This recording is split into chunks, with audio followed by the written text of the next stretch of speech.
Welcome to the Sun Coast and the Sunshine State. We're here for round 4 of the UIM Class 1 World Championship. Team Monster Energy MCon are dominating the standings, having earned points in every race this season so far. Right behind them is Team DeFalco with 55 points.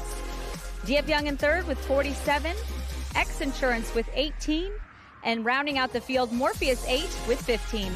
But with 2 races left to go, there's still plenty of points up for grabs for DeFalco and DF Young to stay in the mix. Speaking of Team DeFalco, I had a chance to catch up with Billy Moore to see how their qualifying session went yesterday.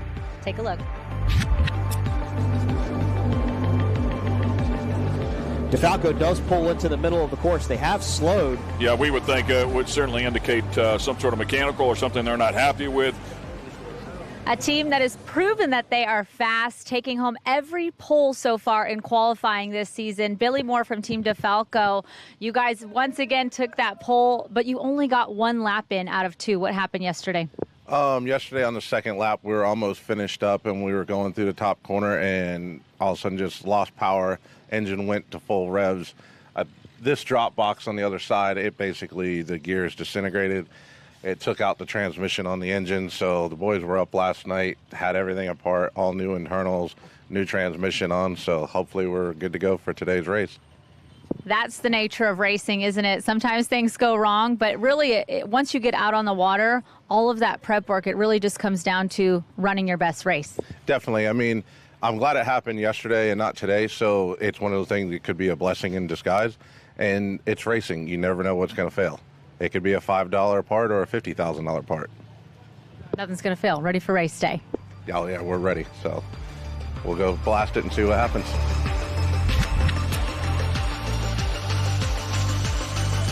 Well, you can see Team DeFalco is ready to go. And down here on the docks, it is all hands on deck with these boats. And I'm going to have a quick chat with Alex Pratt from DF Young Good Boy Vodka team. You guys had a bit of a qualifying run yesterday, but as we know from your past, that doesn't seem to matter when it comes time to get into the water and race. Yeah, we had a few issues with qualifying yesterday, some overheating. Hopefully it's a little bumpy out there today, but we feel really good right now, and we hope the boat's going to run good. So we're happy. Excellent. Well, best of luck out there. I'm going to sneak on by and speak to your competitor down here, Team Monster Energy. Like I mentioned, these guys are absolutely dominating, and as you can see, they've got their race suits on. They are ready to go. Myrick Coyle, how are you feeling heading into this race today? Well, the water's calmed down a little bit this morning. The fog's lifted, so compared to an hour ago, I'm feeling pretty good. Yeah, just try to go out there and get this 30 minutes plus 1 in there and then see what we can do. Excellent. Let me see if I can grab Tyler Miller right here. Tyler, you're all smiles this morning. You guys are the ones to beat, I feel like, when it comes down to it. What are your thoughts? Yeah, super excited. We made our adjustments last night after the prop failure, and we feel really good this morning. I think the groundswell's still out there. The fog's just lifted, so we're ready to go race and get this Class 1 underway and get back here on the podium. I love to hear it. All right, well, everybody is getting ready. Before we get out in the water, we're going to head up to Mike and Ken right after this. The APBA P1 Offshore Championship Series, brought to you by Monster Energy. Unleash the beast.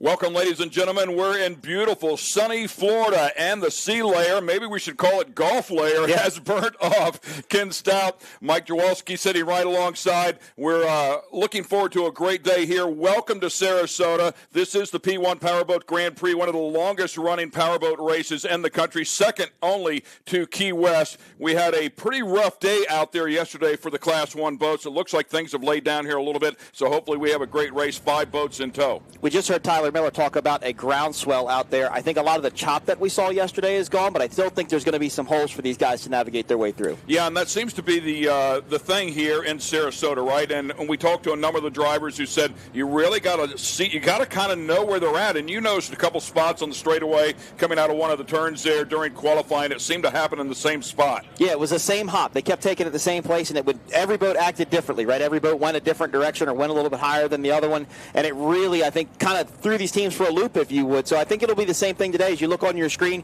you just kind of see that rolling wave behind them. You don't see those little waves with the white caps on top, but you see that boat just kind of move up and down, and that tells me that there is a hole out there that they're probably going to have to navigate. Yeah, so the swells will definitely play a part here, and some really big boats for sure that will get up in the air. Should be exciting. Hey, speaking of these boats, let's talk about these things. They are cool. Up to 50 feet in length, catamaran hulls, twin Mercury or 1100 competition engines, twin turbo engines. Got surface drives with a rudder on the back of it and the propellers. They're a pack air design. Of course, we have a fully enclosed race canopy for their safety. They're strapped in 5-point safety harnesses. They've got life jackets. They got air conditioning. They got air, whatever they need to be safe. And, of course, however fast they need to go, they will do it to win. Good look at some of these boats. They are incredible, as we'll also take a look at our course here as well. 6 miles in distance. As you can see there, we will have the Monster Mile as well, right there where the checkered flag is. They'll be able to leg these things out, provided the conditions will allow them to do so on this big course. An opposite course of what we see in Cocoa Beach or in Sheboygan. No inward dogleg this time, an outward dogleg running towards Lido Beach. So instead of going in and turning left, they're always going to be turning right. They're always going to be going around that right-hand turn, much similar to NASCAR, where they always say turn left in NASCAR. Well, we're always turning right today. We're going to go the opposite direction. As you can see, the pace boaters out there, yellow flag up. They did get 1.5 sight laps here. So we'll take a look at how they qualified as well. Team DeFalco, once again, really the boat to beat out here this year when it comes to qualifying. They have been a rocket ship. We heard Billy Moore talk about some damage in that boat, so who knows what lap 2 might have given them. Same way with DF Young, so that they struggled just a little bit too. They felt like they had some more. So we'll find out how things shake down here. X Insurance for sure went testing since we saw them at Sheboygan, found some speed, jumped up into the number 3 hole, and the Monster Energy MCon boat, they suffered they lost a prop, an air on a prop, 10 minutes before qualifying, so they had to change props, did not have the preferred set of props to go out there, and I think that boat spent more time in the air than it did in the water. And then the Morpheus 8, great to have them back since Cocoa Beach, but unfortunately broke an idler pulley bearing and did not even complete a lap. Idler pulley is what keeps the serpentine belt tight on the engine. It's what they can adjust. It has a little tiny bearing inside of this wheel, and unfortunately that failed. It fell off, and then the belt fell off, and then they were done for the day. And a good look at all 5 boats here as they make their way around. They will look for the green flag, of course. Now, Class 1 does have the 2 green start buoys on this straightaway, and that's when they actually start their race. Regardless of when the green flag goes up, when they get to those green buoys, they are starting. This is a 30-minute plus 1 lap race. DeFalco sitting on the pole, DF Young in second, Monster Energy MCon in third, X Insurance in fourth, and Morpheus 8 in fifth. The outside lane going to Morpheus 8, bigger of a boat. And Ken, look at it. We're starting to see a little hop out there, so I definitely think there's a bump in the water. And now the DeFalco boat starting to pick up the pace here. Looks like the MCon Monster Energy boat had to get out of the throttle just a little bit. Here comes the X Insurance boat trying to get a run out of here. Green flag. We're racing here in Sarasota. Class 1 style. The big boys are out here to play. Well, Britt and Randy pulled the slingshot back, if you would, and they let the slingshot go. And look, it paid off. They are in the early lead. DeFalco trying to charge up the inside. Good stay by Morpheus 8 on the outside. All these boats running deck to deck, headed north here on the Gulf of Mexico. Boy, what a great start. Oh, land, huge air for the Monster Energy MCon boat. Yeah, it might still be off on their setup because they're losing ground really, really quickly, Ken. But X Insurance is doing battle with DeFalco. Look at the rookie, Brett Lilly, throttling only his second race in Class 1, and he is up there in the lead going against Billy Moore. Yeah, great effort there. You talked about it. Well, they mentioned it after qualifying. Unfortunately, they do not have the preferred set of props on that Monster Energy MCon boat, so I don't know if they'll be a factor here, even though they came in here as the points leaders. A couple of wins. They've been on the podium every single event. We'll find out how things go here today, but it could be a long day for them. 30 minutes plus 1 lap, as you can see up there at the top. Look at Morpheus 8 running third on the outside. DF Young is going to be on the inside. DF Young a little bit slower than I had anticipated. Looks like DeFalco has gotten around X Insurance on the inside. They take over the first place spot. Let's see if Randy Kent and Britt can hold more speed on the outside and take it away from DeFalco. Yeah, it looked like they might have been taking that little wider line there, so that opened up the door for the DeFalco boat to jump up in there. There's the DF Young boat back in there as well. The X Insurance boat around the outside. The Morpheus 8 out there, and keeping pace here for sure. All 5 boats, wow, way out there for the Morpheus 8. DF Young is starting to find its speed. Let's hope when it lightens up a little bit. I don't think it's as rough as they want it to be. I mean, it's bumpy out there, don't get me wrong. There's definitely some hop going on, but I think DF Young would want it much rougher than this so that boat can span across the top of it. But what a run for this X-Insurance team, Ken. You know, they've had to find their way in this boat. They've had to find their setup. They're currently running in a solid second place behind DeFalco.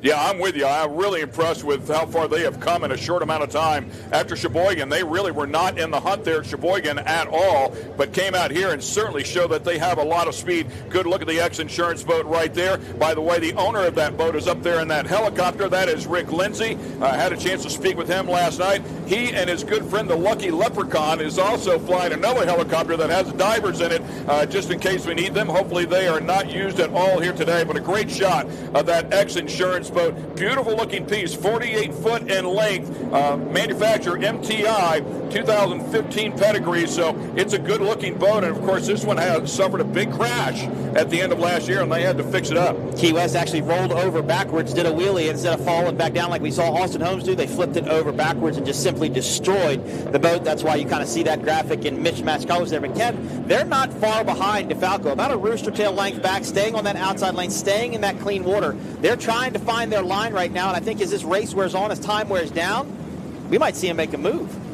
Yeah, and so the DeFalco boat a little bit shorter at 46 feet.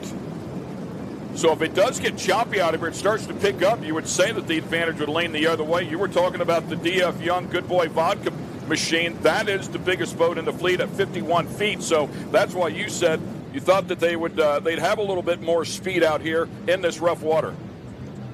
Definitely, but they're picking up speed. I think the setup's going to come to them as the race wears on, but who can take it away from boat number 18? This is what they did yesterday in qualifying. This is what they did in Sheboygan. They just check out to an early lead.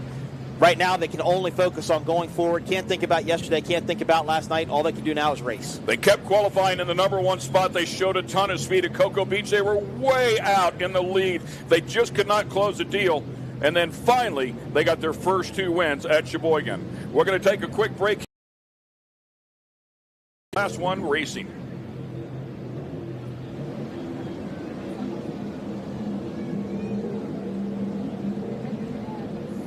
So once again, as you can see here, the X-Insurance helicopter up top, taking a look at the Morpheus 8 boat there. Great to have them back out here. Have not seen them since Cocoa Beach. We take a look here at the DF Young Good Boy Vodka machine. They are side by side now with the X-Insurance boat and look like they're going to make a bid for second place. Well, they were all the way on the inside of the last lap. They've gone all the way to the outside now as X-Insurance has to cut across the wake of DeFalco. And Ken, anytime you get in that aerated water, especially in saltwater, the bubbles last so much longer than they do in freshwater. It's just like driving on ice, if you would. You lose a little bit of traction. We were watching that the video of your son, and when he went up off of that jump and he lost traction, same thing can happen in saltwater. Not in a detrimental way, of course, but they could use a little bit of speed when that happens. Yeah, for sure, and that's a great point. Didn't think about that, but yeah, that disturbed water full of that air, like you said, just does not have the density that it would typically have for them to either steer or drive off of.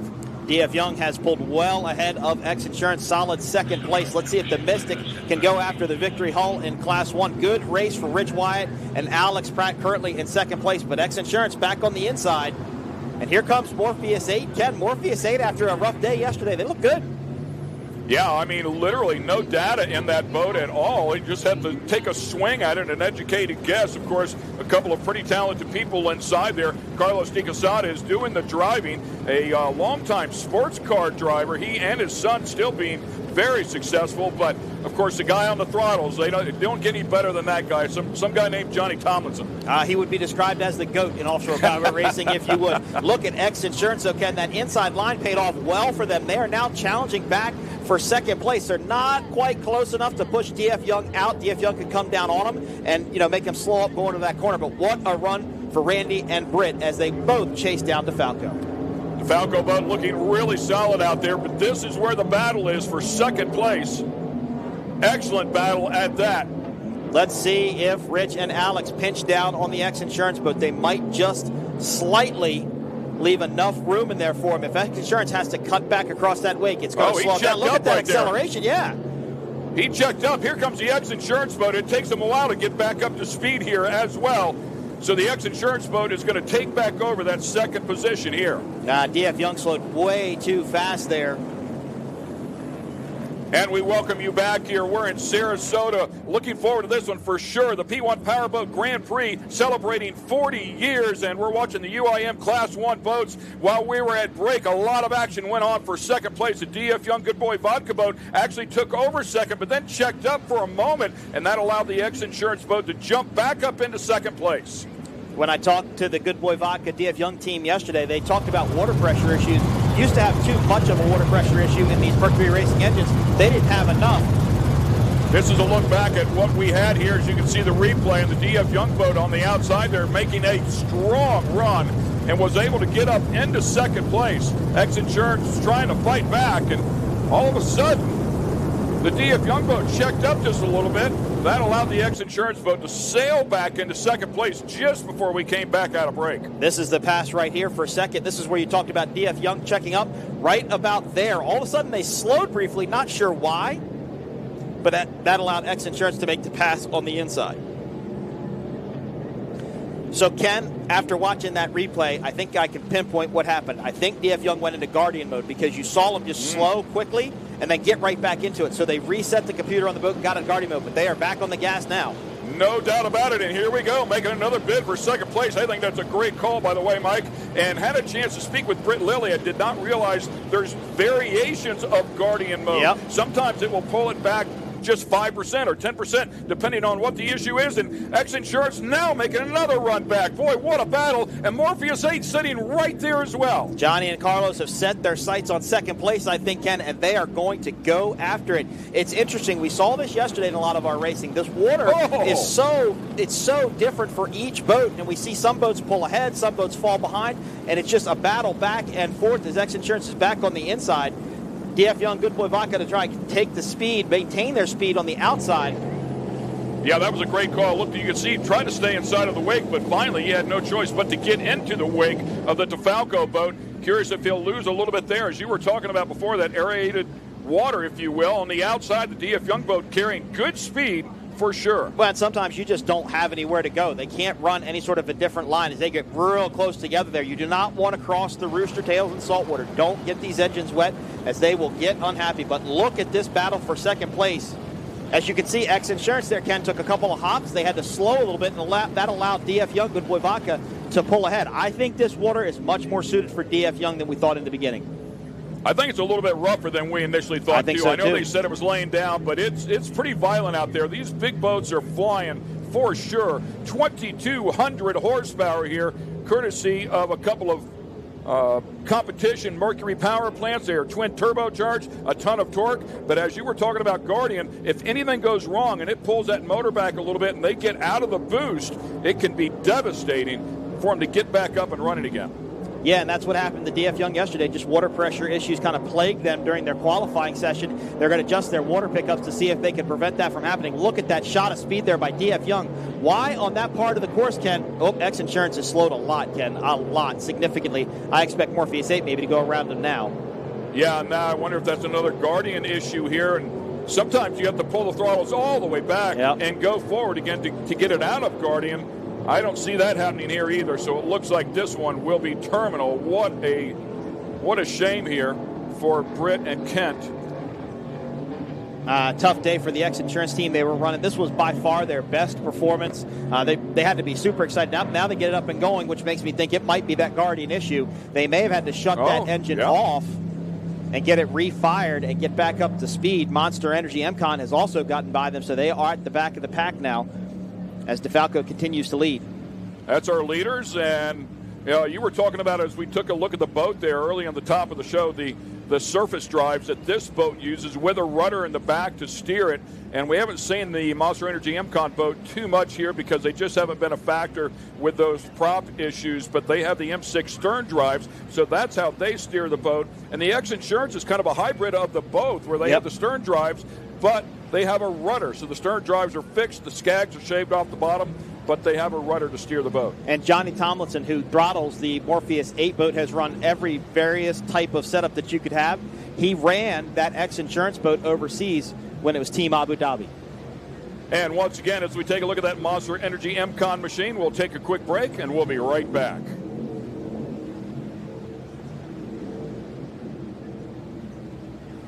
So looking at the Monster Energy MCON machine, wow, man, big moment right there. Packed a bunch of air underneath that thing. And look, they're really the only boat that's doing that, Ken. They're only the real boat that's going side to side and kind of falling in off of those holes. They're just not on their setup.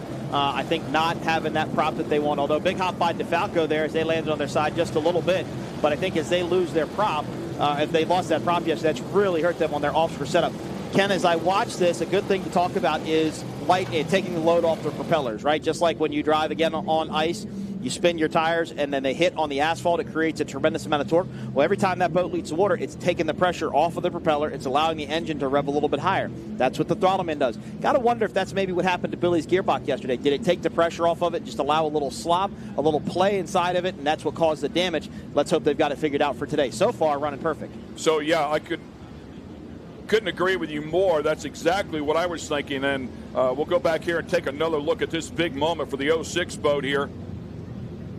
Myra Kohler, of course, doing the driving inside of that one, and Tyler Miller, the owner, running the throttles. Just a real big moment. But you're exactly right. And to throw another element in here, it's not something where you can just pull back on the throttles and give throttles here again, because you can get out of the boost. Yep, as we talked about yesterday. So if you pull back on the throttles to try and take a little bit of pressure off of that gearbox or that prop when it comes back in and digs in, you could pull that thing out of the boost, and then you're in trouble as well. So it is quite a tap dance. Right, it's a balance of where you want to be in your power. These boats are hopping around quite a bit, and I do know that in these twin-turbo Mercury Racing engines, they don't throttle them like a normal engine. They won't get out of it as much, again, because of the boost. But what a great shot of DeFalco. Billy Moore, Mike Falco doing a fantastic job almost to the halfway point of this Class 1 race. Billy Moore, of course, a multiple-time world champion. Doing the driving here with Mike Falco on the sticks. Mike obviously out of New York City there. You can see he wears that proudly. Construction guy there in New York City. Great to have him out here. And Mike is really committed to boat racing. He actually went overseas and raced in Italy of what they call X-Cat. It's very similar to our 450 class over here. And he really enjoys boat racing. He's raced a couple more boats this season. So I think as he gets better, he's going to grow. And I believe that's the X-Insurance boat, unfortunately, has lost power. So Britt Lilly and Randy Kent, looks like their day is done here. That's Fast Response Towing there. They're going to maybe hook a line to them and get them towed in. Fast Response provides all of our recovery services here at the races. But what a tough day for Randy and Britt. Really, really good improvement, though. They have to walk away from this event thinking that they made a lot of ground. I mean, they were a real threat there for second place.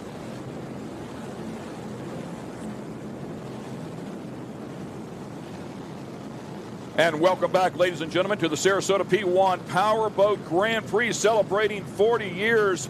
The UIM Class 1 boats out here putting on a show. That's a look at our leader right there, the DeFalco machine. And, of course, the owner of that is Mike Falco. Billy Moore doing the driving inside of that one. Mike Falco also running the stick series on the throttles. And they are having another brilliant run here. We'll see if they can make it to the finish line. Still a lot of racing yet to go.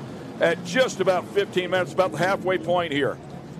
And Ken, I wonder how much of it now is going to be race management. What is their crew telling them as far as DF Young is behind? How much gap do they have? Is Billy going to? Billy's not a race manager, right? Billy is hold it down and go. And when I've known Billy for a long, long time.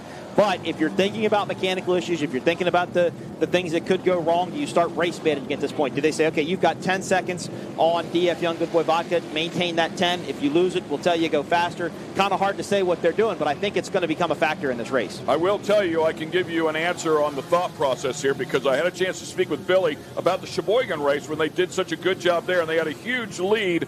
And Billy said he looked over at Mike and said, we have a huge lead here. He said, do you want to keep pushing? And Mike looked at him. He said, do you think we should put a couple more seconds on him? So, right. So Mike was ready to go, man, even though they couldn't pull back a little bit. But he also brought up another good point. There's a rhythm you get in. Yep. And if you slow down or you pull back a little bit and you do it too much and you get out of that rhythm, it really throws things off. So they're a little hesitant about changing things up when they're having a good day. Well, I said to you this in Sheboygan, if you want to know, if you know what it's like to run one of these boats, I'll drive the rental car and you steer it. Or you give the rental car the gas and I'll steer it. Let's see how far we make it. Okay, let's get it out to Taylor Snyder. She has a little bit more info on the X Insurance boat. An unfortunate day for the X Insurance boat out here on the water. I was just able to catch a quick word with Britt Lilly and Randy Kent on the water. Unfortunately, did lose a motor, so that concludes their race day for today. But I could hear them behind me shouting out, X Insurance is coming. It's time. They're ready for some more action come the next race. They'll get everything back going, and hopefully we can see some more success from them in the next race. Until then, we've still got more going on the water. Let's head back up to the booth. Gentlemen. Yeah, I figured they would be really, really happy for sure. Britt Lilly standing there to the right, and yeah, good stuff. Randy Kent there to the left and waving at everybody. Good to see Randy Kent happy. Oh, no, for sure. And Britt didn't look very happy, but Britt's going to have to go get his dirty money later and race in Supercat. And, of course, we'll bring all the stories up with that team later. But here is DeFalco, your leader. So back to Ken, what you were talking about with the rhythm, and you'll also talk to the teams, and we'll see them slow for a lap or two, and that's when they'll fall out of that rhythm, right? They'll get kind of lackadaisical, if you would. They won't focus on maybe moving forward as much as they need to, and that's why they'll slow. But if they stay in concentration, stay focused, they can stay out in front. Great run for Morpheus 8, though, after a disappointing day yesterday. Didn't even get to run a qualifying lap before they threw that idler pulley bearing, but good show for them today as they are currently running in third.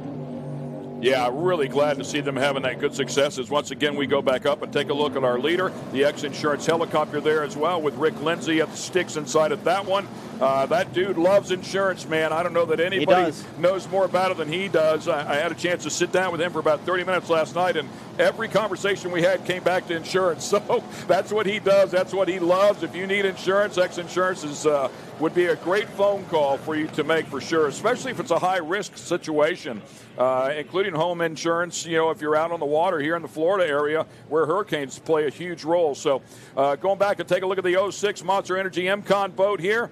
And once again, struggling just a little bit, but currently, I believe, in the fourth position. Yeah, the fourth position. Yeah, because Morpheus is having such a great run. So not a position that we're used to seeing the Monster Energy MCon boat in. They have been extremely good all season long. Of course, a little bit smaller boat out here, but as we talked about, lost an ear on one of the props. You mentioned those things before, $15,000 a piece. There's two of them on the boat, by the way, and they need to match. So It has to be something that they're comfortable with, and they said they did not have another set of props that they felt would be good in these conditions. Yeah, I mean, it's hard to believe that you spend $15,000 on a prop for one type of conditions, but you do. That's what you're comfortable with. That's what you feel with. That's what you test with. That's what you know. Unfortunately, you lose that. It's kind of like losing your favorite tire on your race car, if you would. You just don't feel like you have the grip, the confidence, the speed, whatever you need to go out there and win. But offshore powerboat racing is a sport of attrition. You have to finish to win it. Anything can happen at any given moment. We've proven that with Class 1 and all classes of boat racing. Anything could break. Anything could go bad. A 50-cent part could ruin your day. So I think Tyler and Myrick are just thinking about staying out there, running their race, staying focused, and maybe end up on the podium. So as we watch that 06 Monster Energy MCon machine, our Taylor Snyder has a little bit more information on this boat as well. Taylor? I was able to chat with somebody from the Monster Energy MCon team to find out what is going on with the boat. They said so far so good. It will be a war of attrition. So now with X Insurance boat out, hopefully their chances just increased a little bit. They'll find a little bit more speed, hopefully, and make their way back through the pack. Until then, DeFalco is finding that dominating lead, but there's still some time to go, so it really is anybody's race at this point. Let's keep it up with the gentleman in the booth. Ken? Boy, and Myrick putting that thing right beside the buoy. He could not get any closer to that one. Definitely running the shortest way around here possible, trying to save a little bit of time as we take a look once again at our leaders there. Coming in at 9 minutes remaining, DeFalco enters the Monster Mile, or the south end of this course. Got the hatch popping down. Ken saw that a lot yesterday. DF Young, Good Boy Vodka, they might be waiting for a mistake too. They may be waiting for some sort of mechanical issue as well for DeFalco, but a good run for this 50-foot Mystic team. Yeah, they finished third here a year ago, so I'm sure it came in here with some confidence. They've had a good year as well as They kicked off the season with a win at Cocoa Beach. It was a beautiful effort there for them. Excited about that. And then a couple of podiums there at Sheboygan as well, finishing up third and second in that doubleheader. Beautiful shot of that 438 skater, all black hull, boat number 06.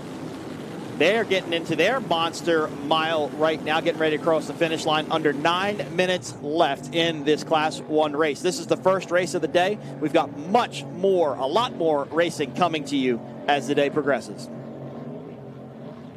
X-Insurance Helicopter was giving us that great look there of the Monster Energy boat. Hard to believe a boat going that fast is not in front. Exactly, and you can see there, I mean, unfortunately, they're pretty far back as we don't even see any of the white water behind our leading boats.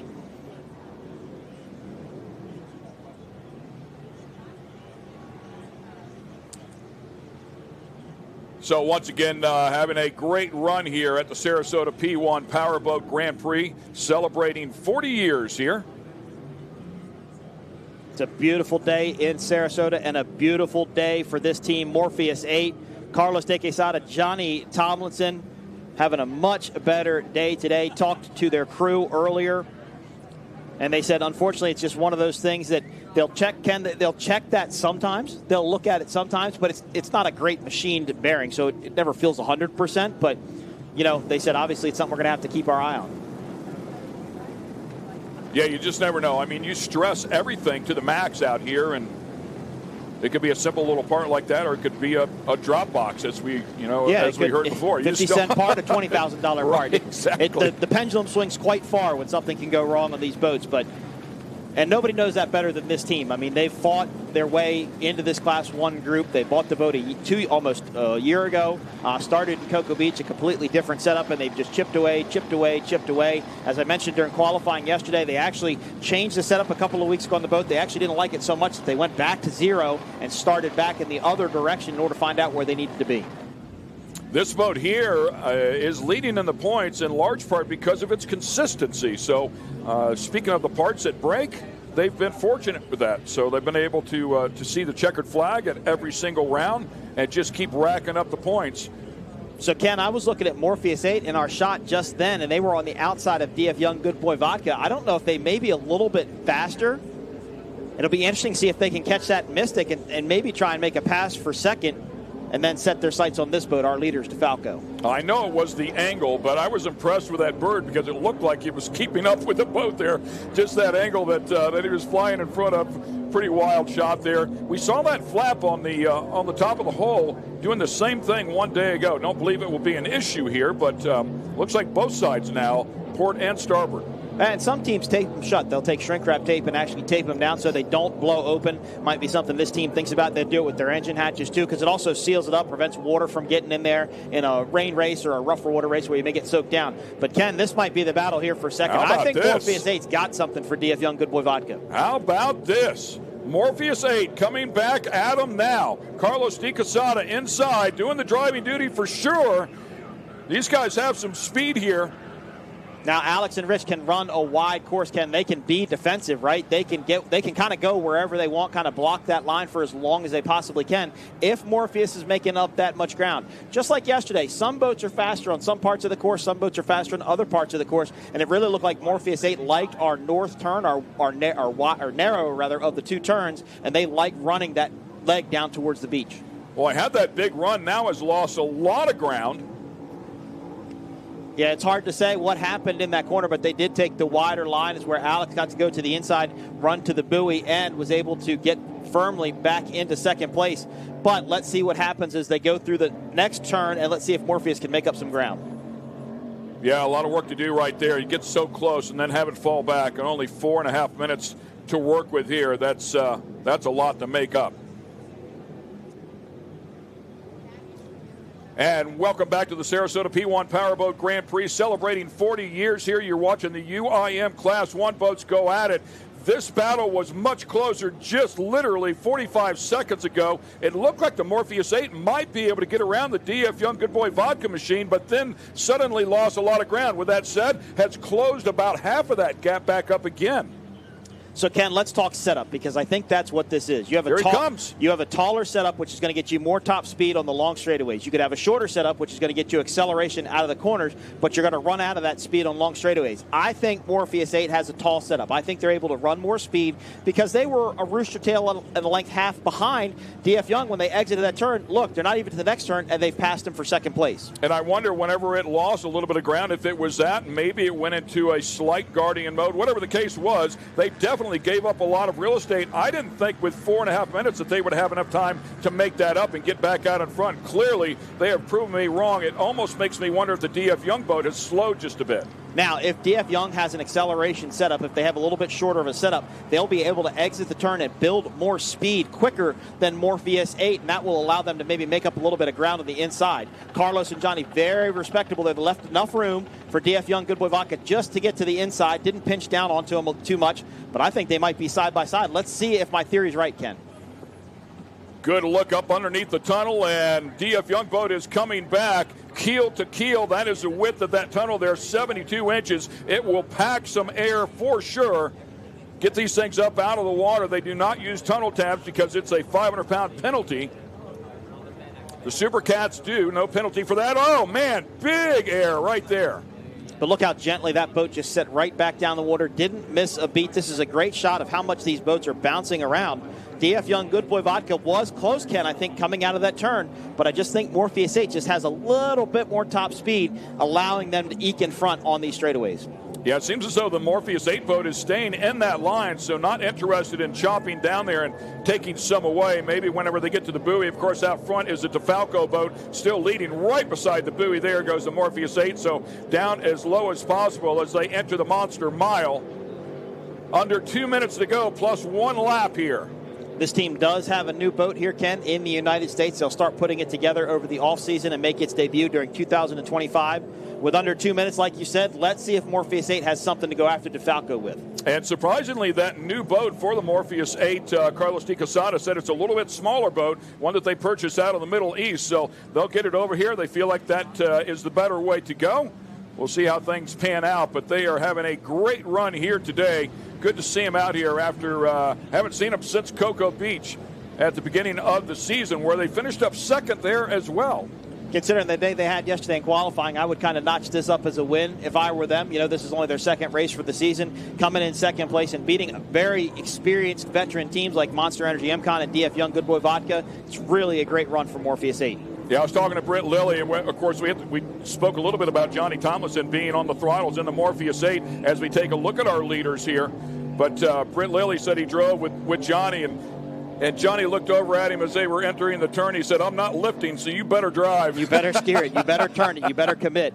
With about 45 seconds left, Ken, I think we're going to get our white flag as we go across the finish line finish line this time by.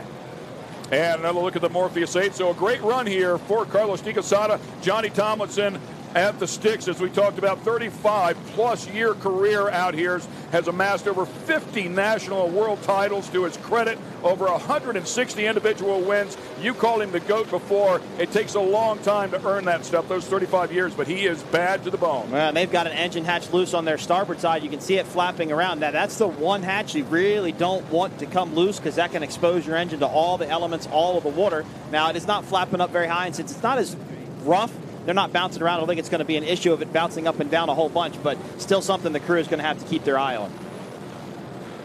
So no white flag just yet. We'll keep our eyes open for that, but time has run out. So we will have one more lap to go here whenever they come back around.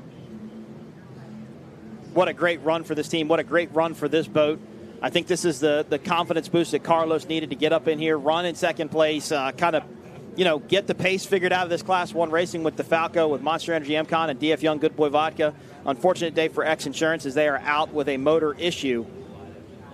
Yeah, that big Morpheus 8 boat is 50 foot in length, so a good bit larger than our leader, the DeFalco boat, but it is certainly paying dividends out here in this rough water today. Hopefully can complete here one more lap at 50 feet in length, 12 foot wide. That big cat getting it done here. It's a victory boat. As is our leader, DeFalco, both victory hulls. There's that white flag. So this will be the last lap this time by. as they will enter the Monster Energy Mile for the last time today. What a beautiful shot at DeFalco. Right now, Ken, it's their race to lose. Yeah, looking for the hat trick here, if you will. They were back-to-back at Sheboygan. This would be the third consecutive win if they can hang on here and finish this one up with this last lap to complete. White flag waving there, so they do have radio communication as well to let them know. Well, they also do the antiquated method of pulling tape to count their laps. Explained this before, but they put a little piece of tape on the dash. Which works if you have a lap, yeah. Right, I just remembered this is a minute race. Yeah, timed race. And in your defense, every other race that we have out here is by laps. So. Yeah, that's all it's been for years, so not quite used to this.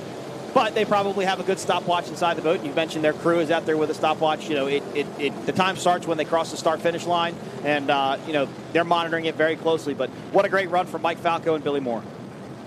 Great-looking boat here as well. Had a chance to shake hands with Billy Moore a little bit earlier this weekend as I get used to this style of racing as well. Just a wonderful guy. Of course, his father, legendary as well. Actually invented the throttle man position. He was the guy that came up with the idea when he used to race with Don Air now and said, let's try it this way. And they gave it a shot, and obviously it stuck because his son's become one of the best. Yeah, Billy's racing debut at the age of 19 was in an open class 46-foot skater. Talk about starting at the top. Yeah, he went as fast as he could right out of the gate. Would expect nothing less of Billy. Great stuff. This team actually started with an Outer Limits race boat last year and just really struggled with the boat all year long. Billy came in about halfway through the season. They could just never quite get the boat to turn or run the way that they wanted to. Billy has a lot of experience in this boat. He's raced this boat for multiple years. It was available for purchase. He talked to Mike Falco. He said, I think this is the way we need to go. Mike agreed to it. They bought it, spent all winter getting re-rigged, redone, and came out in Cocoa Beach and just run great all season long. They've just had to work out the gremlins. They've had to work out the bugs, if you would. They've been able to do that, and it's really starting to show. Well, they had water pressure issues. That's what they were really fighting there, and it was twice what it should be, like up at 80 PSI. It should be around 40, 30 to 40, somewhere in there. So they finally got those issues solved, and once they did, we talked about it before. I mean, they've had big speed qualifying #1 at pretty much every event out here, and then a huge lead, but would have something that would bite them before they could get to the checkered flag. But the last 3 races, man, they have been good. And I got to tell you, man, it looks like he has not let up at all. We talked about saving that a little bit, but he's comfortable where he's at, and they are driving that thing hard, looking for the checkered flag here. Well, when you're racing with the guy that, Morpheus is not far behind. But if you're racing the boat with the guy that essentially writes the checks and you look over and say, you want to keep going, and he says yes, well, he's the boss. Listen to what he says. Put the throttles down and just keep on ripping.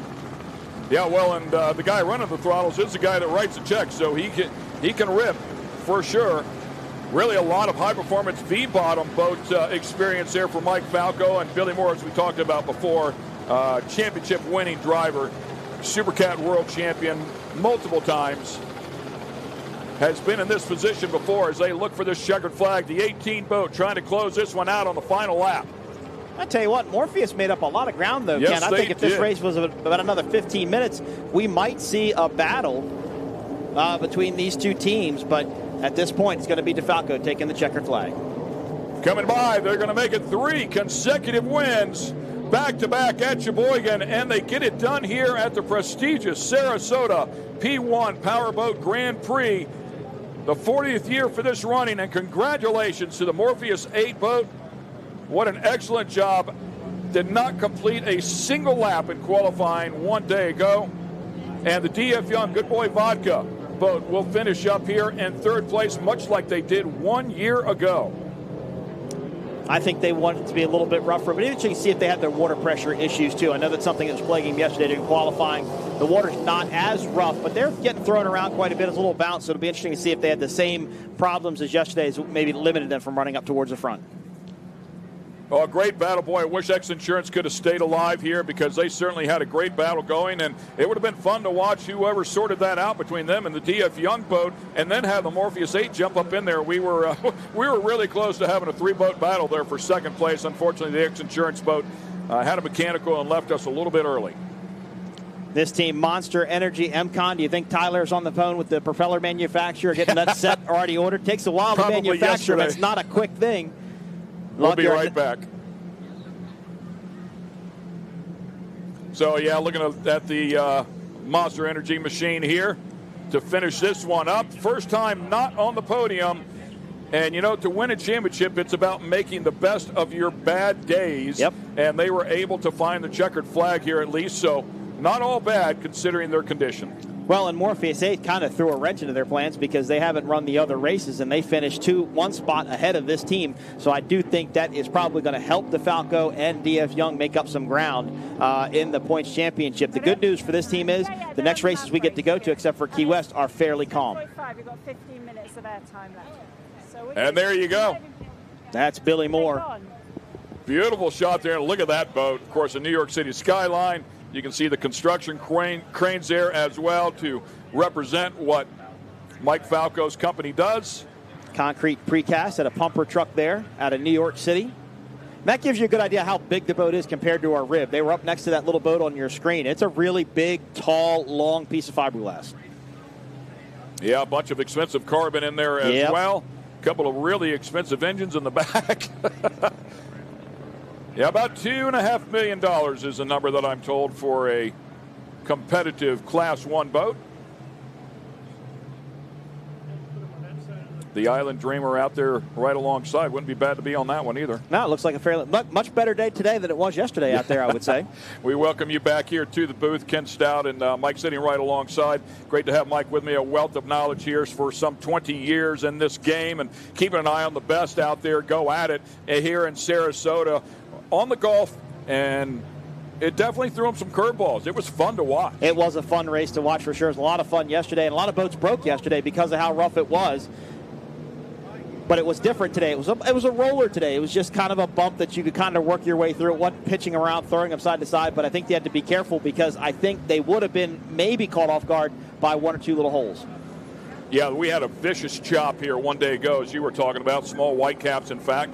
Take a look at the beach chairs. The fans are out there enjoying that. You see a lot of people in the water. It is warm out here. It is Florida. Yep. It is warm. It is extremely humid out here, so it doesn't take you long to really get hot. You mentioned AC inside of these boats, and without that, these guys would be just absolutely dying. So good to see them. You can see the VIP area over there as well to the right-hand side, the Monster Energy tent. So good stuff, man, for sure, as we have a great race out here in Sarasota. 40 years complete. Impressive run. I'm only 46, so that's pretty cool.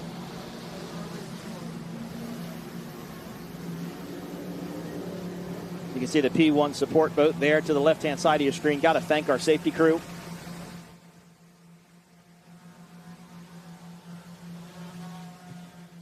And we welcome you back here to MAV TV for the Sarasota P1 Powerboat Grand Prix, celebrating 40 years. And great to have the UIM Class 1 boats out here competing. Beautiful look there at the shoreline. And we have a winner here in this round number 6. They make it 3 consecutive. It is Team DeFalco, and down there with them is our Taylor Snyder. Taylor? I spoke to Billy Moore and Team DeFalco this morning, and they are all high spirits, and it seemed to be the guys to beat, and they sure did just that. Billy, I'm going to hand you your checkered flag right now. What a race. You guys absolutely took away with that lead, and nobody was able to catch you for the rest of the race. Yeah, we took off on the start. X-Insurance had a real good jump, so we just decided push at first, try and get a good cushion and then back it down. And our spotters told us that Morpheus was coming. I've known Johnny for years. He's kind of a mentor of mine. Known him since I was a kid. So I was like, I can't let Johnny beat me. So we picked it up the last lap.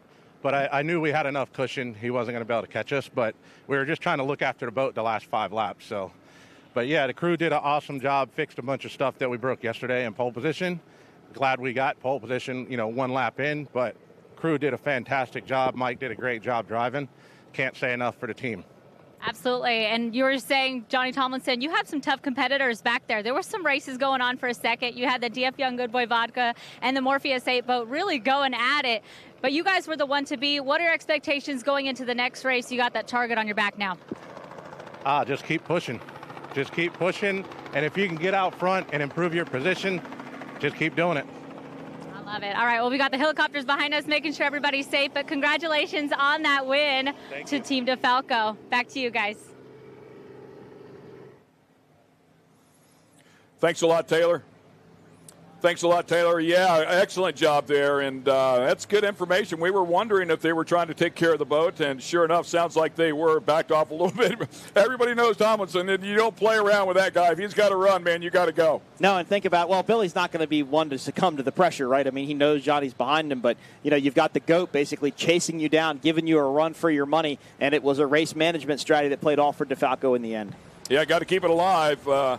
Before you can win, you've got to finish. So they did a great job there with the DeFalco boat. We're going to give you a race recap here in just a little bit as we'll get our winner off the course there. A lot of racing yet to go here today. Of course, featuring the Class 1 boats here on MAV TV, but this will be a full day of racing, and we will cap it all off with the Supercats, which aren't quite as big as the Class 1 boats, but they are still big boats, 38-foot boats, and extremely fast, upwards of 140 miles an hour, and a nice field of them, only 7 or 8 boats, so it'll be exciting to close the day up. And a fantastic sound, something you can relate to from the car racing world, that wound up, naturally aspirated, carbureted big block, doing a great job in Supercat as they'll race later today. So, yeah, great stuff. You're exactly right. Those boats sound amazing. And let's take you back. This is what it looked like at the start of the Class 1 race. The Mercury Racing wide open moment of the race looks like this, and that is Team DeFalco out front leading the group. And this is when Class 1 was put together, Ken, this is what everybody wanted to see. They wanted to see these class boats run side by side, deck to deck, a spec race, if you would. Same power, similar setup, similar boats, similar weight, and all of these boats within seconds each other as they went through this monster mile. Yeah, this is actually lap 2, and as you can see, they were all still bunched up here pretty tightly. Good run for the X Insurance boat. You can see in second place and hung there for a long time. Had a great battle with the DF Young boat there for a while. Unfortunately, ended up with a mechanical. They were not able to finish, but a great showing after coming back to Sheboygan. Our next race is going to be race number 4 to be bracket class 700, 600, and 500. That should come up right around 11:15 today. All right, so we will pause here for just a brief moment and take care of our sponsors as well. Stay with us. Plenty yet to come. The APBA P1 Offshore Championship Series, brought to you by Monster Energy, Unleash the Beast, and Mercury Racing. Live life wide open.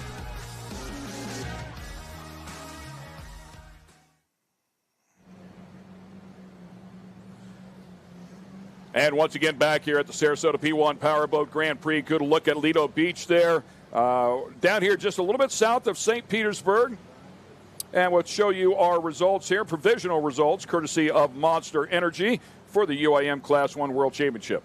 DeFalco taking the win. Boat number 18, Billy Moore, Mike Falco. Second place, Morpheus 8, Allegra Motorsports, Carlos De Quesada, Johnny Tomlinson. What a great run for that team. Third place, DF Young, Good Boy Vodka, Alex Pratt, Rich Wyatt. Ken, I think they just wanted to have a little bit more towards the end. Fourth place, Monster Energy, MCon. Not a typical place we see this team down towards the bottom, but again, they lost their setup yesterday. And X Insurance going out early with a mechanical issue.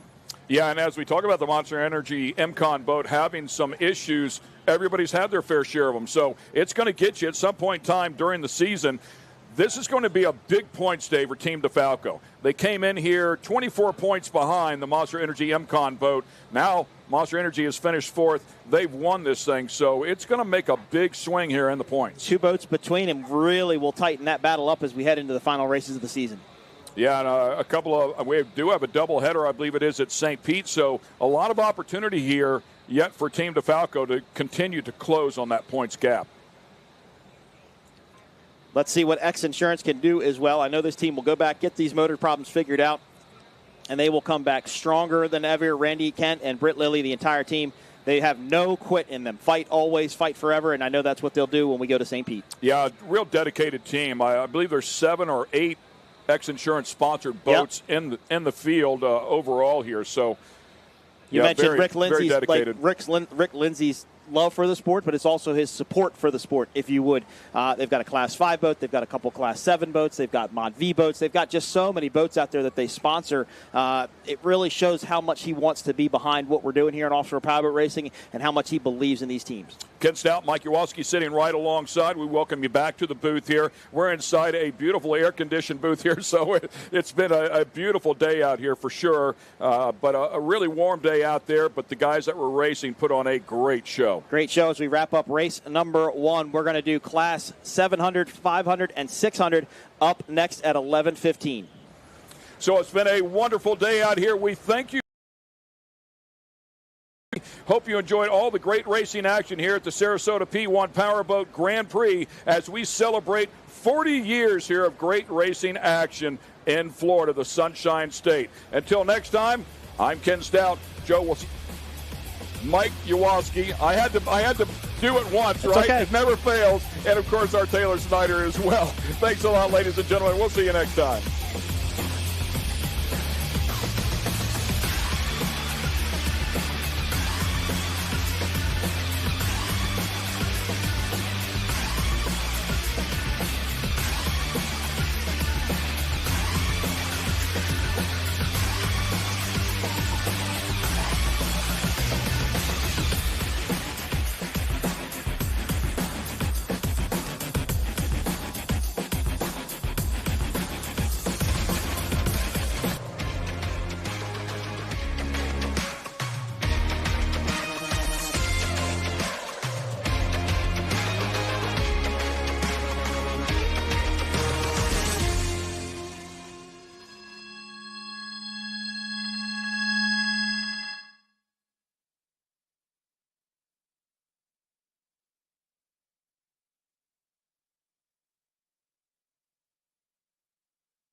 Rated M for mature. Who are you counting on? Hey. Who are you leaning on?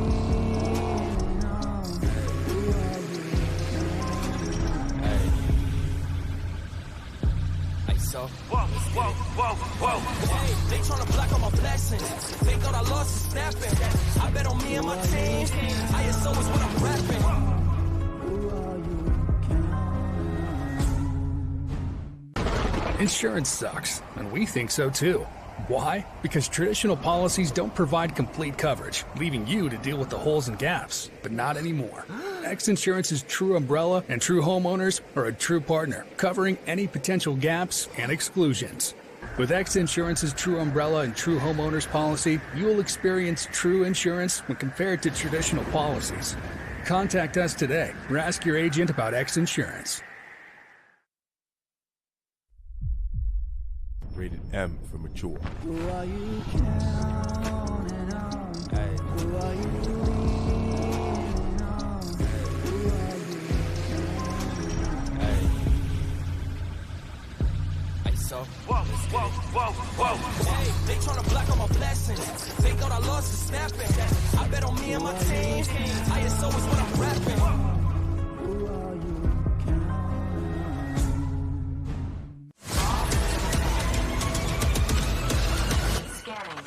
Rising up, pushing up to the summit. Got the keys to the show, get me running. To the place for the race, and we don't wait. Give it all for the win, this is our day. Energy, unleash the inner beast. Energy, running to the top, see you at the peak. Unleash the inner beast, but we never stop till the victory.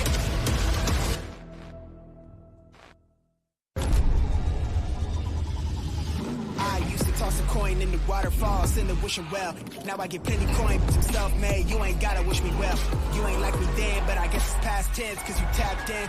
You was never who you said. I see the facade when looking at really need. I can tell my guard up. I ain't taking nails. If it's not in my favor, won't sign a deal. I got the royalty in the mail. I got authority in the field. Take a look in my iris. I be precise with the timing. I never know where my mind went.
Mercury Racing was forged in the heat of competition. The will to win is in our DNA. Competition isn't just what we do, it's our proving ground. It's about the pursuit of power, performance, and endurance that pushes our limits and yours. We create premium marine power to take you faster and farther. The world offers limits. Mercury Racing offers freedom. Live wide open. It takes your breath away. That's how you can tell you found the perfect vacation. It doesn't get any bigger. A place that opens your eyes and your spirits. It's a Kissimmee thing. This is your getaway, your escape. Recharging, rediscovering, reconnecting. Welcome to Kissimmee. However you spin it, never forget what's at the heart. It's big and it's bold, day after day.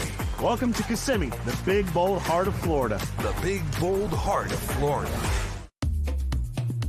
Let's make every day a beach day. Let's induce some serious vacation envy.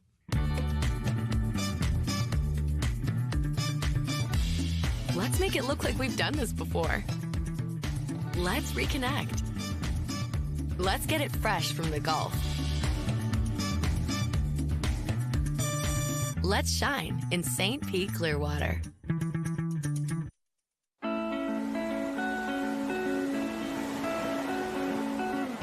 She won't remember her first word.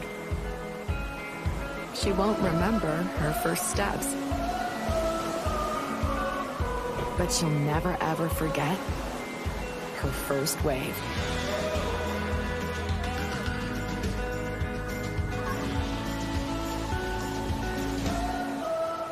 Plan your trip at DaytonaBeach.com. For over 60 years, ICOM has been your trusted companion, keeping you connected on the water, in the air, and on the ground. Whether you need a two-way radio for your cruiser, center console, personal watercraft, or anything in between, ICOM has you covered with the most innovative marine, amateur, aviation, land mobile, LTE, and satellite network products.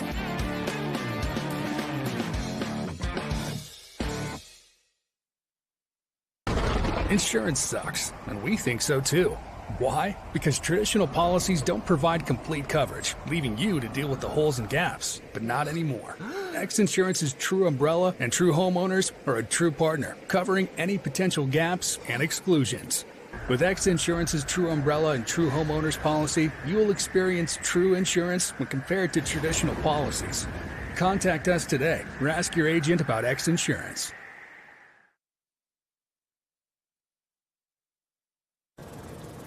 This will be the first Class 1 race of the day. Can DeFalco hold on to that pole position after running that smoking hot lap in qualifying? Again, they have their start buoy, so they know exactly when they're going to start. As we are waiting to start, and I believe we do have a start. Rooster tails are up, boats are flying, we're going racing. DeFalco on the inside, that's Monster Energy MCon in second. DF Young, Good Boy Vodka third, and X Insurance all the way on the outside. Matt, what are Britt and Randy thinking right now? Let's see what we can do. Hang on. You know, I mean, this is basically a new boat for them. I Yep. mean, and they're a new team, really. Here's what we expected, DeFalco and Monster Energy MCon, but look at DF Young, Good Boy Vodka on the outside. Carried a tremendous amount of speed as they head into this first turn. Need to maintain their lanes. DeFalco starts to get some separation, Monster Energy MCon. DF Young just to the outside of them. They are side by side. It looked like DeFalco went out a little bit wider maybe than Monster Energy MCon anticipated. And did Monster Energy MCon cut back to the inside? I think they did. Hard to tell. Nope, I think they were still in there. I think I saw a flash of black. And Alex can kind of control the narrative through that corner if you would. And maybe push MCon a little bit wider and carry some speed. Let's see if it pays off. X Insurance is watching this happen in front of them. DeFalco continues to lead into the south end of the course. Let's see what happens with Monster Energy MCon. This team has picked up where they left off in qualifying. They can go out and run clean water and run their race. Yeah, Matt, and see, it's definitely laid down because they're definitely running more pin to pin than they were running out wide. Less of a slide, more of a quick slide than a long drift.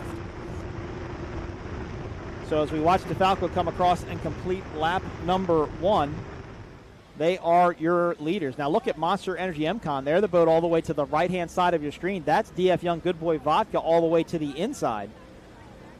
Wonder what caused that to go down as it did. Now, DF Young, see, they're kind of running to me what looks to be like a middle of the course line. Maybe they like that area with the wind and the breeze. Let's see what happens with second place, so that's going to be the battle to watch. I think it's going to be MCon, Monster Energy MCon. I don't know, Matt. They're kind of really close to each other. I don't know if they're going to leave a whole bunch of room there. Not a lot. They did, though, it looks like. They left just enough room to eke on the inside of that rooster tail. And sometimes you don't have, Matt, sometimes you don't have to pinch them off. Sometimes you just make them go slow enough. Yeah. You don't have to take their line away. If they scrub off more speed going through the corner, that allows you to pull away from them just a little bit. Now they're going to go in the pin. And I expect to see Good Boy Vodka, DF Young, jump back to the outside. They had no place to go there. Myrick ran it right to that orange buoy. So now they've got some separation between 1, 2, and 3. DeFalco is your leader. Monster Energy MCon now in second. DF Young Good Boy Vodka, different conditions of water. So that has put this boat into second place. Monster Energy MCon. Okay, there is your leader, DeFalco. So let's see if Rich and Alex have something to make up towards the end of this race, if they can get a little bit lighter. They are the biggest boat in the class, and they mentioned that during their post-qualifying interview. Great shot of that skater there, actually past Peter Ledden and his son walking through the hallway of the Blue Harbor here. So I'm sure Peter's watching somewhere in the building. As Myra Coral and Tyler Miller. You'll see both of these guys tomorrow in Supercat in the MCon Monster Energy boat. They are the dominant, one of the dominant teams in Supercat right now. Matt, DF Young Good Boy Vodka, though, is not letting go easily, are they? Very tight for second place. And if they could drive a little bit harder to that corner, I think they might be able to make a pass on the inside. I think MCon's just going to shut it down. It's not shut down the bad way. You mean just close the door? Yes. Close the door. Close the door. Shut it down could be deemed as a bad term. DF Young definitely lost some ground there. They were within a rooster tail length behind Monster Energy MCon, but now they seem to lose a little bit of pace to that front group as DeFalco has the X-Insurance helicopter in tow as we are coming up on the 21-minute mark of the 30-minute race. Monster Energy MCon, they have kind of really separated themselves from DF Young Good Boy Vodka. I will admit, DF Young Good Boy Vodka, to me, looks better now than they did in qualifying. Boat looks faster. Engine hatch flapping around there just a little bit. Well, I think that, Rich Wyatt of DF Young went in and said, we're going to do some more stuff. I think he said that in his stock interview. They knew a few things that they were going to make a change on.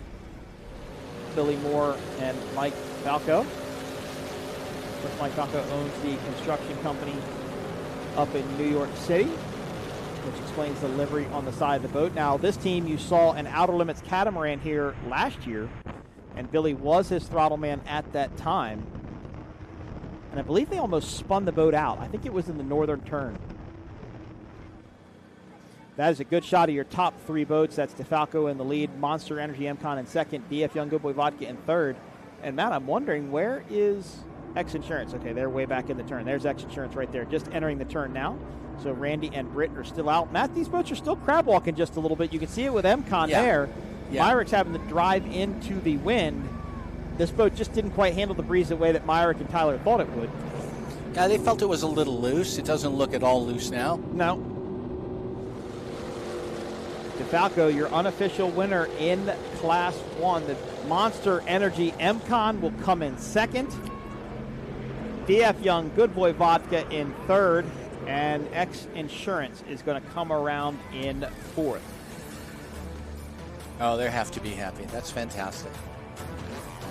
And the results for race number 1 find X-Insurance in the 4th position. In third, the DF Young Good Boy Vodka Machine. Then Monster Energy MCon in second. And congratulations to Team DeFalco, their first win of the season.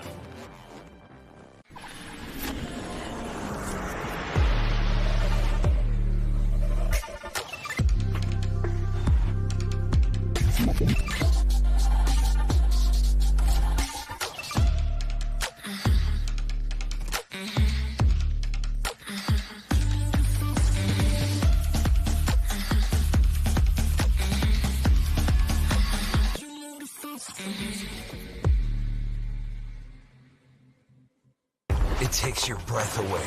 That's how you can tell you found the perfect vacation. It doesn't get any bigger. A place that opens your eyes and your spirits. It's a Kissimmee thing. This is your getaway, your escape. Recharging, rediscovering, reconnecting. Welcome to Kissimmee. However you spin it, never forget what's at the heart. It's big and it's bold, day after day.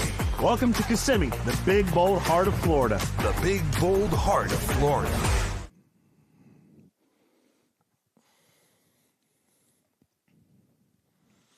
And we welcome you back here to the Sarasota P1 Powerboat Grand Prix. Class 1 is in the books here, but we have a full day of racing here, courtesy of the APBA National Championship as well. So we welcome you back here, and the next race will be a little more difficult for us to keep track of. We'll have 3 different classes, and they'll be running different laps in different classes, so it can get pretty confusing pretty fast. But the V-holes will come out here and put on a show, and we're looking forward to it as well. It's the bracket classes. Classes 500, 600, and 700 are what's coming up next. And we'll go to a quick run through of all of those boats. 700, we've got 789 Dirt Legal Velocity Factory Racing Team with Brad Christopher and Dalton Palarestra. 759 Hartman Statement Marine X Insurance, John Lezzatati and Jerry Hartman. 744 Jackhammer, Connor Landheim and Reese Maldonado is going to be in that boat today.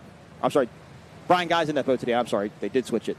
753 P-Power, making her debut, Peyton Rivero and Julian Maldonado in that boat. 745 Proven Marine, Greg Butler and Craig Chidenton. And 747 X Insurance, Bad Decisions, Rick Haymeyer and Owen Buis. Class 6 Ivy Racing, D's Nuts, Florida Yacht Support, George Ivy and Mike Sadlin. 650 Roland Dirty Offshore, SwapItFast.com, Sean Wall and Clyde Petty. And making their debut in Class 6, Team 611, Team Velocity, Bob Spitlusky and Scott McCormick.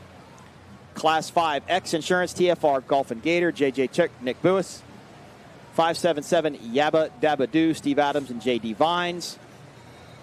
Bronx Phantom, Marker 1 Marine, SRQ, Vin Winowski and Rob Winowski. 528, Hammerhead Fly, SRQ, Larry James and Don Jackson.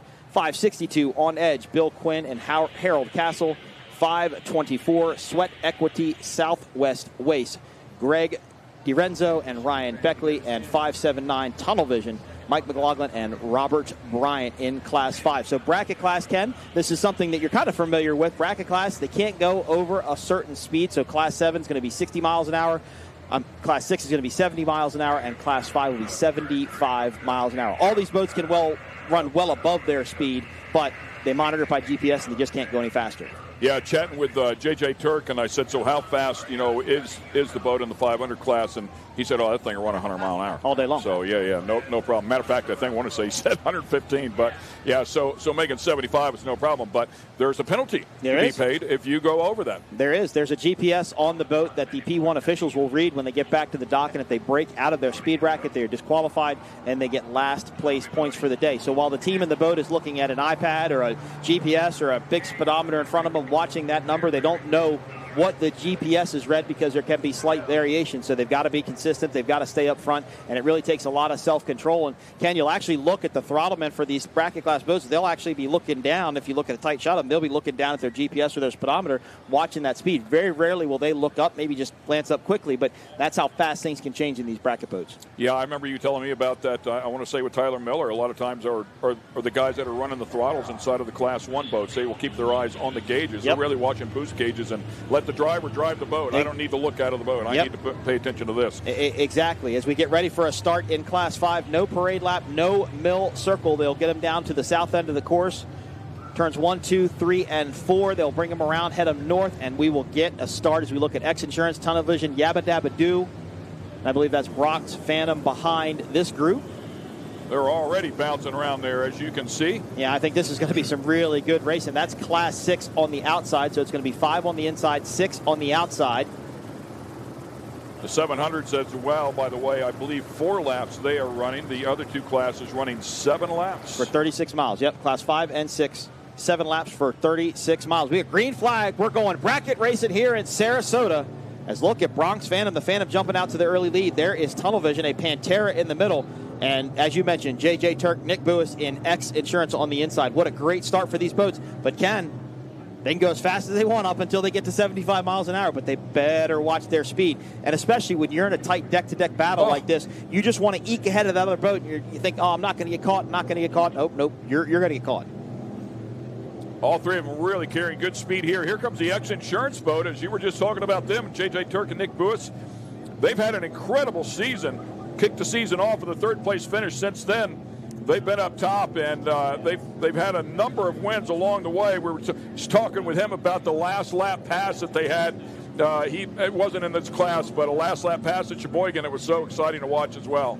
Good to see Tunnel Vision running up in second place. This team has struggled with mechanical issues all season long, and then Bronx Phantom on the outside. Ken, this is their first race of the 2024 season. The Winowski's based right here in Sarasota, Florida. Marker 1 Marine. Good to see them out and running. But what a great three-way battle we have in Class 5. They will have to maintain their lane through the corner, so it's going to be X Insurance on the inside, Tunnel Vision, and then Bronx Phantom way on the outside. There is a group of Class 5 boats that's somewhere behind our leaders here. And in bracket racing, you have to be consistent. No matter what speed you run, you may think that the boat broke out in front of you, or maybe they did, and you're going to come in maybe first or second or third. So you just got to stay up with the front group as we pan back now towards the rest of our Class 5 and Class 6 boats.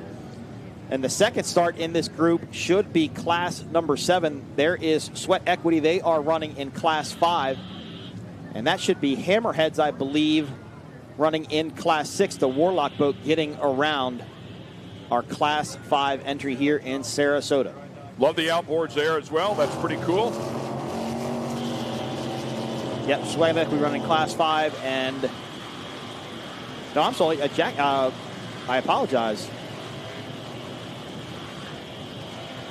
Hammerhead is running Class 5, so I was wrong. They were not running Class 6. They're running Class 5. Tunnel Vision tries to make a move on the inside of Bronx Phantom.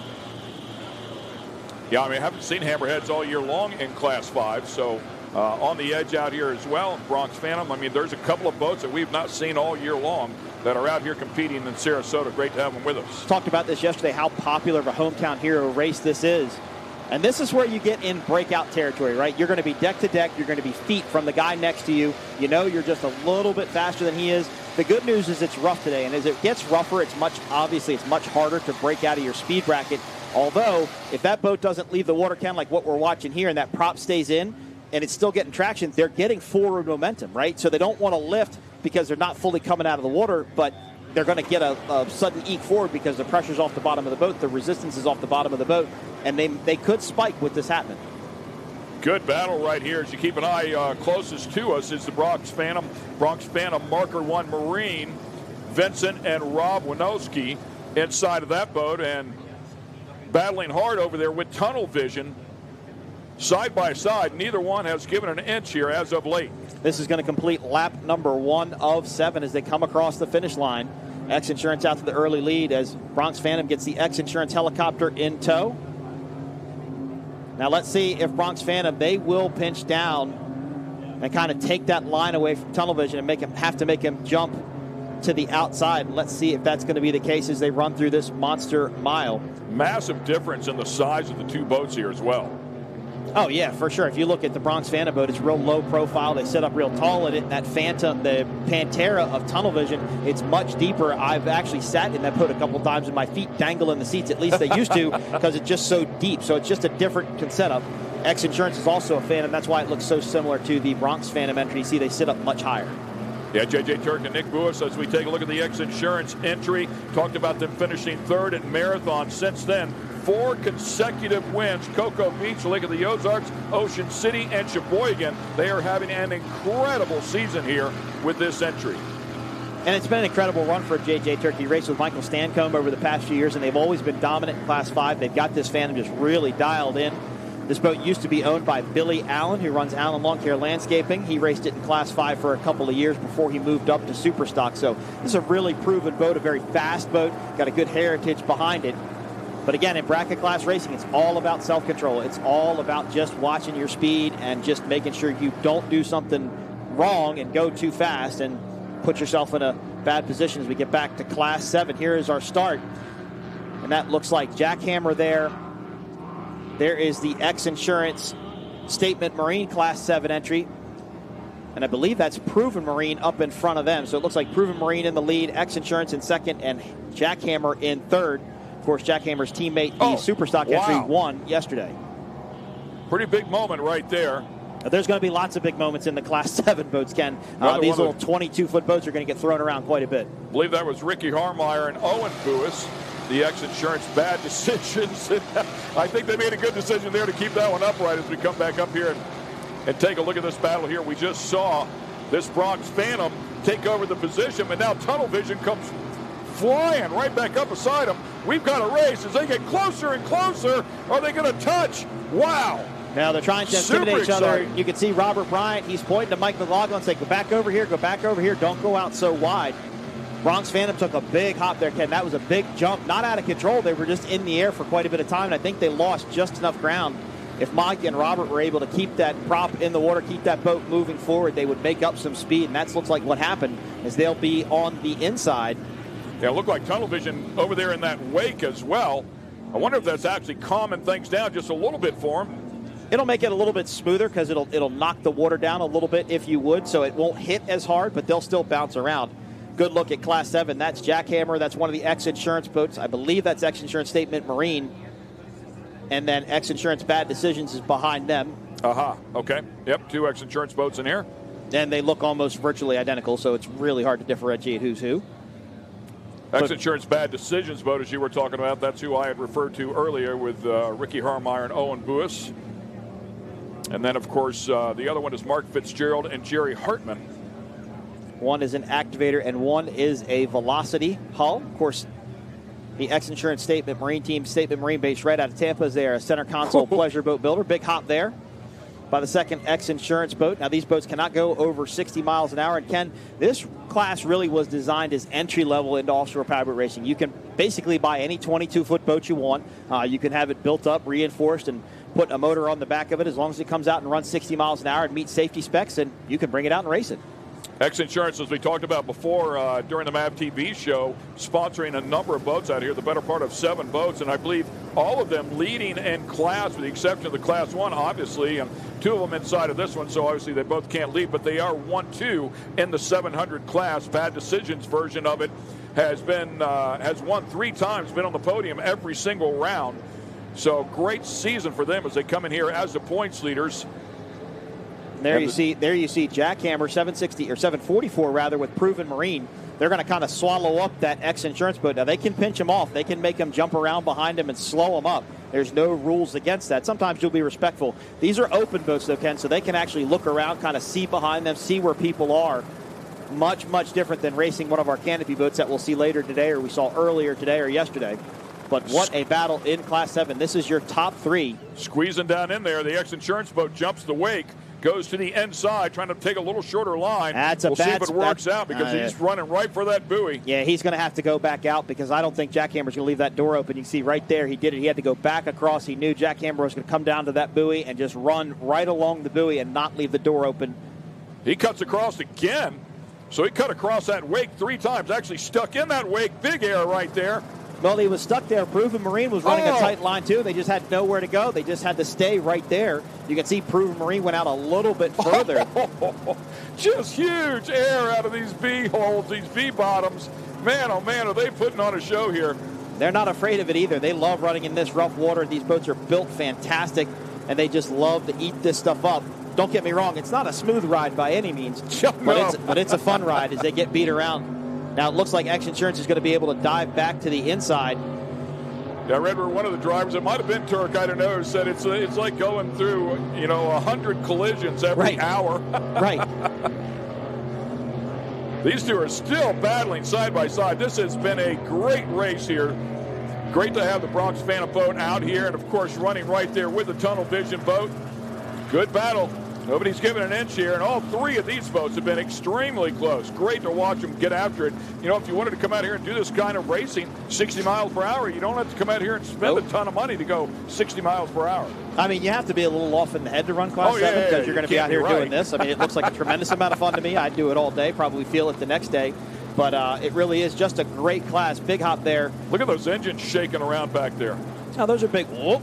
Big jump there by Performance Marine. Those are 300 horsepower Mercury Racing 4-stroke engines. They're not light engines, by the way. And a lot of these boats are, late 80s, early 90s boats. They weren't built for these heavy motors. They were built for 2-stroke engines. And obviously the 2-stroke going away like it is everywhere else in the world, dirt bikes and everything else, and everybody going to 4-stroke. So it's just a lot of weight. The transoms really had to be reinforced with bigger knee braces and bigger brackets. Yeah, I watched some videos on YouTube of the older 2-strokes, a pair of 2-strokes on the back of some of them, and just absolutely screaming. They were cool to listen to, but these 4-strokes are absolutely incredible engines. So reliable, so dependable. Now, all of these boats have kind of separated. They're trying to find their own clean water, and I believe they're running a really good race. If they stay together like this, Ken, that means really nobody's trying to push past their speed bracket, although I think it's rough enough to get 60 out of these boats is probably going to be pretty tough. I think they're probably around the 50-mile-an-hour mark just because of how much air they're getting. This is Class 700. The 700s, 600s, and 500s are out here. The 500s are the faster of the three. Now, what impresses me about that Proven Marine boat is it didn't look like it has any trim tabs on it. These small boats' trim tabs are wheelie bars. They're going to prevent that boat from coming up too high, and they keep it flying level. So that means they're very comfortable in that boat just kind of acting right on its own without much input from the team. Jackhammer to the left of your screen there. Now let's see if that X Insurance boat, Ken, will cut back to the inside of Jackhammer. They've been kind of playing this back and forth battle. Pretty sure Jackhammer will run to the inside or right to the buoy again and block that line. And this is where the race really is. I mean, given the speed, the mandatory speed, everybody running about the same down the straightaway. So in the turns is where you've got to try to find some magic.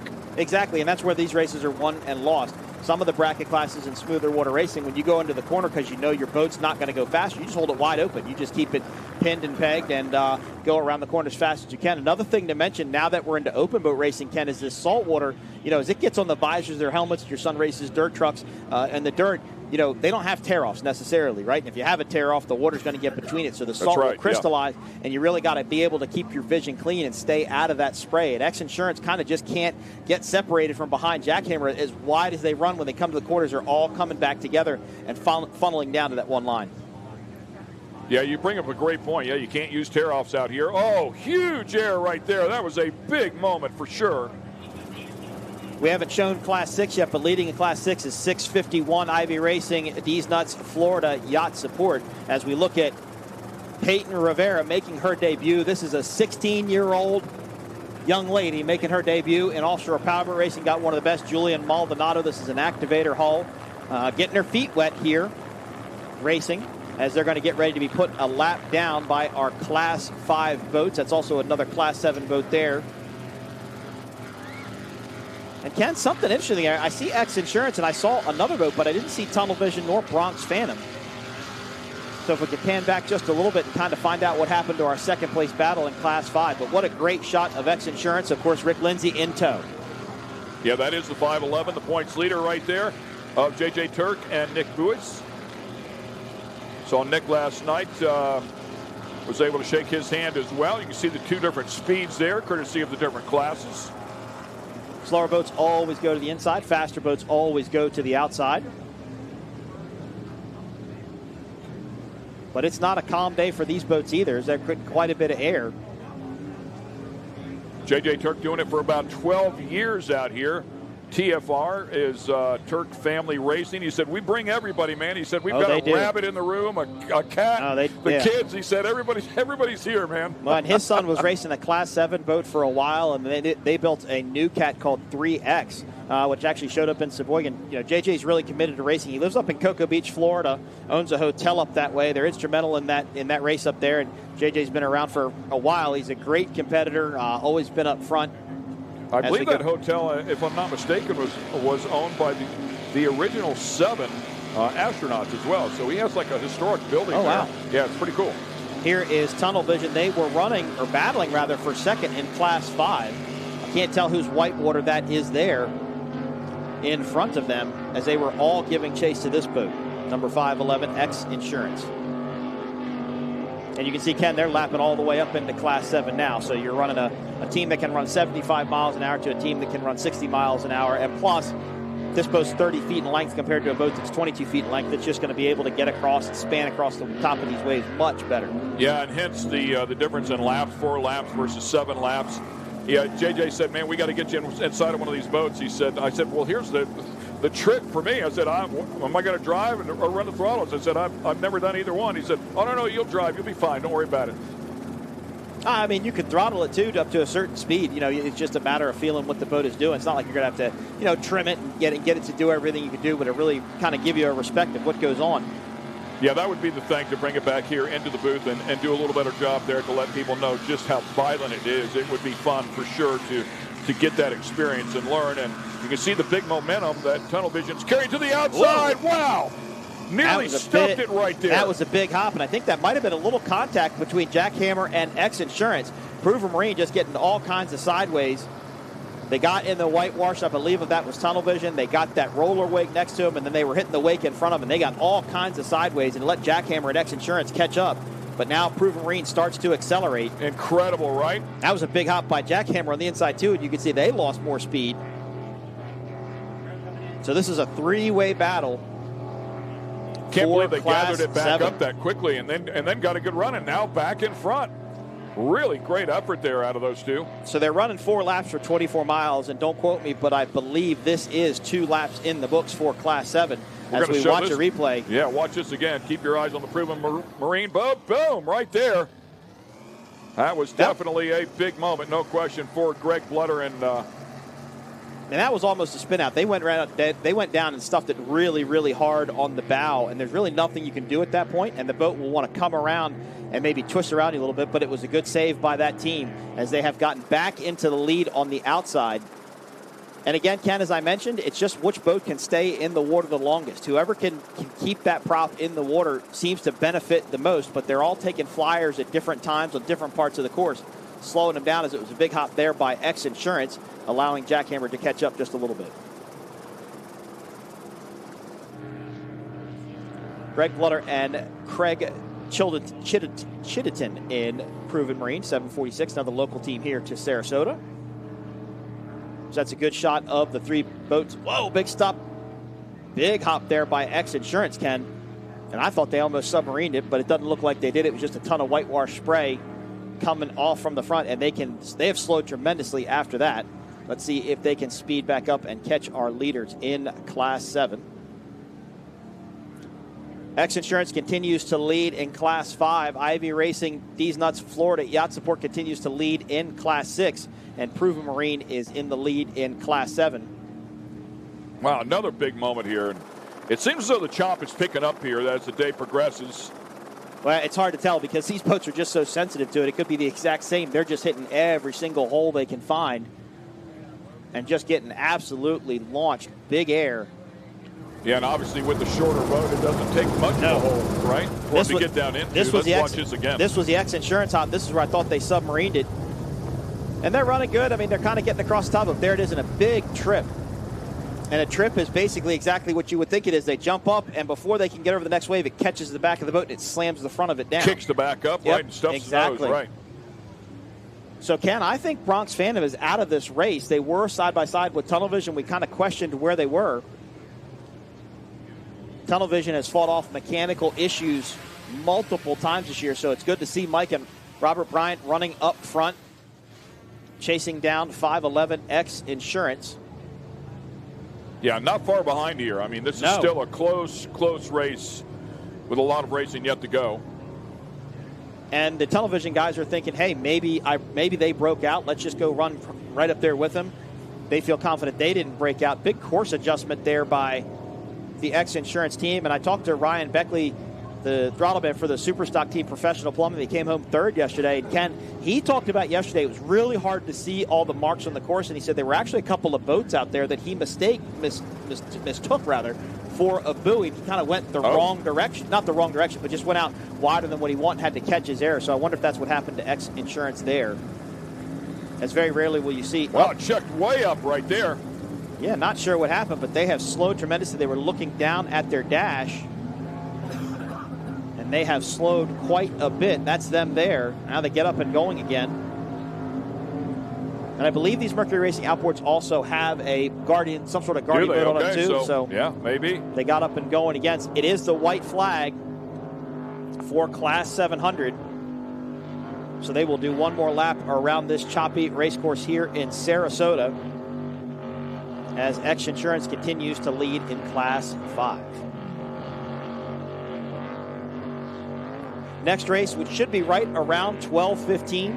That will be bracket class 200, 300, and 400. All classes running 8 laps this afternoon. After that, we will bring you Mod V and then Supercat. There'll be a helicopter refuel, I think, between our next race and Mod V, which will give us a bit of an extended break. This is Dirt Legal, Team Velocity Factory Racing. This is a brand new boat, Ken. It participated in the shootout a couple of weeks ago and then came out and made their debut. Of course, Velocity built right here in Central Florida. They had a Class 6 boat as well, and I haven't seen it out in Class 6 or haven't gotten an update on it yet. Up 611, I apologize. They're currently running second in Class 6. Yeah, one of the new entries here, Brad Christopher and A.J. Smith inside of the Dirt Legal boat. Talk to them of what Dirt Legal was this morning, and it's actually a company out of Montana that will help you legally register your off-road vehicles, be it UTVs, dirt bikes. They help with trailers, all kinds of different stuff, and they help you make it so you can basically ride those kind of anywhere you want. Pretty cool name, pretty cool livery on that boat, just a beautiful shot. And they've got to get it figured out. Obviously, they're bouncing around a little bit, but this is their first race. It's exhilarating at the very least, right? So, I mean, come out here, jump in the game, start to whittle away at it. You've got to learn. You've got to get that experience and to come out here and just have a blast while you're doing it as well. Well, and it's bracket class racing, right? I mean, don't forget, our leader boats could have broken down their speed bracket, and this boat could end up on the podium. I say it a million times during these races, but it's a true statement. If they break out, standings change very easily. Kind of hard to tell who that is from our shot there, but that might be Proven Marine to the left. Fanned out here pretty good now. Doesn't look that rough from this angle, does it? Yeah, it never does till you get up close. Actually, I think that's Yabba Dabba Doo. They are running in Class 5 as well, boat 577. Steve Adams and J.D. Vines on that boat. And I believe that is Sweat Equity behind them, another Class 5 boat. There is Sweat Equity, 524.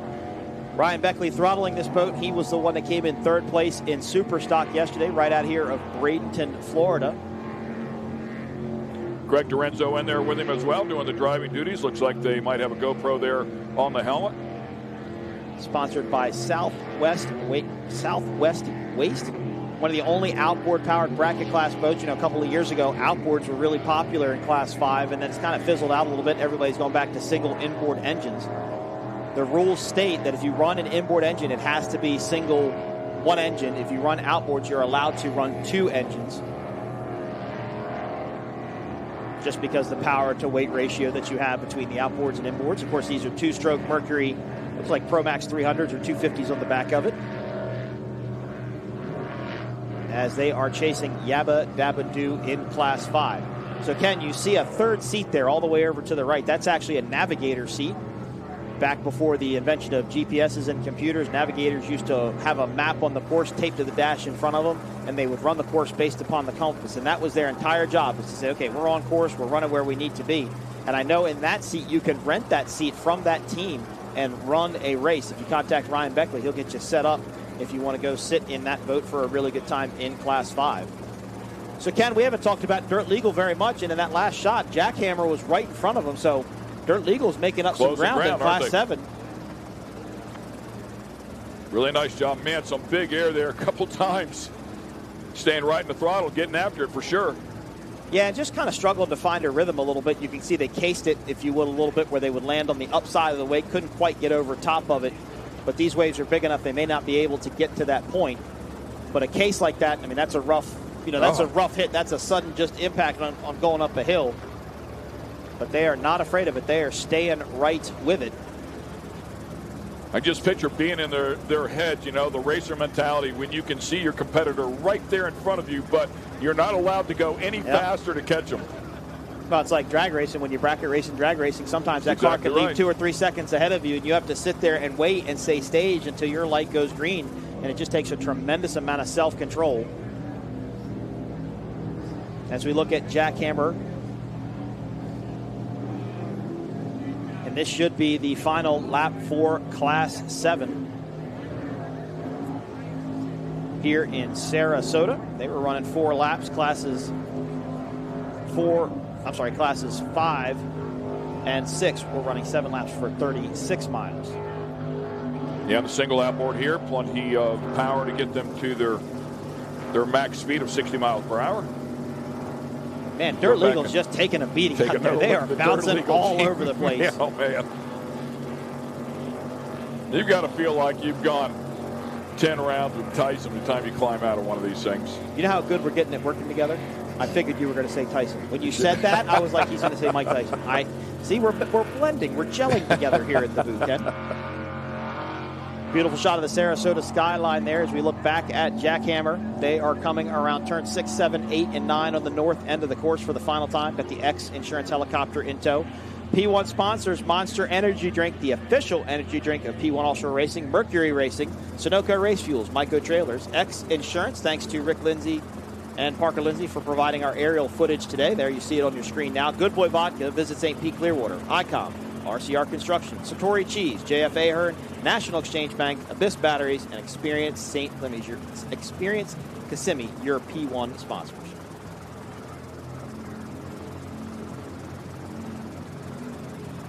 Five laps complete here for the 500 class.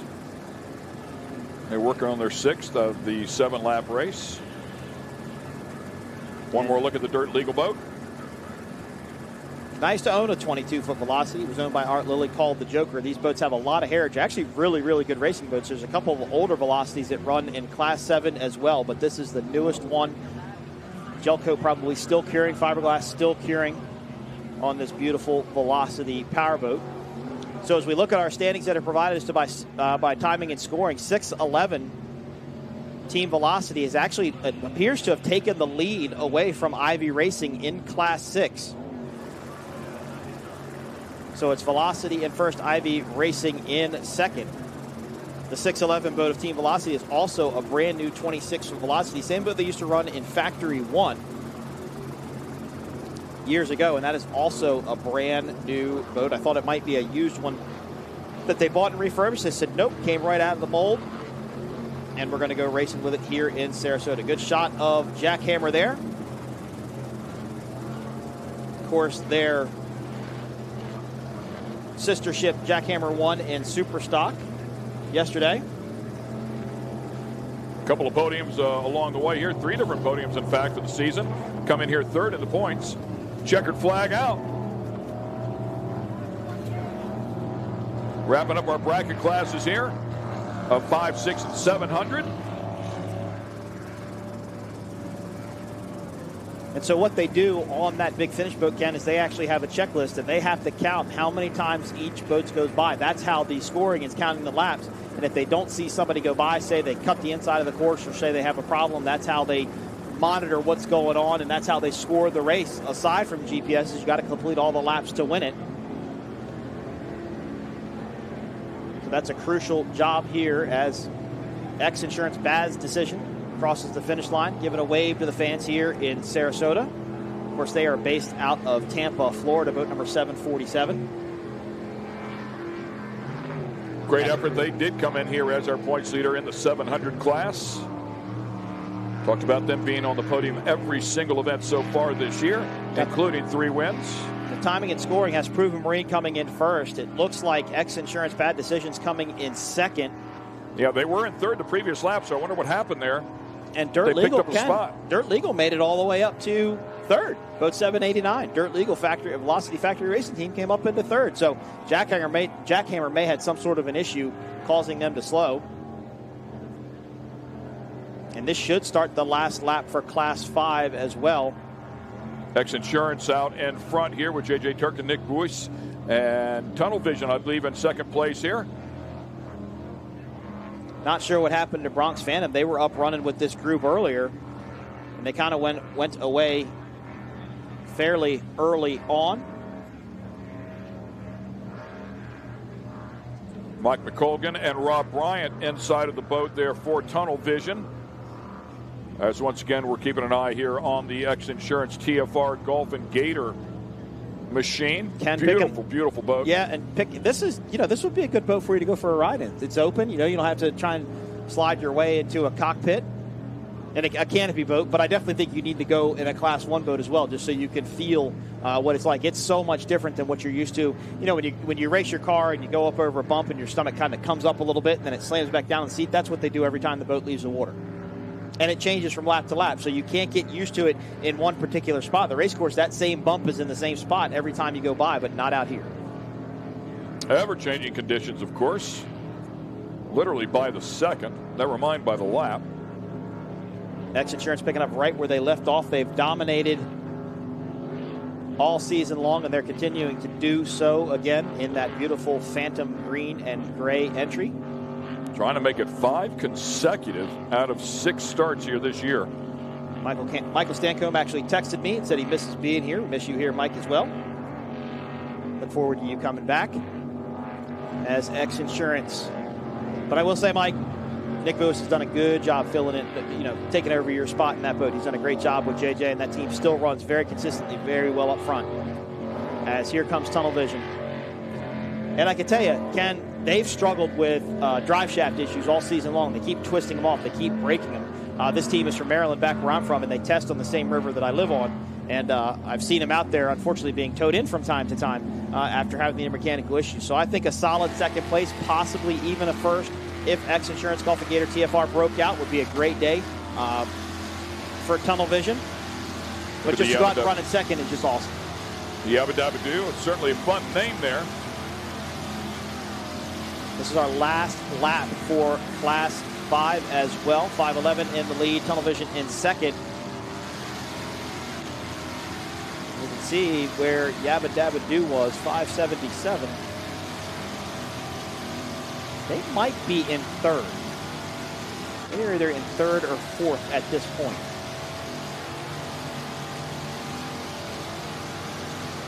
Boat at full song, sounds awesome. When it's got those tractor pipes that come up out of the header. This is Class 3 X69 Scratch and Sniff Class 3X. So a little bit different of rules than our Class 7, although it looks similar to it. They will take the win in 3X. Michael Chandler and Austin Locker in that boat. So tractor pipes, Ken, sounds like kind of like a pulling machine there, doesn't it? It's got the exhaust right out of the engine hatch. You can see the two pipes and just gives it such a unique sound. Yeah, plenty of power here as well to run that sustained 75 miles per hour without any issues. You talked about it before. A lot of these boats are capable of running in excess of 100 miles per hour, but you want to have something to play with there depending on the conditions and not have to push the boat as hard as absolutely possible. It looks like it might be laying down just a little bit to me. I don't know how fast this team is going, but they are not. I mean, they're getting some air, but they're not hopping around nearly as much as I think they may have been at the beginning of the race. So it may be flattening out just a little bit. Second race of the day almost wrapped up. Our third race of the day will be bracket classes 2, 3, and 4. Then we will go Mod V, racing 11 boats in Mod V. That's going to be very exciting. And then Supercat racing returning to Sarasota. I doubt one of my most favorite classes is Supercat. It's going to be loud. It's going to be fast. A lot of teams got some things to prove out here in Sarasota. Let's see if Monster Energy MCon, or MCon Monster Energy rather, can take the win, as they are the dominating team right now in Supercat. Good shot of Yabba Dabba Doo there, boat number 577. As we will wait to get an update from timing and scoring. You're talking about a tear-off, and they don't use tear-offs. Obviously something flying around on top of the helmet there, but it almost looks like a tear-off that would be stuck, but some sort of sock, or kind of curious what that is. Maybe it's just something fun, like a mohawk. Steve Adams is on the wheel for that boat. He's a bit of a crazy man. He likes his mohawks on his helmet, so it wouldn't. He's always been known to put some sort of decoration on his helmet, so it wouldn't surprise me if it was something. Wind tunnel testing right there. Right, exactly. Yeah, it's like putting the string on the race cars to see where the air is coming across. Maybe there's a GoPro behind it. No, it looks like there's one in the engine hatch. That's it. Look, they're saying the wind's coming this way. Let's change this aerodynamic piece of the boat, you know? Good run for Yabba Dabba Doo in Class 5 with the X Insurance helicopter in tow. Yeah, Rick Lindsay right there on them. Obviously, you can see the engine pushing the water there out of the side of the boat. Everything's happy back there, doing what it's supposed to do. Time to wave, by the way. Yeah, had to wave to the fans. Wave just a bit. So Steve Adams not afraid to take the hand off the wheel either. It looks like they're currently in 4th in Class 5. 5:28, which is Hammerheads Fly SRQ. Larry James and Don Jackson currently in 3rd place. Tunnel Vision in 2nd, and X Insurance in 1st. All the results we will tell you about bracket racing are provisional, as the GPSs need to go back and be read before any results can be made official. Strong showing, by the way. Good boat count here for Sarasota, as was anticipated. Right around 65 boats in total, so really, really good event here. And a lot of these boats will carry on to our next event in St. Pete. St. Pete only about 45 minutes north of here, up the road. Across the Sunshine Bridge, leading into Tampa. Good shot of Sweat Equity, boat number 524. As I talked to Ryan Beckley, who's throttling this boat this morning, took 3rd place in Superstock yesterday. I said, Ryan, how you feeling? He goes, I'm a little sore. Yeah, you said they were ripping engines off yesterday. So they were ripping lots of stuff off yesterday. 611 continues to lead in Class 6, so Team Velocity.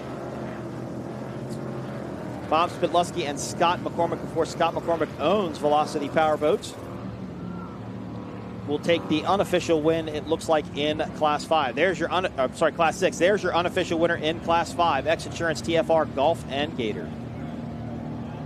Congratulations to those guys. Man, what a season they are having as they make it 5 consecutive wins and 6 consecutive podium finishes. They will leave here with a little larger points lead.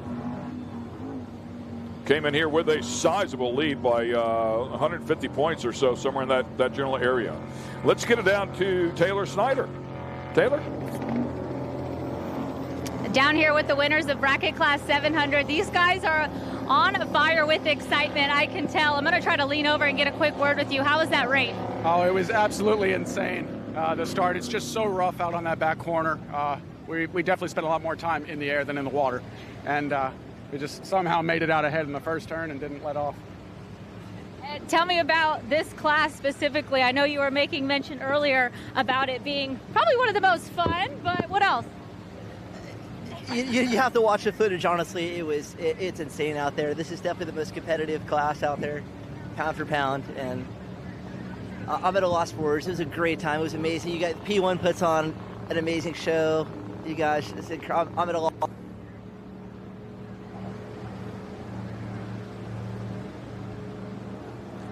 Yeah, unfortunately there, looks like we lost Taylor and the gang, but congratulations there to the Proven Marine team. Boy, what a great battle. Is he lost for words, or is he kind of catch his breath still? Yeah. I think he might be trying to catch his breath. Might have knocked the wind out of him a couple of times on a couple of those hits. There, I love it like a lightweight boxer. Pound for pound, we're the most exciting, or competitive, so it's good stuff. That's the beauty of it, right? I mean, it doesn't matter. A lot of times it's not always about the speed. It's just the competition. No, 110%. And going out there, we're all friends, right? This is like you do with car racing. We're all friends in the pits. We'll do everything we can to help each other out. Of course, the gloves are off when you hit the race course, but you just want to see your competitors do well, and first-time winners and teams just have that success, because that's what keeps people coming back. That's what makes people want to invest in the sport and move forward. We're going to bring you some highlights here of the bracket classes, 5, 6, and 7. This is how everything got started as they started to fan out. Yeah, it was choppy in the beginning. Of course, I think they create a lot of their own chop as well. They do. It was a three-way battle in Class 5 between Tunnel Vision, Marker 1 Marine, and X Insurance. Not only in Class 5, but also in Class 7. You saw your winners, Proven Marine. Big hop there by X Insurance. Everybody trying to find a lane here, and boy, it did get pretty sporty out to the Proven Marine boat. Really went for a big ride, had to gather it back up, and nearly stuffed the nose right there for Ex-Marine. Dirt Legal came up and got all the way up into 3rd place around Jackhammer. Congratulations to that team on their first race here in Sarasota. That's the VIP hospitality tent put on by P1. Go to P1Offshore.com. and purchase your tickets for St. Petersburg. We'll be on the St. Petersburg Pier looking out over the Tampa Bay area, good spot to watch a race, but also down a there good where VIP they run the area. IndyCar race as well, right? Yeah, you walk across the corner when you go from the hotel to the race. Yeah, there you go. Looking forward to seeing that. Of course, what they've done with downtown St. Pete is incredible. It's such a beautiful area now. A lot of fun to be down there. For sure, 100%. You can trip over those rumble strips in the corners, too. I've actually had that happen to me. Didn't fall, but just kind of stumbled going across Why were you tripping, bud? I mean, I wasn't paying attention. Yeah, okay. I'll just be honest. I didn't know, maybe you had an adult beverage or something. I might have had one or two of those, too. Yeah, no, for sure. Good times, by the way. Welcome to the VIP booth, if you will. That's not us, by the way. We're just a couple of race donkeys in here having a good time calling some boat racing here in Sarasota. It's a beautiful day out there, obviously hot. It's very humid. We saw the temps a little bit earlier, 86 degrees, but it's really not a good indicator about how warm it is whenever you factor in the humidity. No, and like we talked about yesterday, for us down here, we're from, up north where it gets colder. When it's cold in the wintertime, you get that punch in the face when you walk outside. Well, you get the same thing here with the heat and humidity. You go outside and you're like, kind of takes your breath away. It just gets to be so hot. But just a beautiful day. White coral, sandy beaches here in Sarasota. Just a great place to have a race. And got to visit Sarasota County for having us and supporting this race and bringing it back for 40-plus years. So we will take a quick commercial break. We still have a lot of racing yet to cover here, so stay with us. Take a quick break of your own if you'd like, but make sure you come back and we will bring you some more great racing action. We still have some more bracket classes, but they're going to get faster and faster, 85, 95 miles per hour. So we'll have some fun here. Stay with us.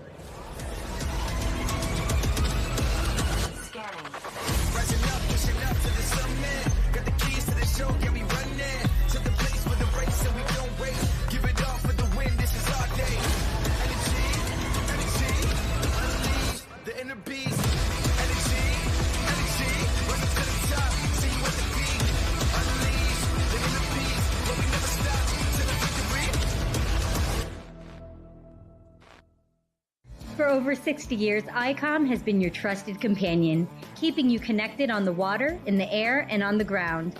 Whether you need a two-way radio for your cruiser, center console, personal watercraft, or anything in between, ICOM has you covered with the most innovative marine, amateur, aviation, land mobile, LTE, and satellite network products. Lower than that.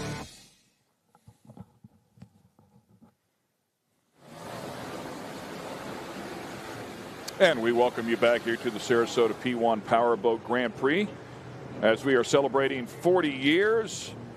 Good look at the X-Insurance boat there, and they had a great run here once again, making it 5 consecutive wins. Congratulations to them. They are our points leader as well. Looks like Taylor is down there with them. So once again, let's get it down there to Taylor Snyder. Taylor. All right, I'm down here with the X-Insurance guys taking that win. I'm going to hand over this checkered flag to y'all, and then I'm actually just going to hand you this microphone. JJ and Nick, what an incredible run you guys had out there. Tell me about the water here in Sarasota. Well, we're super happy to be here. The whole X-Insurance TFR statement team, 40th anniversary of Sarasota, coming through with a victory. It couldn't be any better than this.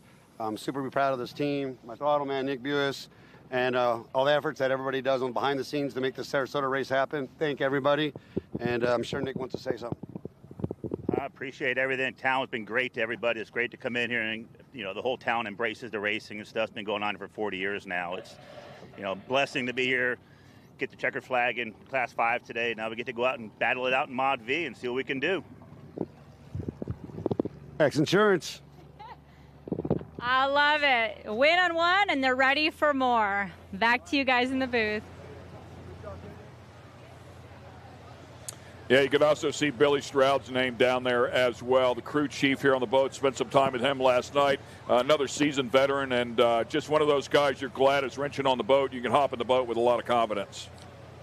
Nick brought up a good point. They're going to jump out of this X-Insurance boat and then go run in Mod V, our third race of the day here in Sarasota. To recap our finishing order for this race, it was 511 X-Insurance coming in first in Class 5, 579 in second, and 528 Hammerhead Fly SRQ in third.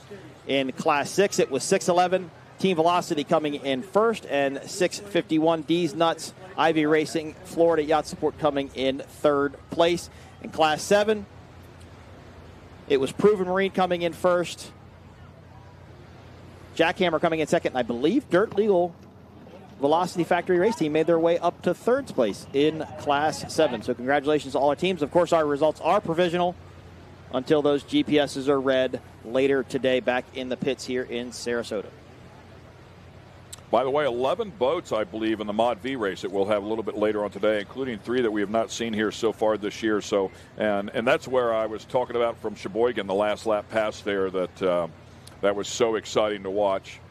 So it'll be a lot of fun to watch them come out here and go at it as well. Some great racing yet to come here today, as we talked about before as well. We will close things up with the Supercats. It's the most boats we've had in Mod V yet to date, and I think it's going to be really super crowded. When you think about Superstock, we have 11 boats in Superstock as well, and think about how dicey that start gets, right? Now you're talking a boat that's half as wide, a little bit shorter, single engine that just chine walk and move all over the place, and I think it's going to be very exciting to see this Mod V race. 11 boats. I know they were talking about rules and stuff yesterday after the drivers' meeting, but I think they're going to go out and throw the gloves off and duke it out. How did things turn out, by the way, with the boats not needing to maintain their lanes? Was it Factory 450R that changed that rule a little bit there on the start? They did, yeah, and it was a test to see how it was going to go for the remainder of the season. I never really found out how it went. If I remember correctly, Motlett kind of got out to such an early lead that they kind of could go wherever they wanted to and really run their own race, but didn't really get much of an update on that. Excellent stuff. Once again, welcome back to the booth. We're having a great time in here as well. Inside our booth here is actually at the hotel that we're staying at here, so a beautiful area. We appreciate everything that Greenlight has done here to set everything up, and P1 as well to help us give us a good place to call the races from. Wonderful. Looks like our next race will be around 12:30 today. That's going to be Class 200, Class 300, and Class 400. And then we will go Mod V racing and Supercat racing to wrap up the Sarasota Powerboat Grand Prix. And once again, good look there at the beach as we bring to you the results that you were just speaking of a moment ago. X Insurance TFR Golf and Gator in first, Tunnel Vision in second, Hammerheads Fly SRQ in third, Yabba Dabba Doo in fourth, Sweat Equity Southwest Waste in fifth, and Ivy Racing D's Nuts Florida Yacht Support actually ran in Class 6. But a good race. I'm really proud of Michael McLaughlin and Robert Bryant. They did a great job in Tunnel Vision. You know, they've struggled with their mechanical issues all season long, and they were able to come out here and run in second place. And once again, we'll get it down to Taylor Snyder with another one of our winners. 23 years. All right, I'm down here with our Bracket Class 600 winners. I'm going to get these guys over here so I can see if I can get a quick word. Scott, our throttleman. Did I hear you mention you haven't raced in 23 years? What's it like being back? Oh boy, I feel the pain. Everybody said it was flat out here. You can tell it is not flat. Look at that blister. But it was a good time. We just built this boat. It was brand spanking new. Had no time in it. I hadn't even put my vest or my helmet on before we got here today. So me and Bob used to race 20-something years ago. 20 years ago. First time back in a boat, brand new boat, first place. No time at all has passed. It seems like, Bob, taking that victory, how'd it feel? Well, it felt like, I had 5 years of experience in the NFL that I just played back-to-back games without rest. So it was exhausting out there, but a lot of fun, man. I enjoy winning. Scott did a great job on the throttles. The boat was solid for first time really running it. So we're excited about what we can do moving forward with this velocity. Excellent work. Thank our sponsors, though. Yes. So we got Sarasota Ford brought us an amazing tow vehicle, F250 Platinum, jacked up on 26s. Those guys are the best. We got Lavorsi Marine, Ameritrail Trailers, Stainless Marine. We have Innovation Marine in Sarasota. And Ryan Beckley hooked us up with all the decals. Yep. Thank you. All right, hold up that checkered flag for me. Congratulations to our Class 600 winners. Back to you. Boy, that is a wonderful day to take 20 years off, have a brand new boat, come out here, no seat time whatsoever, and bring home a win. That's exciting. And Scott McCormick is known as a pretty happy, bubbly type of personality. I think he's a little extra happy today after taking his first win, like you mentioned, in 20 years. But it was Team Velocity taking the win in Class 6. Congratulations on their first time out. Beautiful boat that used to run a class called Factory 1. That's where those boats were built, or what those boats were built back in the day. And Factory 1 was more of a spec class racing where they had engine limitations and weight limitations and so on and so forth. They could go as fast as they wanted to win. It wasn't a bracketed class, and it was really a good production style entry-level class back in the day. Good look at the P1 rescue boat there, and one of our cameramen on there as well. Of course, Taylor keeping up with all of our race winners as we bring you some more results here in the 700 class. 746, Prove Marine taking the win. 747, X Insurance, Bad Decisions coming in second. 744, Jackhammer coming in third. Apologize, I thought Dirt Legal moved up, but Dirt Legal making fourth. 789, Team Velocity Factory Racing. 7 Hartman Marine, Statement Marine, X Insurance coming in fifth, and the firm P-Power. Peyton Rivero making her debut here in Sarasota, coming in sixth place. Congratulations on just finishing your first one, Peyton. Exactly That's like right. a win. Exactly right. Yeah, out there getting it done. One of two ladies in the sport. Of course, we watched Taylor Sissom run yesterday in 450R factory stock, and now Peyton, who did quote she's following in Taylor's footsteps if she would, to come out here in powerboat racing, and her dad will race. Pete Rivera will race later today in Mod V. But again, congratulations to Peyton, well deserved. 92-point lead for Bad Decisions. Her class coming in, finishes up in second here, keeps their podium streak alive as well for 6 consecutive. And once again, we will get it back down to Taylor Snyder. Stacked field that was. I'm here with our final winners in this bracket class race, our 3X winners, Austin and Michael. I'm going to hand that checkered flag over to you. I'm also going to maybe just hand you the mic. How was that race out there for you today? Yes, ma'am. It was a little brutal. Water was rough on the backside. Got real heavy in the front corner too. But we stuck it out. We had a couple issues last night with the motor. Couldn't get it running. Went back to Fort Myers, grabbed some parts. 2 o'clock in the morning, we got it running, and here we are today. So that's what it's all about, I guess. Anything for the love of the sport, right? Absolutely. And my thanks to Austin here for doing all the hard work and getting us up and running until 2:30 in the morning, and back at it at 6 a.m. in the pits, and we kicked ass. Absolutely did. All worth it for that checkered flag. So go ahead and hold that checkered flag up, celebrating your win. Congratulations. Excellent race out there today in Sarasota.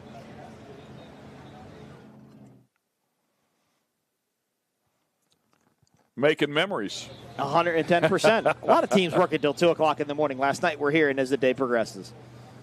Yeah, that's when you make that effort like that, like you said, you run back to Fort Myers. That's a bit of a drive down there and back for sure. Takes a good chunk of time. So they clearly were digging hard to get that one back together. And boy, it certainly paid off here today.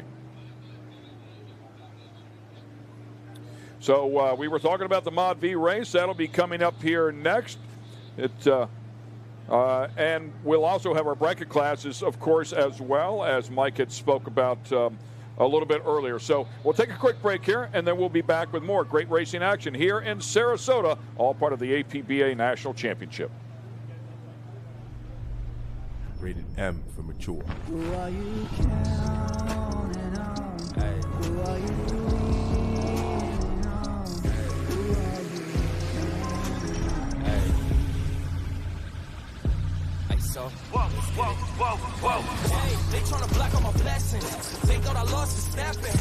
I bet on me and my team. ISO is what I'm rapping. Who are you counting?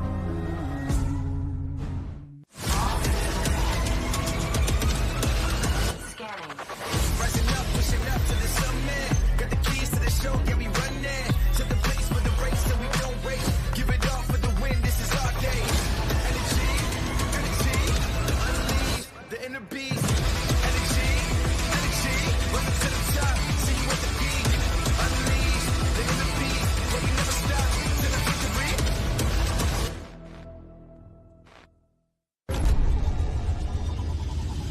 I used to toss a coin in the waterfalls, in the wishing well, now I get plenty coin, self-made, you ain't gotta wish me well, you ain't like me then, but I guess it's past tense, cause you tapped in, you was never who you said, I see the facade, when looking it really be like you could tell, my guard up, I ain't taking nails, if it's not in my favor, won't sign a deal, I got the royalty in the mill, I got authority in the field, take a look in my iris, I'll be precise with the timing, I never know where my mind went.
Mercury Racing was forged in the heat of competition. The will to win is in our DNA. Competition isn't just what we do, it's our proving ground.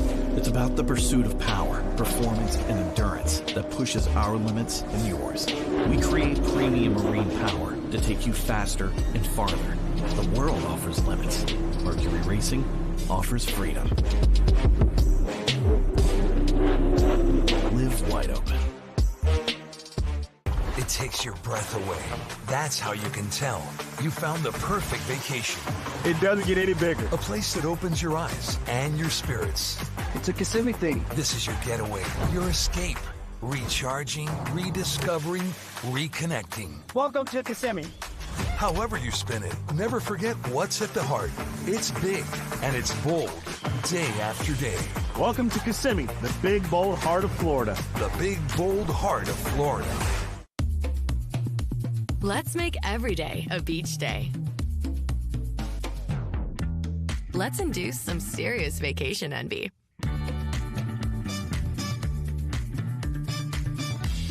Let's make it look like we've done this before.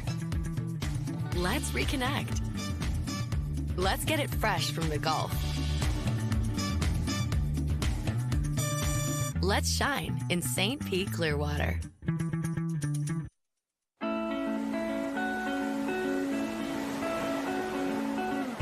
She won't remember her first word. She won't remember her first steps. But she'll never ever forget her first wave.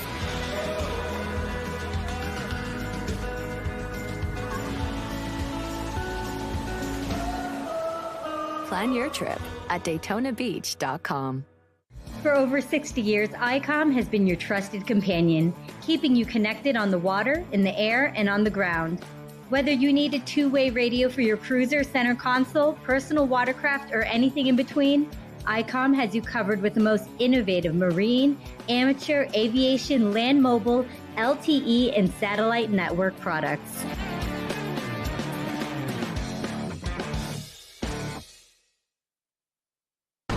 Insurance sucks, and we think so too. Why? Because traditional policies don't provide complete coverage, leaving you to deal with the holes and gaps. But not anymore. X Insurance's true umbrella and true homeowners are a true partner, covering any potential gaps and exclusions.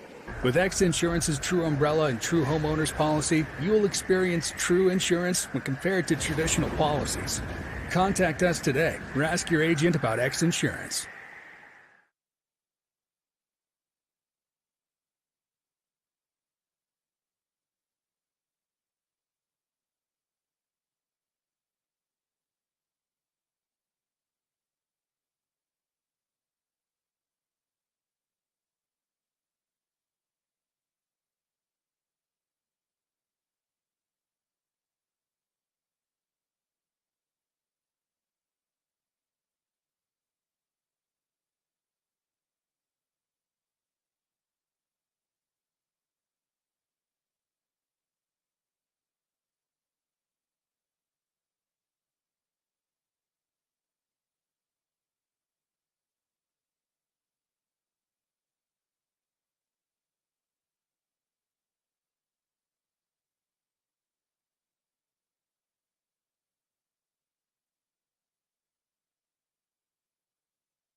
And once again, we welcome you back to the Sarasota P1 Powerboat Grand Prix. We had the UIM Class 1 Championships earlier today. We are now focusing on the APBA National Championship, and we will have some more bracket classes out here. Ken Stout and Mike Jaworski sitting right alongside as we get ready to call this next one. I believe a total will be about 6 boats on the water to cover a couple of different classes. Class 2 and Class 4 taken to the Gulf of Mexico. There is 208. That is Justice League with Don Urfer and Richard Davis.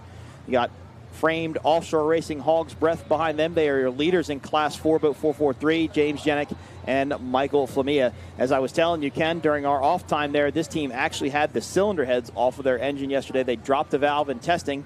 And from dropping a valve, that could either go really, really bad or it's not that bad. Well, they didn't have a bad day. Put a little dent in the top of the piston, but they got some heads brought in from somewhere locally. They got them put on the boat, and they're out here racing today. But they have almost a 100-point lead in Class 4 over Simmons Marine, so they just need to go out there and be able to run. This is their first season in Class 4, so having a great year so far. Yeah, despite not going to Lake of the Ozarks, every event that they've shown up at, they have won. So it's been an incredible season. Did not go to Lake of the Ozarks, but everywhere else, Marathon, Cocoa Beach, Sheboygan, they all have Ocean City. They grabbed a win there, so consequently that big points lead. Boat number 404, Simmons Marine. They are your known Class 4 champion. Jim Simmons has been racing for such a long time in a 34-foot Phantom. Unfortunately, he's out of the boat today. We got Kevin Campbell and Mike Sadlin in the 404 entry.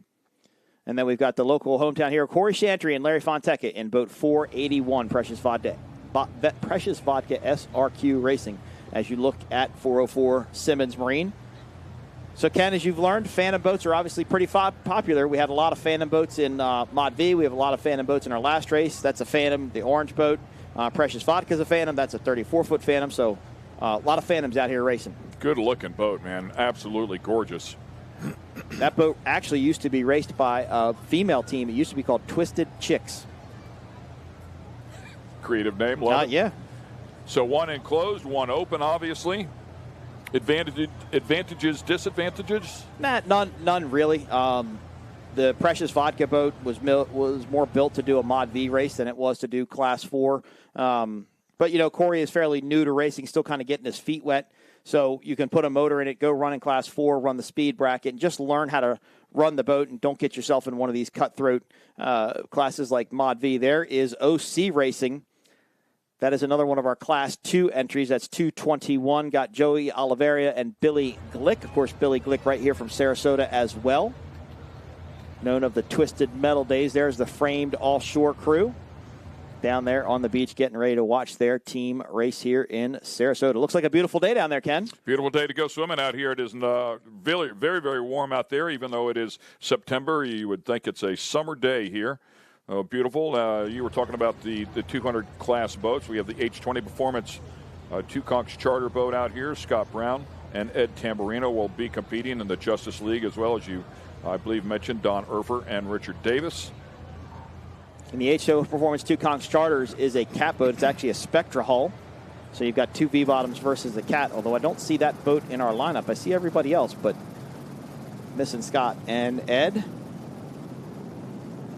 One of the shots from our X-Insurance Helicam of the area here down here in Sarasota. It is beautiful for sure. Ha-ha, there's the way to get it done. Don't know that I've seen a raft like that. They're getting more creative by the day. Well, you got to be able to blow it up. They got huge inflators now that blow those things up in like seconds. Could you imagine having to blow that up by hand? It's got the bimini top. Looks like it might have a spot there for you to put your feet down on the water and sit inside of it. Pretty cool. So for our viewers watching at home, this is Classes 2 and 4. We have been told by Race Control we are going to start Mod V almost directly after this race. Then we will refuel the helicopter and do Supercat. So stay tuned for more racing action here from Sarasota. Yeah, looking forward to the Mod V race and, of course, the Supercats as well. Be a great way to close out the weekend. Then on to St. Petersburg, Florida for the final race of the P1 season. We were talking about the bracket classes before with 5, 6, 7 and the different speeds. For the Class 400, the max speed there is 85 miles per hour, a little bit faster yet for the Class 200s. So it looks like Two Conchs H2O had a problem at the crane, so they're not going to be able to make the race today. We had heard the strap had broke. Yeah, we heard there was an issue there. Yep. Unfortunately, I think that's what happened there. So we're only have 2 boats in Class 2, 2 V bottoms. And I believe they're the same boats. I believe they're both Phantoms. One open and one canopy. Outside of the course here, enjoying this day Big spectator fleet today, yeah. Yeah. And a calmer, better day to watch if you're a spectator. Yesterday had been a little choppy and rolling around in the rough water. Yeah, we had a little bit of weather that came in actually on Friday. It rained a little bit late in the day. It rained, I do believe we did get a few showers yesterday. We saw it during the Class 1 qualifying. We could see it off in the distance and eventually made its way over. But nonetheless, the water was certainly disturbed and choppy. It was a bit breezy, so it got a bit rough out there yesterday. They tore up some equipment out here trying to race.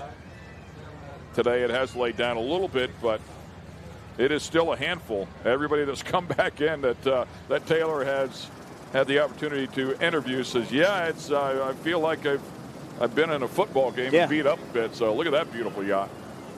Or like you said, gone around a couple rounds with Mike Tyson. Looks like we're waiting on a helicopter to join this fleet. That's why we're currently idling, so they'll get the boats up on plane. I imagine it'll be Class 2 on the outside and Class 4 on the inside, or vice versa, behind that orange cigarette pace boat here in Sarasota. No pace lap, no mill circles, just straight go. And I see Precious Vodka kind of crossing behind those Class 2 boats. So I think it's going to be Class 4 on the inside and Class 2 on the outside. Well, I say that, now he's turned back the other direction. So we'll get it figured out. Yeah, we'll find out here in just a little bit. The framed offshore racing boat, as you were talking about before, 4 consecutive wins. The Simmons Marine boat with Kevin Campbell and Mike Sadlin. Also 4 podium finishes. Did not go to Cocoa Beach, but have finished second every time behind framed offshore racing and did grab the win at Lake of the Ozarks. If the framed offshore racing boat looks familiar, that's because it's the former LSB Revex oil entry of Britt Lilly. That was the first race boat that he ran. Started racing it with his dad, then got Ronnie Umland in it, and then Kevin Smith started to throttle it for him. Used to run in Mod V. Very successful boat in Mod V, multinational and world championship team. Of course, now Britt has moved up to the big leagues, if you would, running Supercat and Class 1. Saw him out here in X Insurance, and we'll see him in Dirty Money with Billy Pyburn later today. And you met the owners of Dirty Money yesterday, Bo and Tiffany Renfro. I did. Yep, wonderful people for sure. Turned out we had some mutual friends there as well out of the Georgia, Atlanta, Georgia. I think he's out of Alpharetta, Georgia, if I'm not mistaken. So, yeah, it's good. You know, it's good to meet everybody. It's difficult to get it all done. A lot of people out here. So they actually started last season in 2023. They bought form of the old Steel Skater. Went all the way up to Michigan City, broke the boat in half. Literally snapped it in half. Yeah. The boat was totaled, so then they bought Clovar, another boat that was in an accident, fixed it up, and have returned for the 2000. That one was in an accident on a trailer. On a trailer, flipped over on the trailer. As I said, it was like it was in a trash compactor. So they sent the boat up to Skater, had it redone, and brought it out here in racing. So this is their second year. Bo, Tiffany, and Billy Pyburn, all known to do poker runs. Big poker run team with some skaters from back in the day. If you don't know what a poker run is, basically it's a kind of like an unofficial race, if you would. You start at one point, and then you go to 5 different stops. At each stop, you get a card. You go to a finale party, you lay your hand out, and the best hand wins.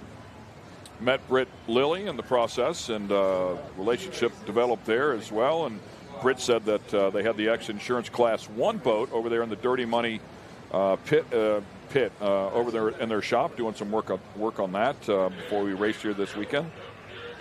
Yeah, Billy and Britt got a chance to test that once they kind of gotten things figured out. You know, sometimes it's a good idea to get just a second set of eyes on things when you've been working on something for so long or so hard. You just get somebody else to come in there, kind of take a look at it and say, well, maybe this, or, you know, tweak this or change that.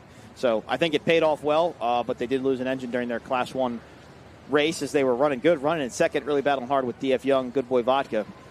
So I'll be interested to see what those guys can do when we go to St. Pete in just about a month.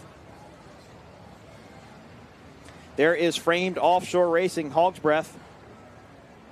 They are out of Key West, Florida, so they are looking forward to the races in November coming to their hometown. Thought I saw the pace boat picking up the pace there for a moment, but then settled back down. They haven't gotten an update from anybody yet.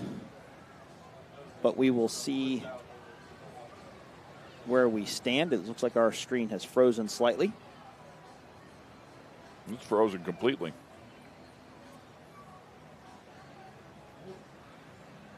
As we get ready to start our third race of the day, our fourth race overall.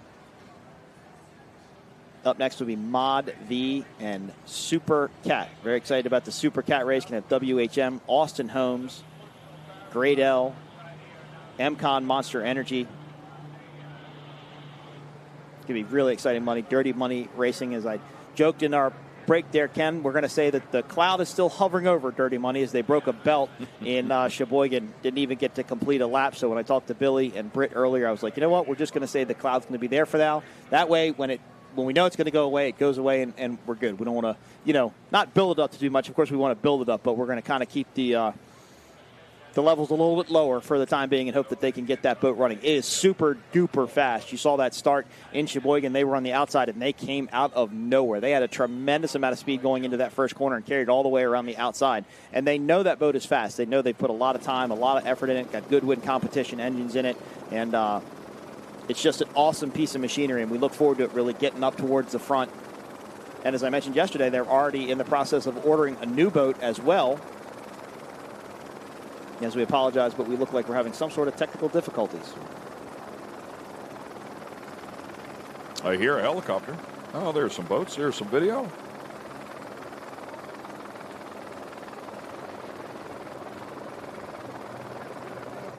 Yeah, that'll be a lot of fun there. Watch Supercats come out here and throw it down, and they did refresh those engines. So now the pace boat has picked up the pace. Yellow flag flying proudly. They'll throw the green flag here momentarily as we get going here once again with a couple of different bracket categories, 200s and the 400s.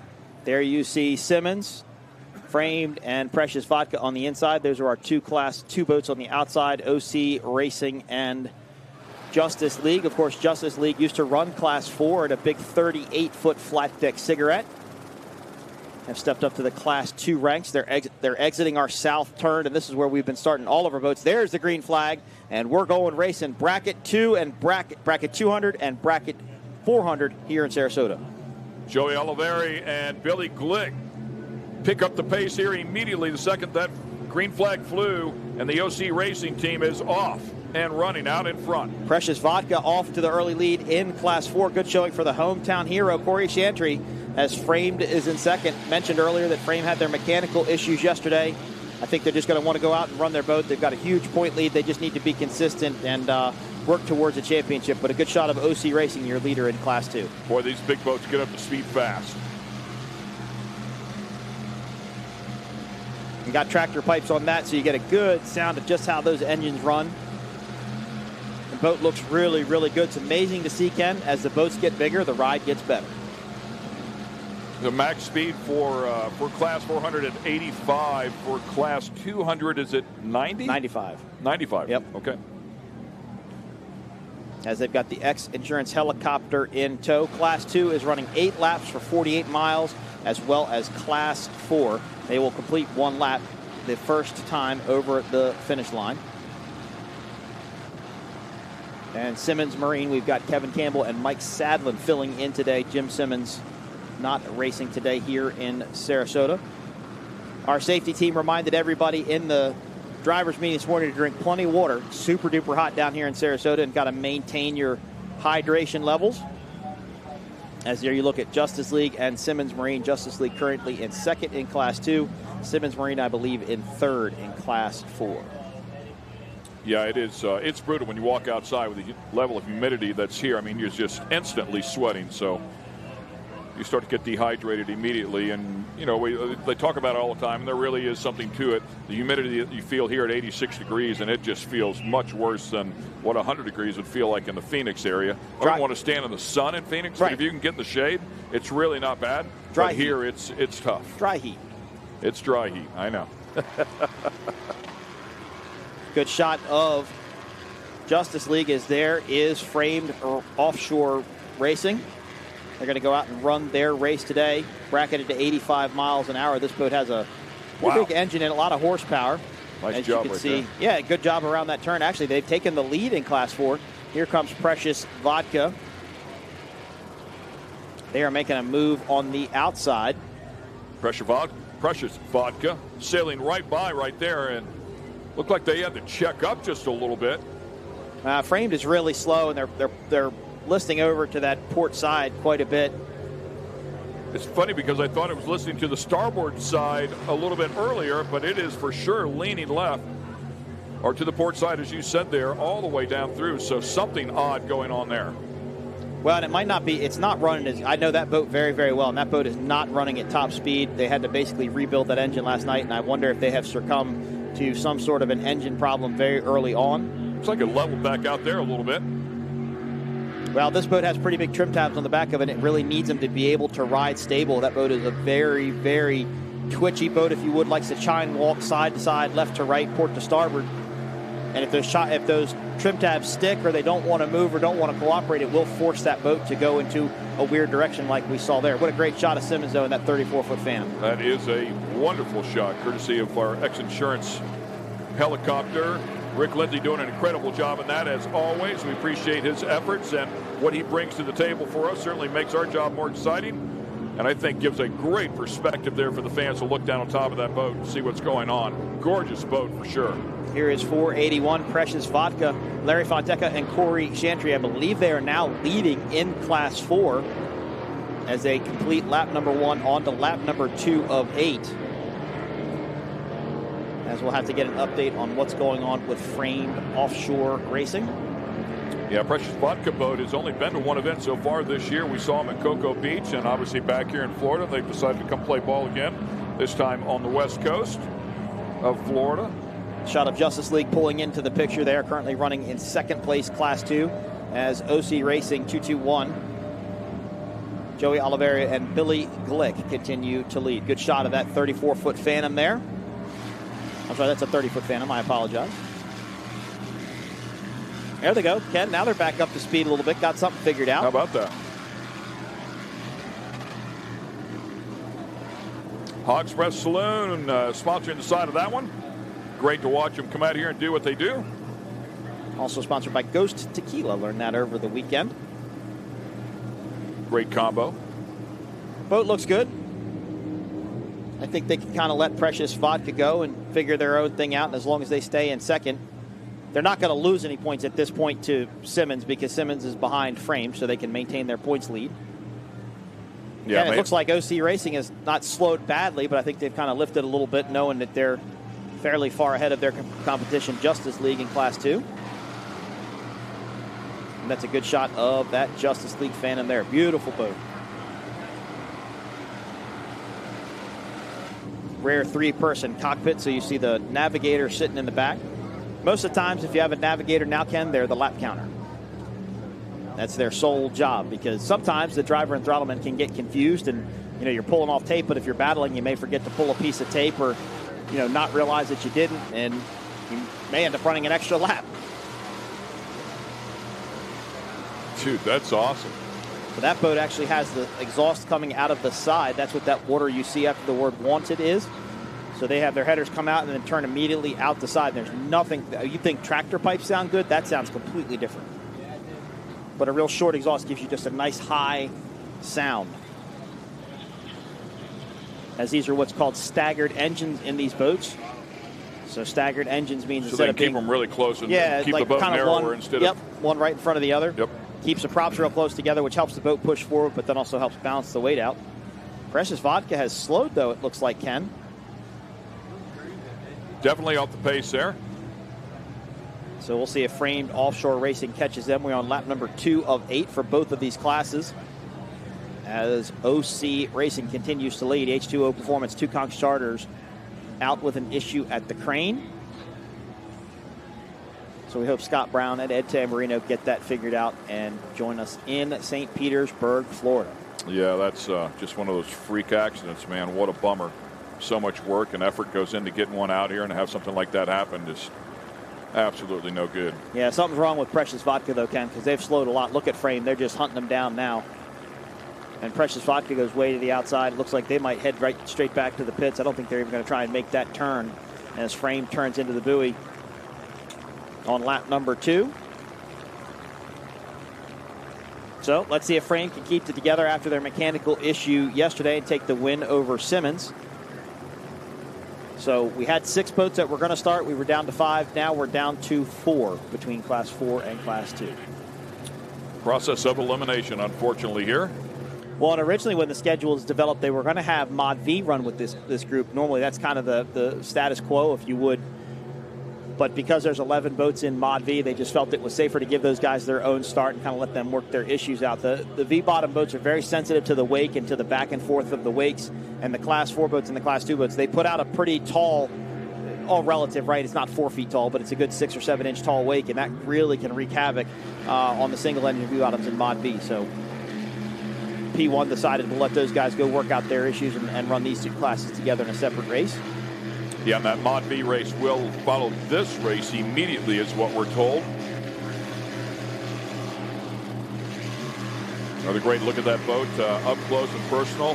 Just incredible shots here. And so you can hear the audio of that engine as well. Just beautiful sound. So Ken, you see that flap on the back of the boat right above the exhaust tip. That's actually exhausting air. That's allowing air to flow through that engine compartment and kind of creating a vacuum and pulling it out. They want fresh air to continue to move across the engine. A lot of what you see with the aerodynamics in car racing, same thing here in boats, just to pull that air and keep it moving through the engine compartment there. It does get quite hot in the engine compartment. So as that one might helps imagine. well. Yeah, I saw the scoop facing backwards as well, kind of that cow induction thought process, I'm guessing. Yeah, this has got scoops on the side of it. That's a good shot of it there, too. And they've got 2 boxes with diverters inside of it, so if it does get water in there, it won't let water get back to the engine, but it funnels the air into these tubes. So this is called a step bottom boat. We can talk about that as well. Step bottom boat. You can see it there, even though it's black bottom. You can see that notch right under the 2 O's in saloon. That is a step, and what that does is that aerates the back of the hull. So as the water comes down the bottom of the boat, it creates an air pocket there and then puts air bubbles across the back of the boat and basically creates like a roller bearing surface, if you would. Not many boats don't have step bottoms anymore, as everybody's proven that can be a much faster setup.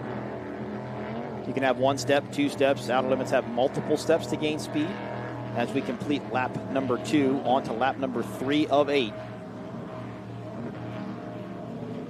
Ken, it looks like Framed Offshore Racing has actually pulled away from Simmons. Oh, maybe not.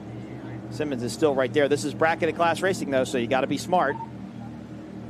And don't go after your leaders if you don't have to. Yeah, and you can see the 2 different lines there as well. I'm guessing that little bit wider line is to maintain that speed and not lose any of it because you're making a sharp turn. Well, and I know that but Simmons... one's a little bit shorter. The other one's a little shorter. Yeah, and Simmons has 2 Mercury Racing HP 500 engines in it, and they're great engines, but they don't have a ton of acceleration, so they want to carry probably the more speed on the outside so they can keep their momentum up, as to where Frame has a pro-charged engine. So they may have a little bit more acceleration out of the corner so they can run a bit of a tighter line. Plus, as you mentioned, one is smaller than the other. Because that's a good shot of OC Racing on lap number 3. So Precious Vodka is out with a mechanical issue. They're headed back toward the wet pits and towards the crane. So we wish better luck for Corey Chantry and Larry Fonteca when we head to St. Petersburg. Headed up the back straightaway. If you didn't hear it at the top of the show, this course is approximately 6 miles long. 3 of them inside of that boat, as Mike was talking about a little bit before. That just looks like fun, man. Yeah, that's a good time. This team, as I mentioned, ran a 38-foot cigarette flat deck in Class 4 a couple of years ago, and they actually purchased a Supercat and raced that for a little bit of time, but then that program didn't stay together. And then they purchased this boat, I believe, last year and came out and started racing in Class 2. So always good to have these guys out here.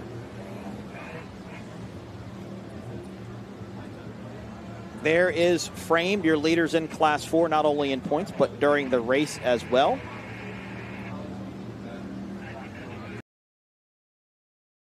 Trailer, but new to them, a trailer that a guy used for Top Fuel drag bikes.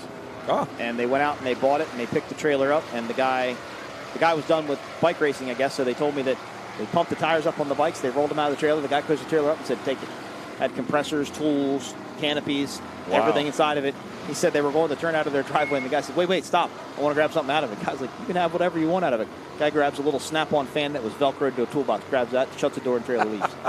So they pretty much got a fully set trailer. They don't have any parts in it for their boat yet, but they've got, and if it's a drag, bike, that guy's got tools in that, got plenty of tools in there.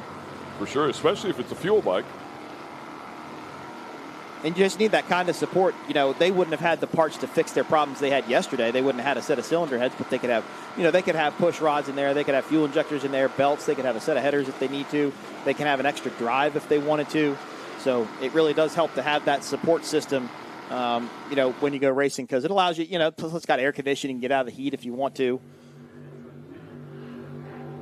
Put a canopy up over the boat to protect yourself from the sun or from the rain. So this boat has the tractor pipes like I mentioned earlier, so you can see two of them sticking out there in the front of the scoop. I think the other exhaust in this boat comes out of the transom. Now we're on lap number 4, so we're halfway through this Class 4 and Class 2 race here in Sarasota. Joey Oliveri and Billy Glick, man, that boat looks really happy, just nice and smooth, steady out there. Does that look fun? It does look fun. I mean, they're making it look easy. Yeah. And they're running the better part of 100 miles an hour, so it's not like they're moping around here. Well, and Billy Glick's a multi-time and national time world champion. He used to run a Fountain twisted metal boat. Still owns it, I believe, right here from Sarasota, Florida. So he has a ton of experience in a V-bottom. The boat has the number 6 drives on it. So he knows what he's doing, and I think when Joey decided to race this program, he joined up with Billy Glick and said, will you come race me? I'd really like to have the experience, and it seems to be working out quite well for him. Looking back at Class 4, that is framed on the inside, Simmons on the outside. So again, it tells you that these guys are pretty much running their speed bracket because nothing's changing. Nobody's really catching each other or losing a ton of ground to each other, so they're right up there at their speed. Yeah, the start seemed to be so critical, and then the acceleration up to your max speed at the initial hit is certainly very critical as well. Yeah, and it's also that inside line in bracket class racing is key because you're going to run the shorter distance and you really control what happens in the corner. You can maintain more speed through the outside if you can hold it to it and make it stick, but really if you're in that inside lane and you get up to your speed quickly, you've kind of controlled that race. You've taken over the control of that race right from the start. Still a little lumpy out there though, Ken, getting some air under that 34-foot Phantom. So now the job of the throttle man is every time those props come out of the water, every time that boat leaves the water, he's going to get back out of the throttle, hit it, and get back into it.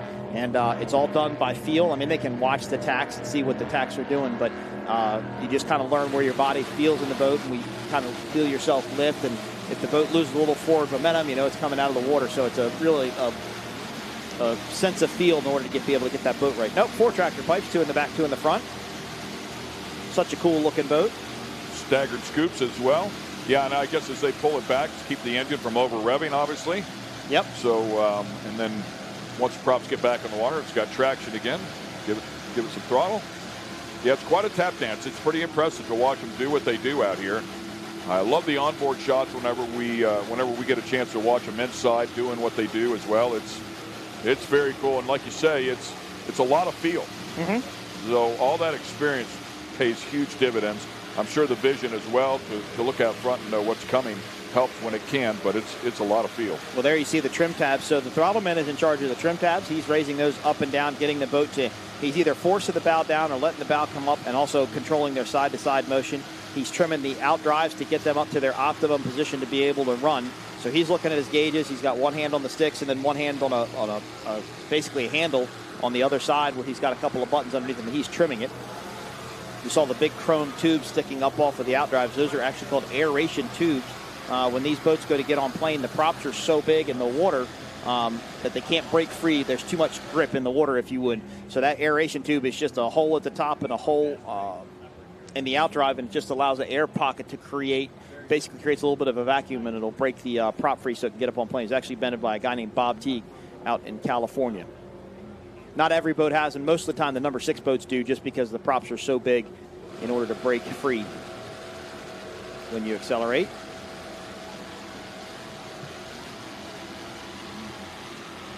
So all these boats can, that's the other thing you could do while we sit here and think about it. You can swim, right? I can. Well, you should do the dunk test if you're not claustrophobic. So they have you seen that yet? I have seen it. Well, they go through a process very similar to that in drag boat racing as well. Yep. Capsule test. Yep. So same type of thing. The only difference between drag boat and this type of racing is we talked about it. In drag boat, it's meant to separate from the boat and contain the driver in a shell, basically a capsule, if you would. They don't do that here. They've reinforced all the way around the cockpit. They've got the roll bars and stuff, but obviously it's kind of too big to have that separation. But I've watched tons of drag boat race videos where those guys flip over. That thing is down the track. Oh yeah, it goes tumbling down there like skipping a rock. But I watched one of the dunk tests as well here for this series, and I was surprised it took them a little bit of time to get out of it. Well, yeah, they teach you to kind of keep your calm, right? Like let everything settle down before you try and rush out of the boat. You have no idea what's going on around you, so they kind of teach you to kind of sit there, get your bearings, because now you're upside down, right? The water is rushing into the cockpit of the boat, so you're essentially filling the cockpit of the boat up with water. They've got a scuba regulator. Drag boat guys, they wear a full-time air mask just like an F-16 pilot wears. Some teams have that, but most of them just have a regulator like right here on their life jacket, so they'll pop that off, and that's how they're going to breathe, just like they were scuba diving. But you've got to support yourself on the ceiling of the boat because you've got to push yourself up. Then you've got to pull your can loose for your safety harness, and then you fall and drop and flip over and get out. So they really just kind of teach you to take your time as long as you're comfortable. Just go through the motions and go through the process. But everybody that races a canopy boat has to go through that training. And we actually learned in the drivers' meeting yesterday, never had a removable steering wheel. So Billy Allen of Allen Lawn Care Landscaping actually donated a removable steering wheel. So they're going to incorporate that because a lot of these boats now have a removable steering wheel on them. So they felt it was necessary to have that, to have the full experience of, the cockpit training. And look, the cockpit trainer has no windows in it, right? So as soon as it goes over, it starts filling up with water. A lot of these boats won't fill up with water straight away. They'll stay dry for a little while. It'll slowly come in. And actually what they've started to do is at the top of the canopy by where the hatch is they'll put an upside-down bilge pump there. So when the boat flips over, that bilge pump is now sucking water off of the top of the canopy, which would then be the bottom to try and keep the as much water out as they can. Of course, V-bottoms don't have an escape hatch on the bottom like the cats do either. Yeah, all interesting process, and it's about having a system. Yep. Like you said, staying calm, but if you go through it a few times, create a system, then you're not rattled the first time it does happen to you. Because whenever you go through one of those things, I mean, you obviously go through the test, everything's in a controlled environment. Whenever you're out there racing, it's happened, you've hit really hard at some point in time. So good chance you're disoriented right, from the hit. Well, yeah, and when you do it, you see them pull the pin, so you flip over when you do your capsule training. When you're out there racing, I mean, you talk to these guys, it just happens so fast that sometimes you don't even know where you are. Sometimes you have no idea what direction you're facing, what's going to come out underneath you. Luckily, Sean Steiner and his safety team do such a great job at deploying divers. That's the point of the helicopter, right? The helicopter has scuba divers in it. If something happens, they can get to you faster than anybody else or anything else can. They'll hover down over top of you. Divers will jump in, and then they will go under and help you get out or get up on the boat or just make sure that you're safe. And we couldn't do it without our safety crew. But training is critical and 110%. And there's all kinds of variables inside of it, too. You could break a windshield. Fast Boys, which we'll see come up later today in Mod V, they actually raced here a couple of years ago in their old boat. And right now we're racing a clockwise course. So at that time we were racing a counterclockwise course. They were running north, and they tripped and stuffed it up, and it ripped the deck of the boat up so bad it collapsed the bulkhead in front of Ken Bollinger, the driver, and broke his leg right there. So then they had to go in and get him out. It took them a while to recover from that. So there's a lot of different things can happen when you're actually out here on the race course and go through it happening. Hopefully you don't go through it, but it does happen to people, and you can just be prepared as much as you can for it. Yeah, absolutely horrible, right? I mean, imagine that, trying to get out of something like that, and your legs are broke. So that's what I say. I mean, you have to go through and develop that system, but because when it really happens out there, it's been a bad day. Well, and a lot of what manufacturers have done, so Skater's done it. I know Britt has started doing it with the new LSP Extremes. Is we used to be in a boat and you'd have a dash that kind of stuck up over your knees, and your feet would kind of like a car, right where your feet would be under it. Well, now what everybody's decided to do is the forward bulkhead of the cockpit, which is the bulkhead in the boat. They put all their gauges up on that. So from where we're sitting, imagine your gauges are up where that monitor are. But what you hit everything. Whenever you flip something, I've flipped off-road cars. I mean, your body's hitting I mean, more stuff than you think you could even reach. Yeah, and what that's done by putting that forward, it's giving you more room to move inside of it. Now you're not trying to get your legs out from underneath the dash, right? There's nothing to impede your legs if you have to fly up or something like that, there's nothing to impede you. Like, it's just made everything much more open. And I got in MCon Monster Energy with my son yesterday and getting to see it, and I forgot. I mean, it's big in there. It's big in there. Yep. There's a lot of room to move around. And it's all about safety. And they're all in a lot of the cat classes, the 450 class, Super Cat, they're all talking about having to redo their canopies, changing their glass to a more bulletproof type glass, because water is an impenetrable force. It will go in and come out anywhere it possibly can. And what they're trying to do is just they change the angle so when the water hits it, it actually diverts the water off to the side. Not as much of a round design here as you see on OC Racing. As we complete number 6 of 8, 2 to go here in Sarasota. Having a nice smooth run, just looks like a Sunday cruise. A lot of these teams have also started to run the cooling vests, not just the ice vest, but now they're running ones with little coolers behind them with chilled water in it that pump it into a vest and get up underneath of it. Some of these guys run full. Well, it's actually required now by APBA that your life jackets, it's no longer just a life jacket. Right now it's actually more like what you see in drag boat racing, where it's the shorts. The ballistic pants. Yeah, exactly. Right. That's more of what we're running. So it gets pretty hot, obviously, here in Sarasota, so a lot of teams are starting to incorporate running a cooling style system. The Supercat boats will run air conditioning. The 450 factory stock boats run air conditioning. It's a 12-volt design system. I don't know what the Supercats are doing. They used to run a compressor right off of the drive shaft, right behind the transmission, and that's how they ran their air conditioner. But with the changes in modern technology, you've got these 12-volt air conditioning systems that can run off of a standard 12-volt battery for a few hours. So it really does make a difference in order to keep the inside of these boats cool. Yeah, it'll be a huge, huge help, no doubt about that. Keep these guys, keep them focused a little bit better as well.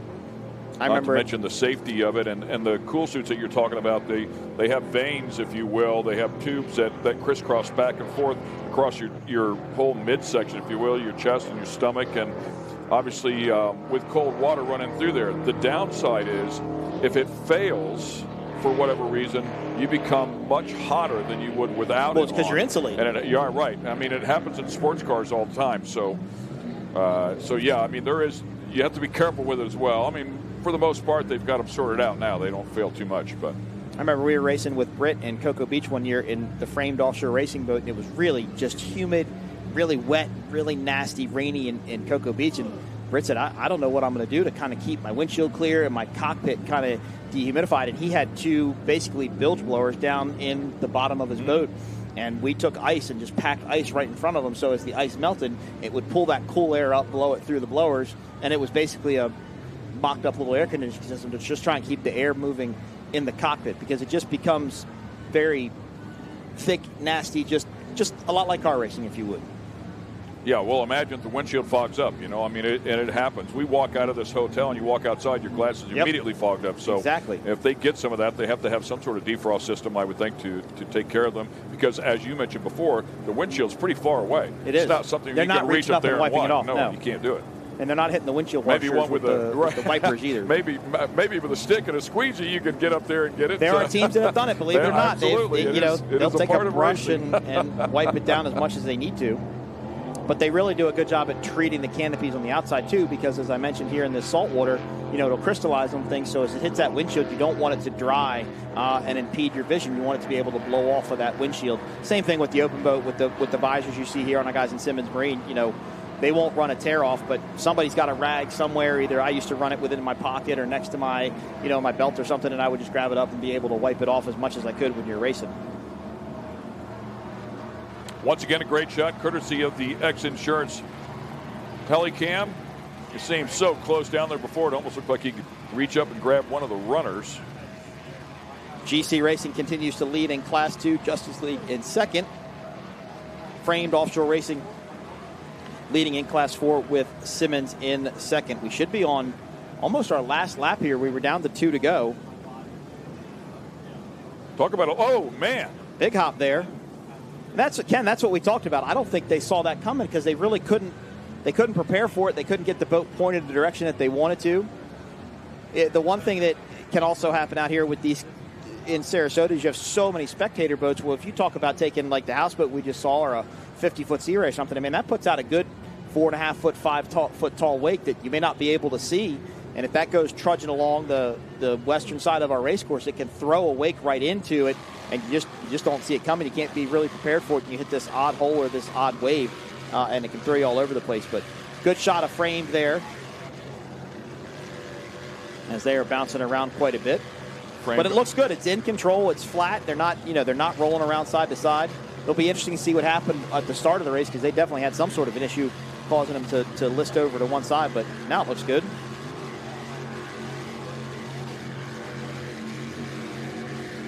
So they were also telling me the story. So when they got their new cylinder heads, their headers wouldn't fit. The bolt pattern was different for the headers. And Tyler Crockett, who helps build their engines, was in the build yesterday. And he said, you got to tap and die set in the drill bit. He says, I'll drill and tap it right here. I mean, you're talking like 8 or 9 o'clock at night in the dark, sweat filling his eyes up, and he wants to drill holes inside of aluminum heads and start tapping them. I'm like, man, that's some pretty crazy stuff. They ended up borrowing a set of headers from, I believe, Dirty Money that matched their bolt pattern. Oh, that was a good find. Save them a lot of time. Yeah, but, I know Tyler pretty well, and I would think if there's one guy that could drill and tap it in the middle of the night in the pits, it'd probably be Tyler, knowing him.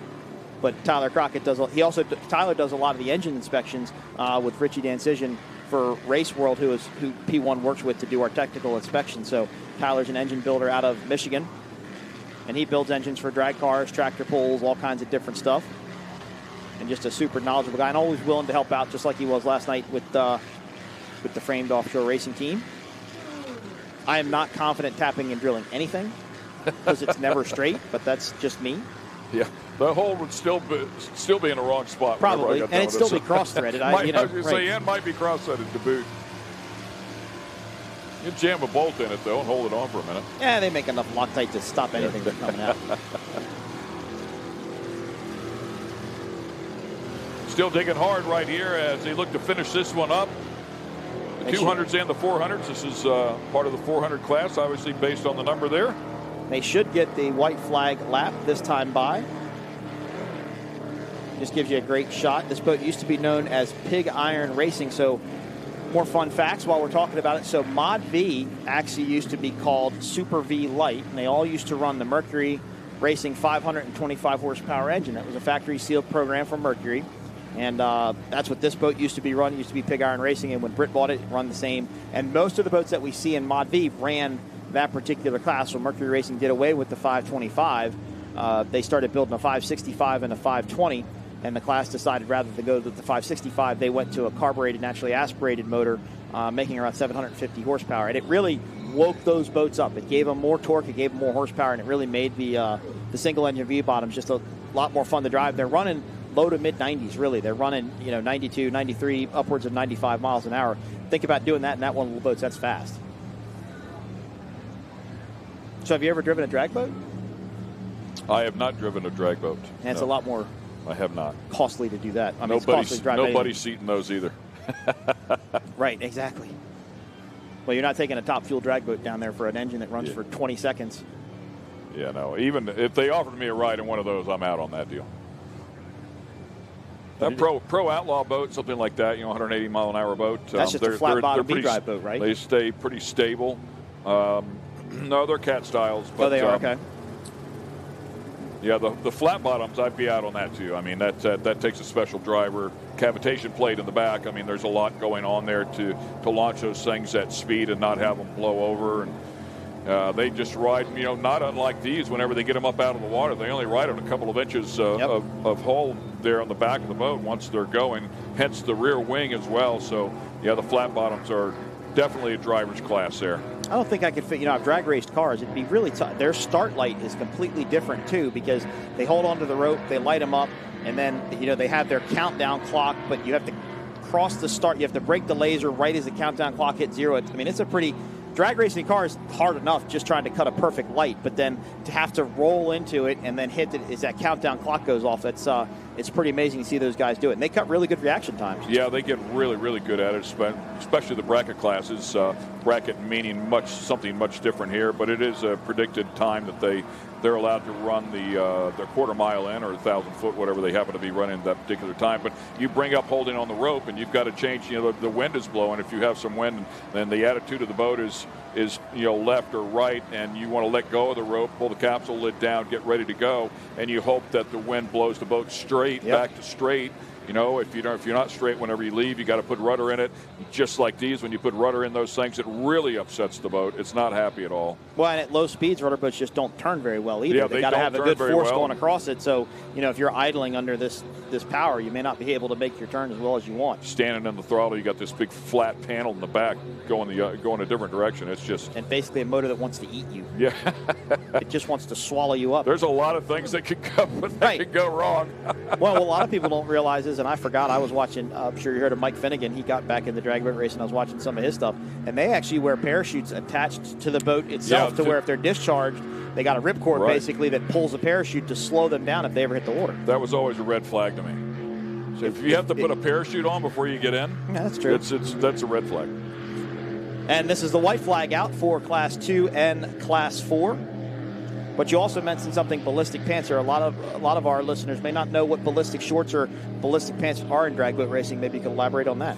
Yeah, so you know, for lack of a better term, there's an orifice down there where the human body can become hydraulic. Water can find its way in there too. Water can find its way in there too, and it will tear your insides up. It will destroy you, and it will be the end of you. So they've come up with ballistic pants to and they're keep that from happening. Kevlar, right? I believe so. Yes. Yeah, but they're not pants; they're just shorts. Like they just come down just shorts. shy of your knees. I want to say. I think there's options to go long or short. Okay. But just another way to keep everybody safe, especially, you know, if you've ever fallen off a set of water skis at a significant or tried to barefoot water ski before, you know what it's like when water hits you at a high rate of speed. It's not very comfortable. OC Racing has led since the start in Class 2. They haven't looked back, and I don't think they'll do so on their final lap here in Sarasota.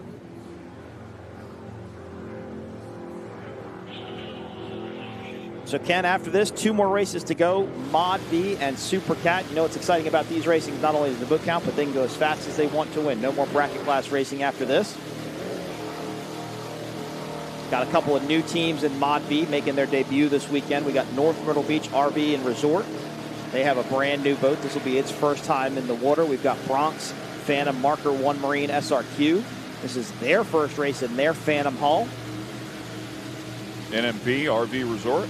Yep, got the Firm Realty Group with Pete Rivero and Chris Uzzolina on board. They are going to make their debut here. So we got a couple of new teams coming out in Mod V, and then we've got the veterans of Boat Floater, El Bandito Tequila, Fast Boys, RNS Relentless, Safe Cash X Insurance, Speed Marine, and X Insurance Statement Marine. 2 more X Insurance boats left to race today. I believe the only class we won't see an X Insurance boat in today will be Supercat for the remainder of the day. I don't think there's an X Insurance sponsored boat in Supercat, as that promises to be an excellent race. Good shot there of OC. They're going to come around, about a half a lap left to go before they take their win. Of course, this is unofficial until the GPSs are read by the Race World Inspection team. So that's water dumping out of the side. So much like drag boats and drag cars, they run dry exhaust. There's no water mixing with the exhaust. It's actually pumped right out. It goes up through the exhaust. It houses around the exhaust to keep it cool, but then instead of mixing with it at the tip, it just dumps right out of the side of the boat. So that's the water you're seeing come out there. Great looking boat here as they finish this one up. Very patriotic with the American flag on front. Love the design. Checkerboard there on the back as well. Got some local sponsors like Short Thing Storage. Got Land Shark on there. Neutral, which is another beverage. Just a great sound from that boat with the tractor pipes. That's kind of maybe similar to what you're listening to with tractor pulls, actually, which is where the name tractor pipe comes from, because the tractor pipe comes straight up out of the hood. Of course. Yeah, just the sustained RPMs there a long time. I mean, they never get a break. These engines never get a break. And there's no transmission, so it's not designed to shift. It's not going to get to $4,000 and shift back down to $2,000. I mean, they get up to 4,000 or 5,000 RPMs and they just stay there. And it's that way in the marine industry and any boat, right? That's what's completely different about boating than most other sports of even hobbies, right? Like there's no gears. Once it goes, you know, my personal boat, you know, I run it at 4,000 RPMs all day long, but it's just designed to do it. They're designed to run that way. And they're built differently because of that. Yes, exactly. And people have tried to put transmissions now in Now, I know Mercury, for their big 600 horsepower outboard, they have a 2-speed transmission in that. And people have tried to put transmissions in other boats with engines, and it's just not a... There's constant pressure on the prop. There's constant friction against that prop, and it's just very hard to keep the transmission together just because of that wear and tear on it. So they just build the engines a little bit stronger, a little bit better. Of course, this is a little bit different than your standard, stock Mercury engine here in OC Racing. But they should come by into the Monster Mile one more time and get the checkered flag in Class 2. And there is a look at the checkered flag. You can hear the RPMs pick up just a little bit there once out of the turn. There's a good look at just how big those holes are out there as well. I mean, it looks considerably rougher than what it did earlier today. Yeah, it's really going to make Mod V interesting, and Supercat. The Supercat guys are probably right about now. I would venture to say the Supercat guys are looking at the water, and they're going to make final tweaks to their setup. And they, their team, they'll trim their drive. All those boats should be in the water, but they'll trim the drives up, and their team will get in the water and swap out props right there. They've got a way to be able to do that before they come out and race. Yeah, it's not a pleasant job, but it's a job that's doable nonetheless. OC Racing pulls into the center of the course. They are your unofficial winner in Class 2. Justice League should come in second.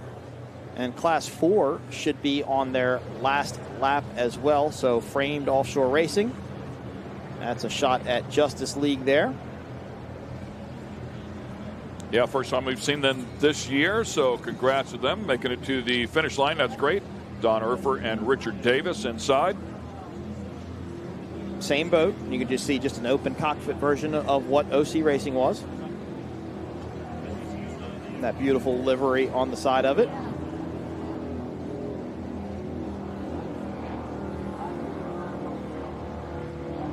And they should take the checkered flag any minute now as they get to the Monster Mile one more time. Out and around, hatch open on that one as well. Getting a little bit of air inside there.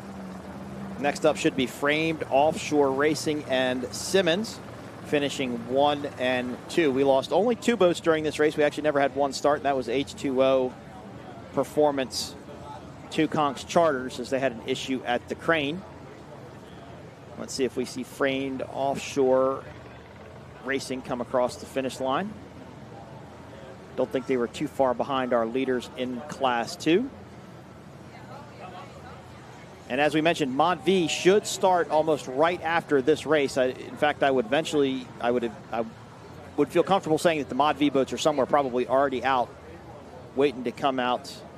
Yeah, maybe making that transition. It's fairly lengthy from where they put them in to get it out here to the race course as we take a look at the Framed Offshore Racing machine. Just got a text from Billy Shipley of Woody Racing. They're going to make their return in St. Pete and then move on to Key West, I believe.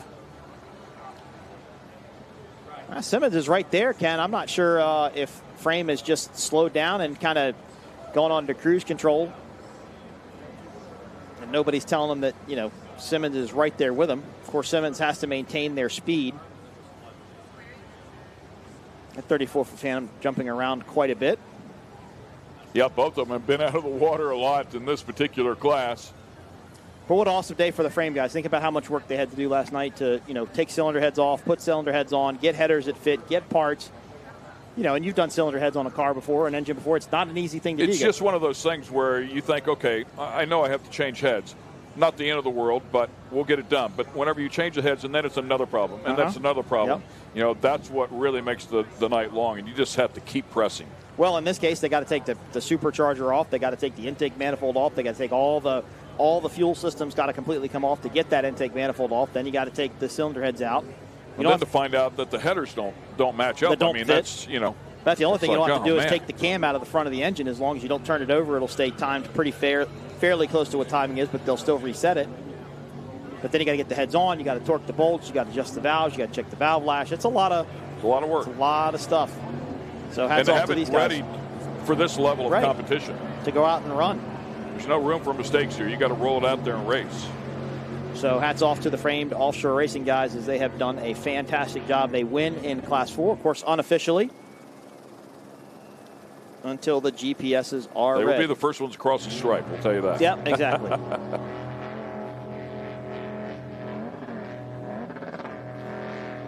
Yeah, good for them. Hard work paying off. You can hear it up there on the two-step as it gets up out of the water. Not always the best place to be. Yeah. And there they go. So they turn in. So your unofficial winners in the Class 4, Framed Offshore Racing. Simmons in second as Precious Vodka went out early with a mechanical issue. All right, so as always, Taylor Snyder has been all over it here today, and once again, she's found another winner, so let's get it down there to her. I'm down here with our winners, and what a race that was. Joey, tell me about the water here in Sarasota. It wasn't as calm as everyone thought it was going to be. It was a little choppy out there for sure. It was a good race, though. We got him on the jump, and we just kept it going. So. And Billy, 40 years here. Lots of boats entered, 40 years of racing here in Sarasota. What is it like to be a part of that legacy? It's really cool. It's been going a long time. I hope it keeps going. And I know the town loves it, and we love being out here, doing it in front of our, friends and family and everybody in town. Excellent job. Anyone you guys want to thank today? Just all our friends, our sponsors, everyone that helped us get here. Excellent job. Well, hold on that checkered flag up. Enjoy that win. Congratulations to our bracket winners. Guys, back to you. I'm going to go look for the other boat to celebrate as well. Taylor doing a nice job. Acrobatic act down there to It's try probably and a pretty get fun back job to and run forth. around on a rib and get up a rib there and get up on the deck of a boat. Not easy to get back and forth across those boats and not end up in the drink. Well, she kind of wisened up a little bit and started handling the microphone instead of trying to stand up on the deck. Yeah, I thought that was a great move. You Just didn't see hand him the mic. Jackhammer yesterday, but like Reese Landheim almost fell in the water because it was so rough out there as you take a look at your results from Class 2. Justice League there in second, a little bit back. And we look forward to seeing H2O Performance and Tucson Charters get their situation figured out. And they'll be Heartbreaker there.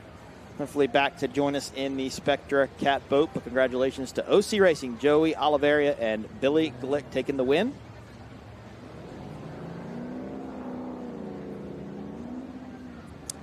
And while we're waiting, we will give a shout out to all of our armed forces and people that support this race. We got to thank the military, of course, the Army, the Navy, the Marines, and the Air Force. Could not do this every weekend without them being around. Got to thank the local municipalities as well. Fire department, EMS, police. They all have such a big part in putting this race together, as well as United States Coast Guard. This is a United States Coast Guard permanent event, and we actually get control of the body of water that we have. Nobody can come in and out of it, and the Coast Guard helps patrol it and keep people away from it, so we couldn't do it without any of those great people supporting us. Of course, the town of Sarasota, Visit Sarasota County, the mayor and all her people just done a great job at welcoming us back one more time for the 40th year, as a matter of fact. Yeah, and a different time frame of the year, so the economic impact here is good.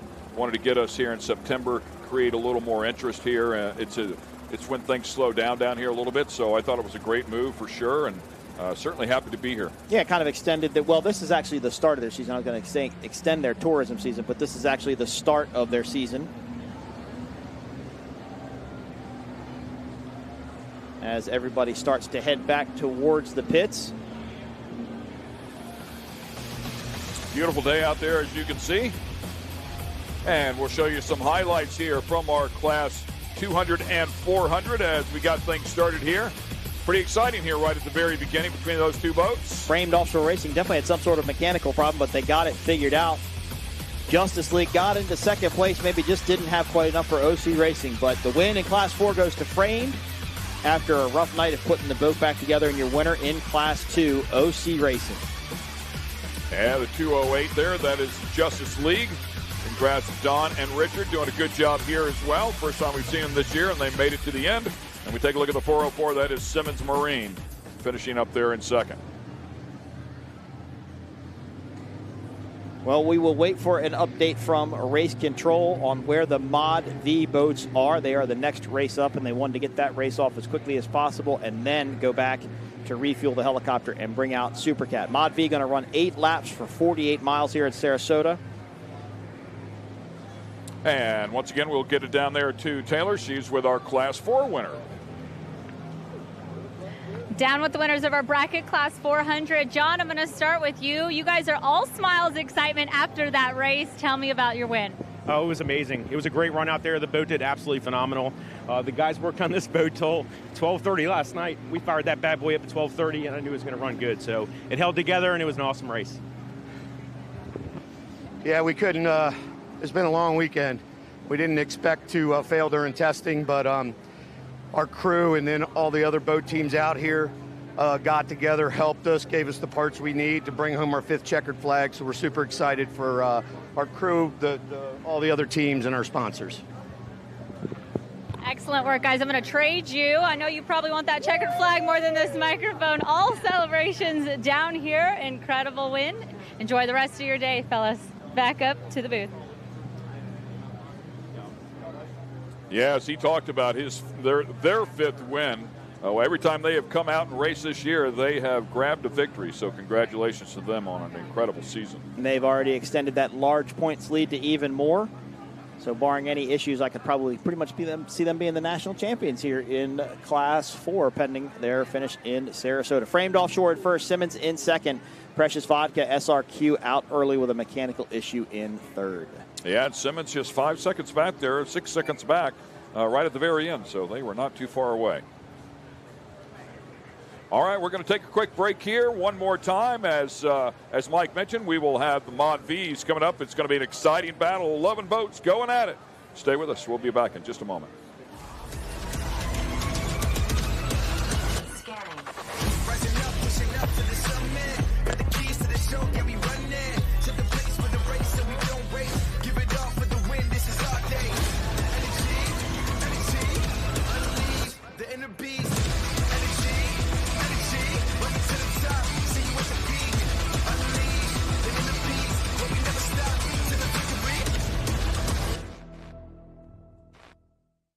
For over 60 years, ICOM has been your trusted companion, keeping you connected on the water, in the air, and on the ground. Whether you need a two-way radio for your cruiser, center console, personal watercraft, or anything in between, ICOM has you covered with the most innovative marine, amateur, aviation, land mobile, LTE, and satellite network products.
coin in the waterfall, send a wishing well.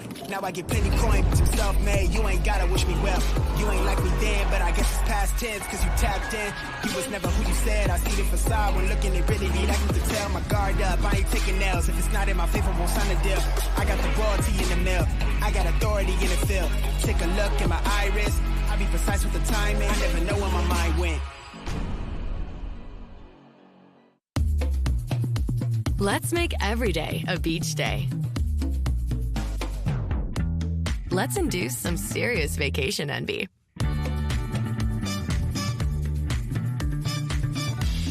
Let's make it look like we've done this before.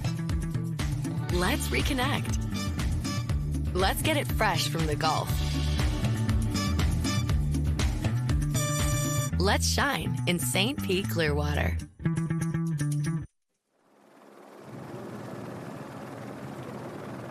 Welcome back to P1 Offshore's presentation of the 40th Annual Sarasota Powerboat Grand Prix. I can hear the boats behind me. That means Mod V has rolled out from the docks and they are ready to race. This is a huge fleet of boats, so you know it's going to be a very exciting race. A lot going on. I can hear that they're behind me now, which means that they're in front of the beach. They're going to take one more turn, and then these guys are going to be off and running with that start flag. So with that, let's head up to the booth and get to it, gentlemen. Thanks a lot, Taylor. Looks like we have about 8 boats out there that I can see right there. I thought we would have a couple of more, to be honest with you. So we'll see how things shake out. Well, they're slowing down there and coming off of a plane, and I think I see some other white dots up to the upper left-hand side of the screen. So there may be some more boats coming, but you're right. Didn't look like quite the 11 that we thought we had. Let's do a quick rundown of lineup. Boat number 2, BoatFloater.com, Stephen Kildall and Steve Kildall. Bronx Phantom Marker 1 Marine SRQ, Vin Winowski and Rob Winowski.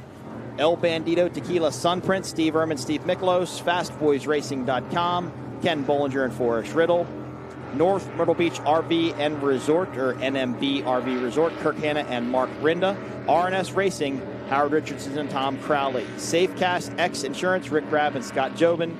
Number 32, Speed Marine, Kyle Miller and Jay Waltman. The Firm, Pete Rivero and Chris Uzzolini, and last but not least, X-Insurance Statement Marine, JJ Turk, Nick Buis, who are doing double duty today as they raced earlier today in Class 5. Did you grab Relentless? I did not grab it. I went right over Relentless. I apologize. Travis is a friend of mine. Good catch.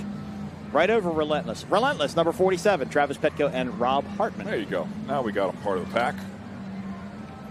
Sun is out.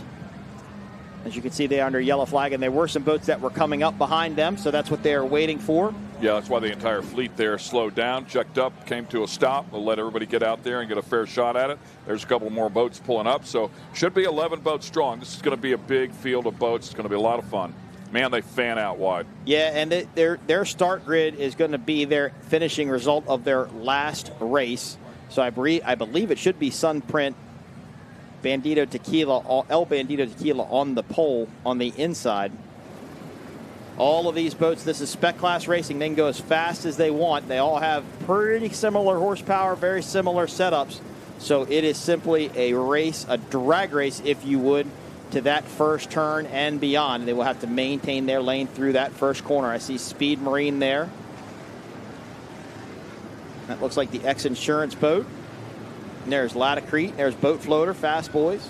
Everybody getting back up in the hunt now. It looked like they were strung out pretty far, but now we're starting to get a pretty even line. Well, and they can't broach up on the pace boat like that. They're going to have to back down just a little bit. You can see they have to be about 100 feet behind that rear corner of the pace boat, and they've kind of backed up, and you can see the starter there, Jim Jackson, telling those guys to get back. And I think probably what happened is that those other boats were so far behind them on that corner they couldn't see the pace boat. So now they've all jockeyed up there to get up there with them, and you can see now they're starting to fall back in line just a little bit. That is Bronx Phantom there, and then the Firm way on the outside. The Firm is going to have to back up. He will hold them until they get in line. And it's not fair for anybody to be that far. I mean, you can see he's 2 or 3 boat lengths ahead of everybody else. Ahead of the pace boat, it looked like. So now we got green flag, and everybody else has got to run at them, and that's the problem. And we're going racing here in Mod V. That's Boat Floater, El Bandito, Relentless. They jumped out to the early lead. Look at Boat Floater and El Bandito. Side by side, 2 extreme hulls.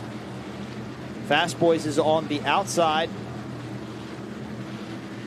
And there is Speed Marine, and I believe that's the X Insurance entry, as Relentless actually off the pace very early after a great start. And so is Boat Floater. Now Boat Floater lifting, dropping all the way back in the field as Speed Marine starts to take the lead over El Bandito Tequila, Jay Waltman, and Kyle Miller in that beautiful green Extreme hull. And Ken, if you want to go look at a pretty paint job on a boat, you walk up to that number 32 Speed Marine boat. It's absolutely gorgeous. They did a great job with that boat. Of course, it was painted in-house by Britt Lilly, who also built the boat. Relentless kind of getting tossed around there in the back, having to go over some rooster tails and some wake. And now it's X Insurance battling with El Bandito Tequila for second place as this rest of this group kind of moves up behind.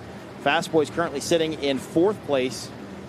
That was the battle, by the way, that we saw in Sheboygan. I was talking about that last lap pass, and it was El Bandito that took the spot, took the win away from X Insurance Statement Marine on that last lap, and was talking with J.J. Turk about it, and it was exciting for us to watch for sure. He was on the inside, eventually had to jump across the wake, just had no choice. But El Bandito doing what they needed to do. Of course, Steve Furman and Steve Miklos and some seasoned drivers in there as well. North Myrtle Beach RV and Resort, Mark Renda and Kurt Hanna. This is their first race together in that boat. Brand new boat built by Britt Lilly, another Extreme as well. Glad to see they're doing well out here. And here is X Insurance and El Bandito Tequila. That wake you see at the bottom of your screen, that is from Speed Marine. So 3 Extreme hulls.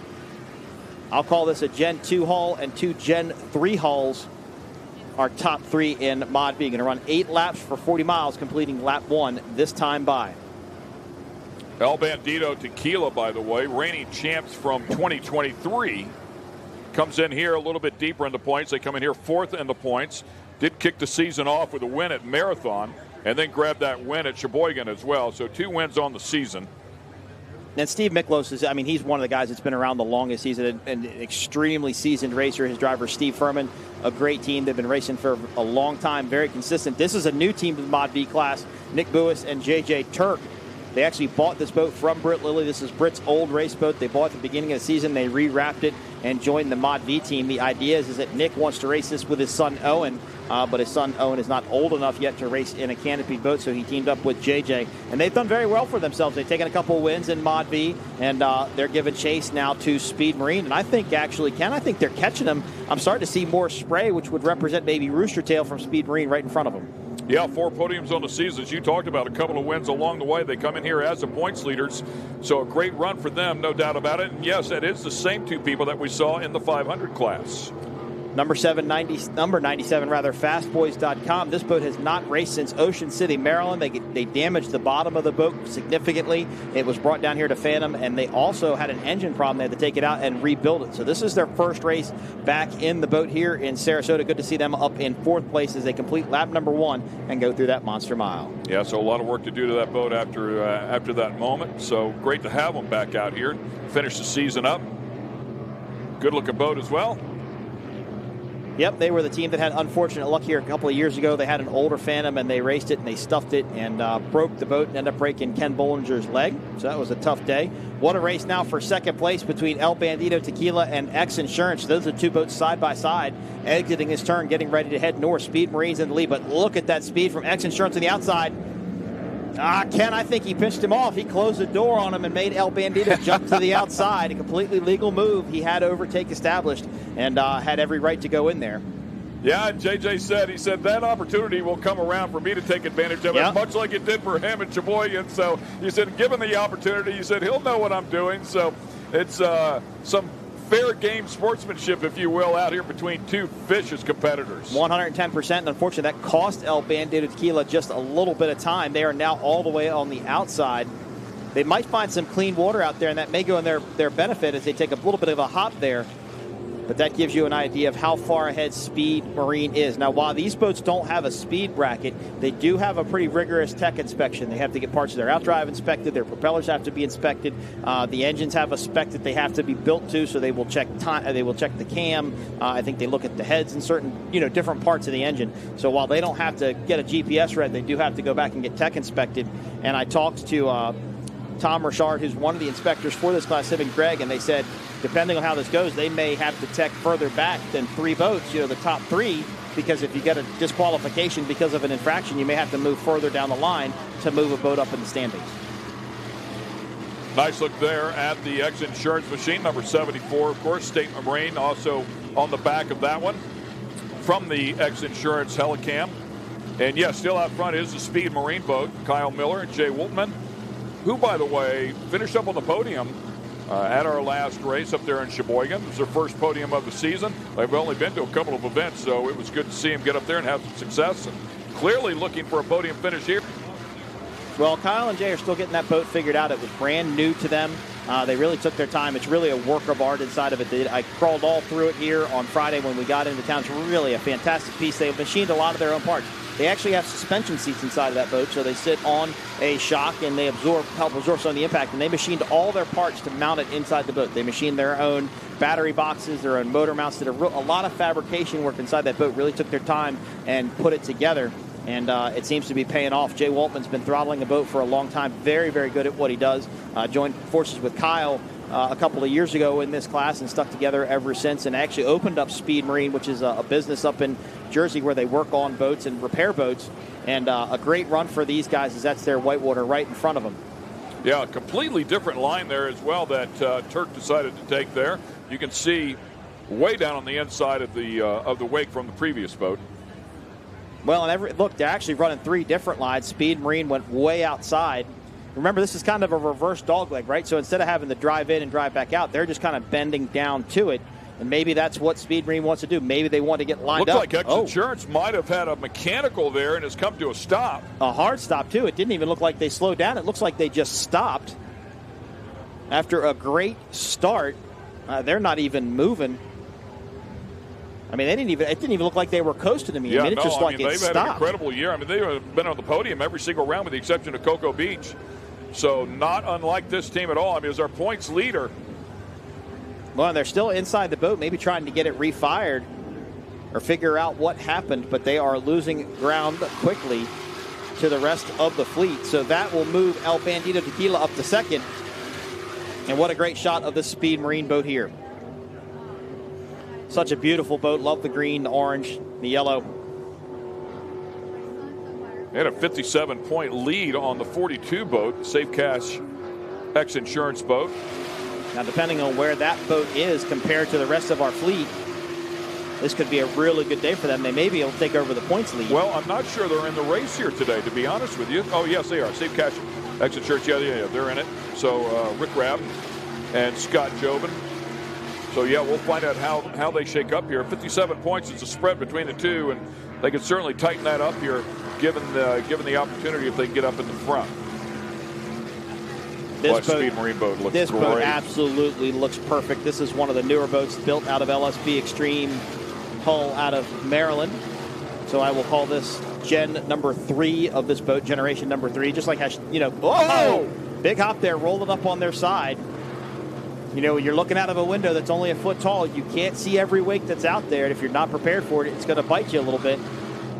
That was a good save by Kyle and Jay. They've reset and got back in the groove and started running again. Approximate top speed here and corner speeds, are you? They're probably in the high 80s here. It's still pretty bumpy. They're not going to be able to get the top speed up in the 90s. I think they're probably running high 80s here. They're probably able to maintain it through the corners unless they get thrown around like they just did. As you look at Bronx Phantom, Marker 1 Marine SRQ. First race here in the Phantom. As we get ready for a replay of what happened with Speed Marine boat number 32. Just kind of cruising along, kind of a Sunday drive, and they found the hole. Right there. Well, and they kind of rolled up on their side. They were leaning in just a little bit. That was a big wake right there. It was a big roller. Well, and I think what happened is I think Kyle tried to steer back into whatever he'd found, not knowing that the boat was going to get kind of pushed back around the other way. It was a good save either way, and a bit of a rough ride there. Now, this is the X-Insurance Safe Cash entry. This is the boat that's currently second in points. And we'll see where they are. Boat number 42. Currently looks like they're sitting in third or fourth. So this could be a really good points day for them if X Insurance Statement can't get up and going. No sort of update yet on that team. Working lap 3 here of an 8-lap race, so a lot of time to go yet. And it's just flying perfect. I mean, it's just doing everything right. Not really carrying the bow, not diving down too deep. Just right across the top of it. And when you put as much work as they put into a boat, this is the result that you get. You just get something that looks this good running. You know, and getting it figured out. Like I said, it's just a masterpiece inside of it. This is RNS Racing, Howard Richardson and Tom Crowley. Boat number 19. Looks like they are currently running in 5th place in Mod V. This is a one-off Bandit hull built out of New Jersey. Howard Richardson has been racing for many years. Used to run a Formula twin-engine boat back in the day, I believe in Class 4, if I remember correctly. Bought this boat a couple of years ago, raced it with Johnny Stanch, and joined forces with Tom Crowley. And it takes a lot of time. This is a boat where there's no data, no information on it. There's not another one out there like it. So everything that Howard and Tom do is brand new, and they've got to record it and get better at every race. And they are. They're getting much more consistent and getting the boat figured out. So we look forward to them to improve their results as they move on. Yeah, took them a bit to get out here. We didn't see them till Ocean City, but had a great Ocean City. Finished up on the podium there, so it was a good outing for them. Come on to their 3rd event here this season as we go back up to our leader, the Speed Marine boat, doing a great job, man. So it looks like 97, looks like FastBoysRacing.com is also out of the race. Remember, they just got that motor put back together. They just got the bottom fixed on it. They had a void in the fiberglass, and they tell me they kept getting a crack on the bottom of the boat. They couldn't figure out what it was. So they sent the boat down here to Phantom, which is built right here in the Sarasota area, and they found a void in the fiberglass, so they had to cut it out, basically relay it to get it fixed, and came out racing. So they weren't sure quite what was going to happen. Oh, but I do see a fire extinguisher, and I do see some smoke there. So not sure what happened. Always a scary situation anytime you see smoke and fiberglass burning. It's never a good day. And anybody that's watching this broadcast, remember in Sarasota, the Geico boat, the Geico Turbine Mystic, burned to the waterline here. That was multiple years ago, probably maybe 10 years ago. So a tough day for Forrest and Ken. As Ken is on the bow, that's Forrest sitting on the canopy. But looks like everything's under control. I don't see any more smoke, so could have been anything, a shorted wire, an arcing from something, but glad they got it figured out. Lap number 4 of 8. And Ken, look how far Speed Marine is ahead. They have simply just checked out. I mean, second place hasn't even come into our view yet. This is almost like the Superstock race yesterday, where Jackhammer had over a 1-minute lead on the rest of the field. And this is just perfection for this Speed Marine team. Here is El Bandito Tequila. They are currently running in 2nd. I will call this the Gen 2 Extreme Hull. Steve Furman and Steve Miklos, boat number 51. Yeah, unfortunately, we lost the X Insurance boat there a little bit earlier on. Was a strong 2nd place there and maybe a contender for the Speed Marine boat. Not the case now with it out. Well, as we look at the firm, I did see X Insurance with the hatch up idling under its own power. Just off of our screenshot there. This is an activator hull. This is, of course, this is another one of the boats that only has one of these out here. Activator built out of New York. You talked about the step hulls before. That's a real good visual of it. Yep, that's a 2-step hull there. So again, a boat they really, that Pete and Chris really have to get figured out and learn. There's no baseline information for it, but they've gotten it better and better. They've chipped away at it slowly but surely. Oh. Big hop there. But that was a perfect, right? That was perfect. It was flat. It didn't roll off to the side. It broke right in front of the canopy, so it just did everything right there. And believe it or not, that probably wasn't really that rough of a landing. It probably was pretty smooth inside the boat. So good run for those guys as they are sponsored by Andra Genetics. Sometimes you see the steps in the holes and they're slight. Those look significant. Yeah, they are bigger steps. And actually, what a lot of teams are now doing is they're putting either like little shark's teeth behind it, or they're putting a step off of the step or a ledge off the step to kind of get the air to circulate around it just a little bit more and aerate the water going towards the back. The hard part about a step-on boat is they don't turn. There's no suction onto the water. And I've driven a couple of boats where you drive it and you go to turn the steering wheel and just literally nothing happens. You got to wait for that boat to kind of suck down to the water to be able to turn, almost like turning a cat boat. Oh, looks like marker 1 Marine is out. Now, they are running a Mercury Racing 525 horsepower engine just like this class used to run. They couldn't get their big engine built in time. Pick the pace back up now. Rooster Tail coming back up. Yep. They will have that big motor ready for St. Pete, they said, I believe. But this is a qualifier for Key West, so they wanted to come out, run here, qualify for Key West, just get some points on the books, and then get their boats set up. They run a marine repair business here in Sarasota, so you can imagine how busy they are. Probably not a lot of time to work on their race boat. But here's our leader, Speed Marine. Making it look easy out here today. Circulating this course here 8 times and more than halfway through that. We go back and take a look at the 19 boat here one more time, the R&S Racing entry. They're still currently sitting in 5th place. Now, at the top of that boat looks familiar, and this boat was built up in Jersey. That's actually modeled off of a Corvette roof. So if you look at the windows, they look kind of like a Corvette window. If you look at the windshield and how it tapers down in the back, it was actually modeled off of a Corvette when that boat was built. There are a couple of other Bandit hull boats out there, but it wasn't this particular model. I think there's a 32 pleasure boat out there and maybe even a bigger one. But the boat looks good. I like how it's running. And staying in the water good. It's not really flying around too much or getting really sideways or thrown around. So they've got it dialed. They've got it balanced right. But you're splitting hairs when you're racing this class. I mean, you're talking about splitting hairs speed-wise. So you just got to have everything almost perfect and just a great setup to be able to run. Here is BoatFloater.com. This is a local team. Steve Kildall has been racing at this event for all 40 years. Wow, that's incredible. What a great run. He has raced every race here. Now, I'll call this a Gen 1 Extreme hull. And obviously having some sort of an issue because this boat normally is much, much faster than this, but he races with his son, Steve Kildall.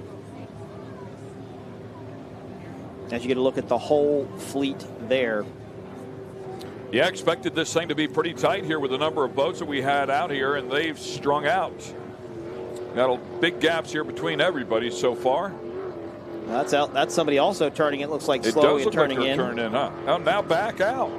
Very odd. Yeah, hard to tell who that is. We've said this a number of times, and you see them do crazy stuff like that, and now turn it back in again. So at first I was like, I wonder if it was a vision issue, but I think they probably thought they had an issue, thought they had it fixed, and then said, nope, we're done. That's El Bandito Tequila. That was our second place boat.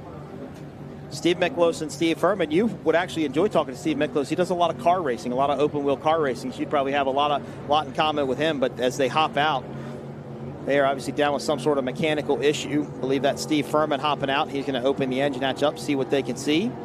Two of the best boats in the category with X Insurance and El Bandito both having mechanicals out here. Yep.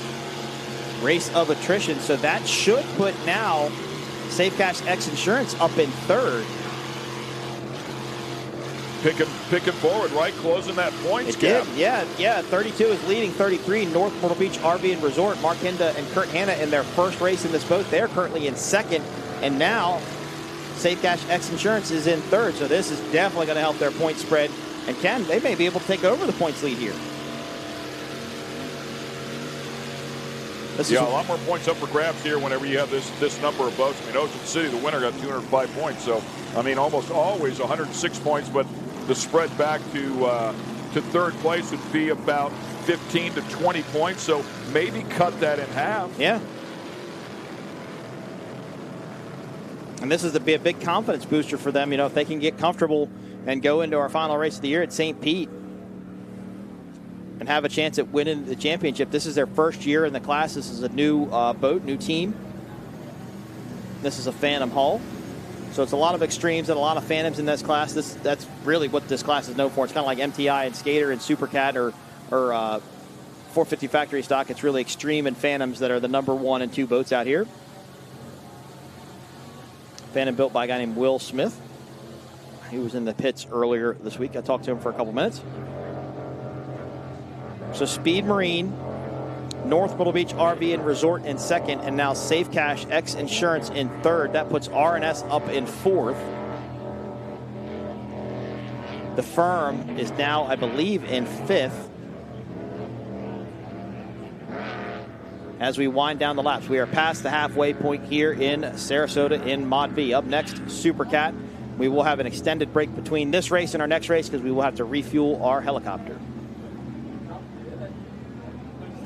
So, Ken, most of these boats have a ballast tank on them that help with the balance on it. And the ballast tank, it will work one of two ways. It'll either take raw water from a transom pickup on the boat, pump it up into a ballast tank, and then dump it out, or they will shut the water off to the exhaust. They'll divert the water from the exhaust, pump it up to a ballast tank, fill it up, and then dump it out as they need to. Some are done with a switch, turn the switch on, fill it, drain it. Some are done with a lever. It just depends on team preference. What a great shot of North Myrtle Beach RV and Resort. Beautiful red and black boat number 33. Yeah, no sponsors on there at all. The colors looks like it's freshened up and ready to go racing here. Yeah, it looks really, really good. It's good to see two of these newer LSP Extremes out here running 1 and 2. And as I watch them, I can really see the similarities in the boats. These are identical boats. They match completely as far as the hull is concerned. And that water that came out there, that's dumping ballast. So they probably filled the ballast up when they were running into it to keep the bow down. Now, when you get in a trailing sea or a wave that's coming up behind you, you don't want that weight in the front to pull the front down. So they get it out so it'll kind of start setting up on the back and carry the bow a little bit more. Yeah, that was a great call, too. And you can see that they've now shut it off, so they're happy with where it's at. And it wasn't in this boat. I believe it was in Speed Marine. They have indicators for their drives, and they pop up, up out of the dash. And they actually had an indicator made to pop up and show them where the ballast tank is as well. It was red and all the way over to the right. So he could see a lot of you don't know where your ballast tank is. You do it all by feel. When the boat feels kind of like where you want it, you shut it off or you empty it out. But they actually put an indicator in there, which is a fantastic thing. I think it works out really well for them. But good run for Kurt and Mark here in North Myrtle Beach RV and Resort.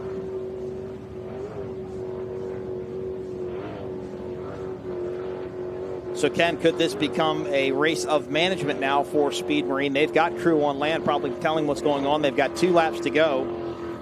We haven't gotten really a wide shot to see how big their lead is, but they're pretty far out in front and probably manage their race at this point. Yeah, I would agree with that 100%. Certainly they're going to talk to them and find out what that gap is. And, to back it way down, just back it down enough to get in that safe zone and get it done, get it to the finish line. That's what it really is all about. But as we mentioned earlier, don't get lackadaisical when you do it either. Right. Don't think that you can take a breath. Stay focused and stay in the race so you can continue to lead, because if you take that break, then, you're going to let them catch up or make a mistake. And with this water out here being as tricky as it is, you want to keep focused and keep moving forward as much as possible.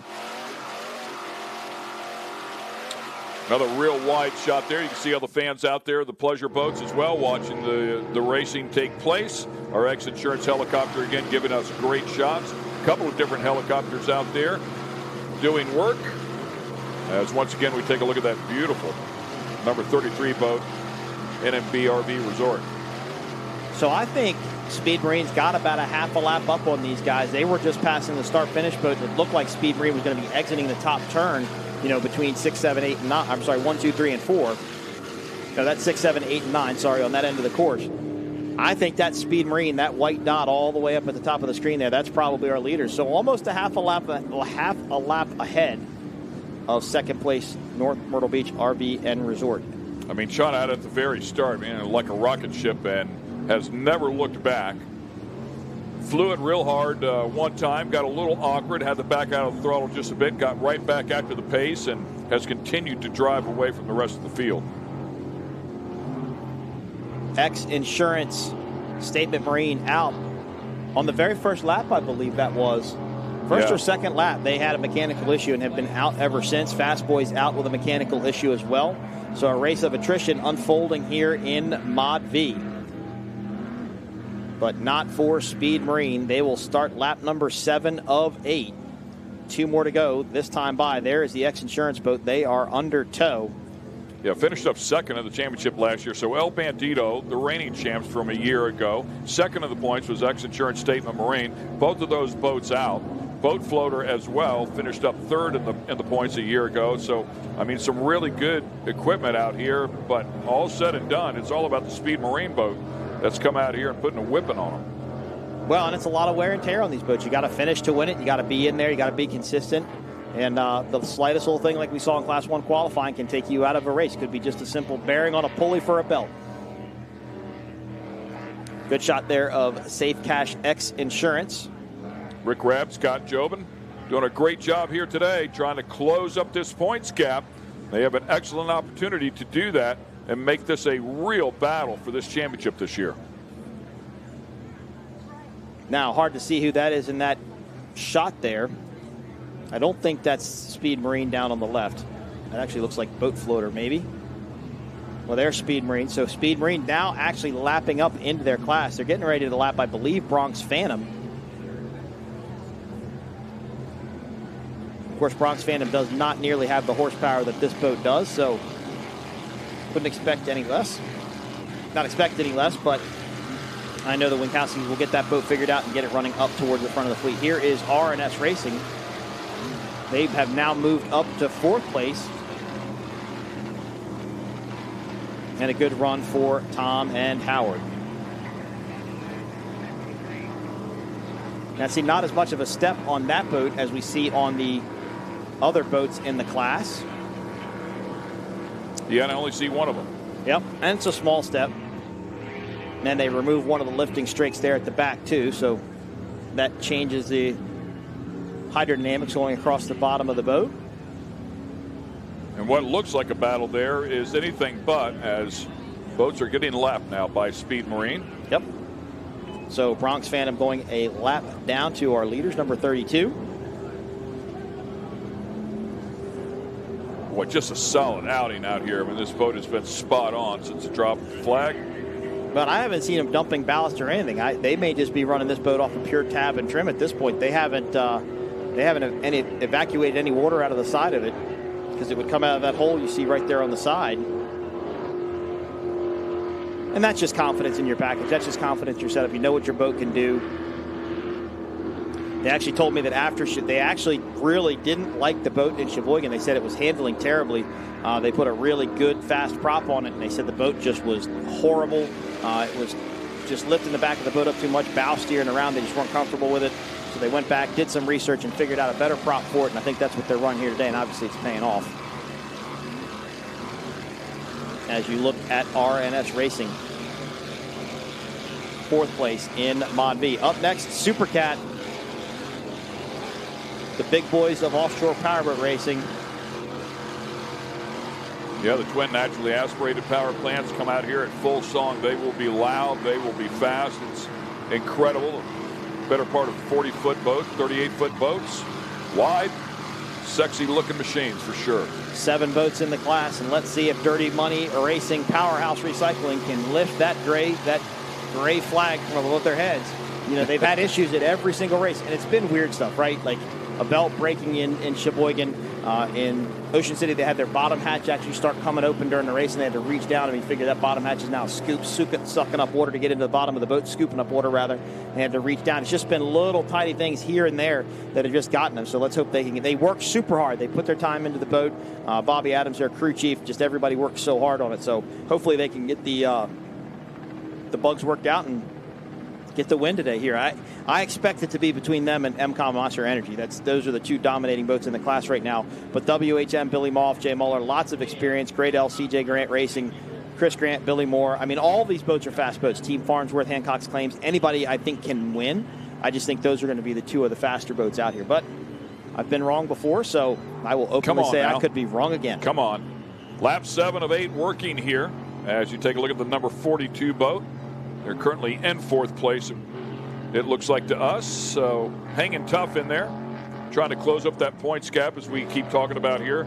We bring it up because the battle, the points leader went out early on, the X-Insurance Statement Marine. This is Save Cash X-Insurance, 2nd in the points, 57 back, and has a great opportunity to really cut into that points lead. And that boat doesn't, I mean, the boat looks good, but it definitely doesn't look as fast as Speed Marine or even North Myrtle Beach RV and Resort. But now North Myrtle Beach RV and Resort, they've got no dog in the fight, right? This is their first ever race, so they're not even in the points battle. You know, this team could be looking at it saying, you know what, this is like a first place for us in the points race, so let's just kind of stay here, run this race, and do what we need to do to gain these points. As everybody should come around this time and get the white flag lap. We'll take a longer break between our 2 races as we refuel this race and the last final race of the day. as we refuel the helicopter. Big gaps here between everybody. No threats for a pass as we know of, as we watch it right now, unless somebody's having a mechanical. But go back up to our leader. Still dancing that one. I mean, that boat just physically looks faster. Oh, man. And not even thinking about checking up here. Nope, not scared of it. That means they believe in what their product can, or their boat can do, and they're confident in their setup. And I'm with you, Ken. I kind of really thought that this Mod V race would be tight. And it was tight off of the start. There was a lot happening there with El Bandito and X Insurance Statement Marine and Speed Marine. Those guys were fast all off the start. But a race of attrition has really taken those two boats out. And that was a good shot there of North Myrtle Beach RV and Resort. I don't think the lead is as big as I thought it was, or as big as it was, because that boat, the red boat behind him, was halfway through the turn that we just saw him come around. But this should be the white flag lap this time by.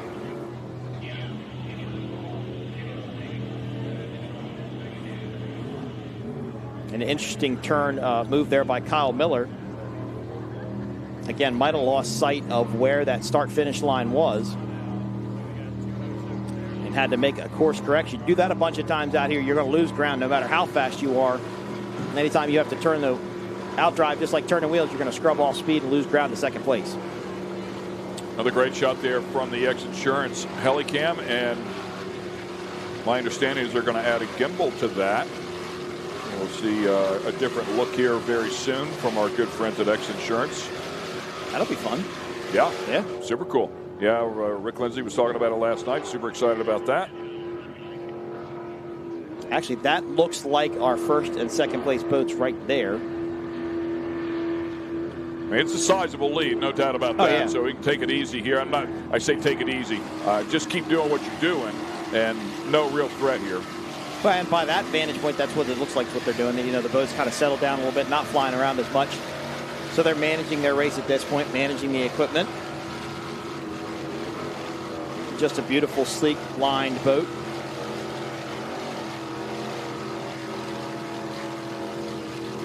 There was some movement towards the other end of this course. Oh, yep, we've got, looks like the firm is down. They got their engine hatch up, so we've got our towboats assisting with them.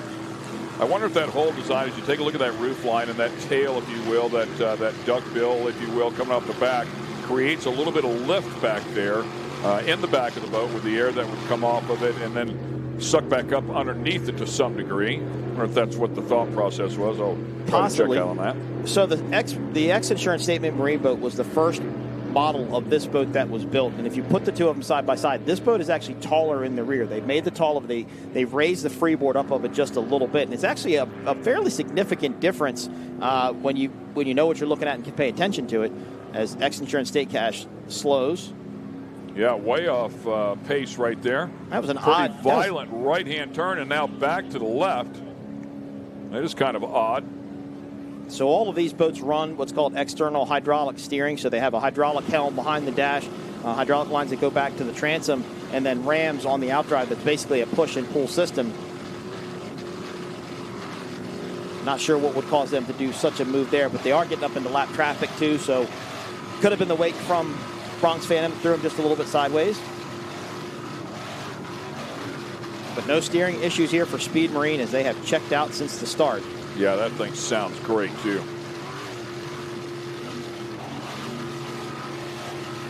They're getting ready to lap. Who is that on the top side of our screen? That's boatfloater.com. They have been, unfortunately, slow since the start. Good visual speed difference here. So that is one of the first extreme hulls. We'll call that a Gen 1. This is a Gen 3. So you can see the difference in how rounded the boat is, how the boat finishes off of the back. Just a very incredibly sleek design. But that's a good shot of the two different style boats under the Extreme brand. Of course, boatfloater.com does a lot. That team does a lot to bring sponsorships, different sponsorships on the board. I know PB Blaster is one of their sponsors. Obviously, boatfloater.com is a sponsor. Steal It is also a sponsor of theirs. So they do a great job at bringing outside companies in to be a part of the sport. And then there are some teams like Speed Marine that are privately funded. They pay the bills to come out and race themselves. They may have some local, people that help them out at home. Get here. Up the back straightaway here, completing this last lap about halfway through. Kyle Miller, Jay Waltman putting on a clinic here in Mod V. Supercat coming up after this. Trying to close this one out.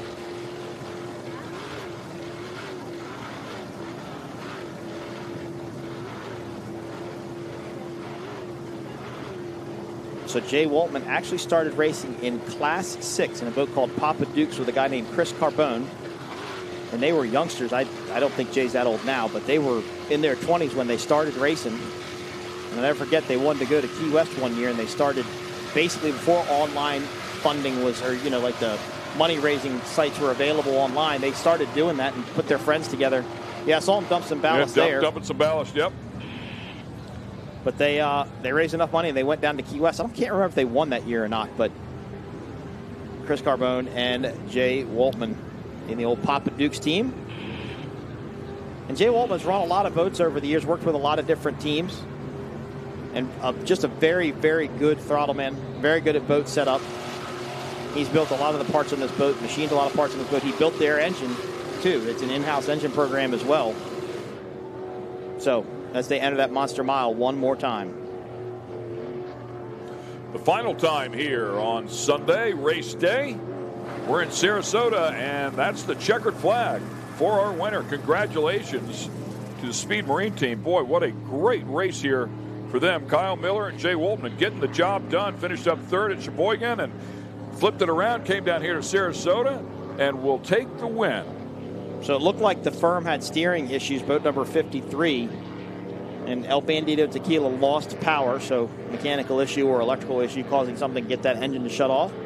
Congratulations to Mark Rinda and Kurt Hanna, second place in their first race out in a brand new boat.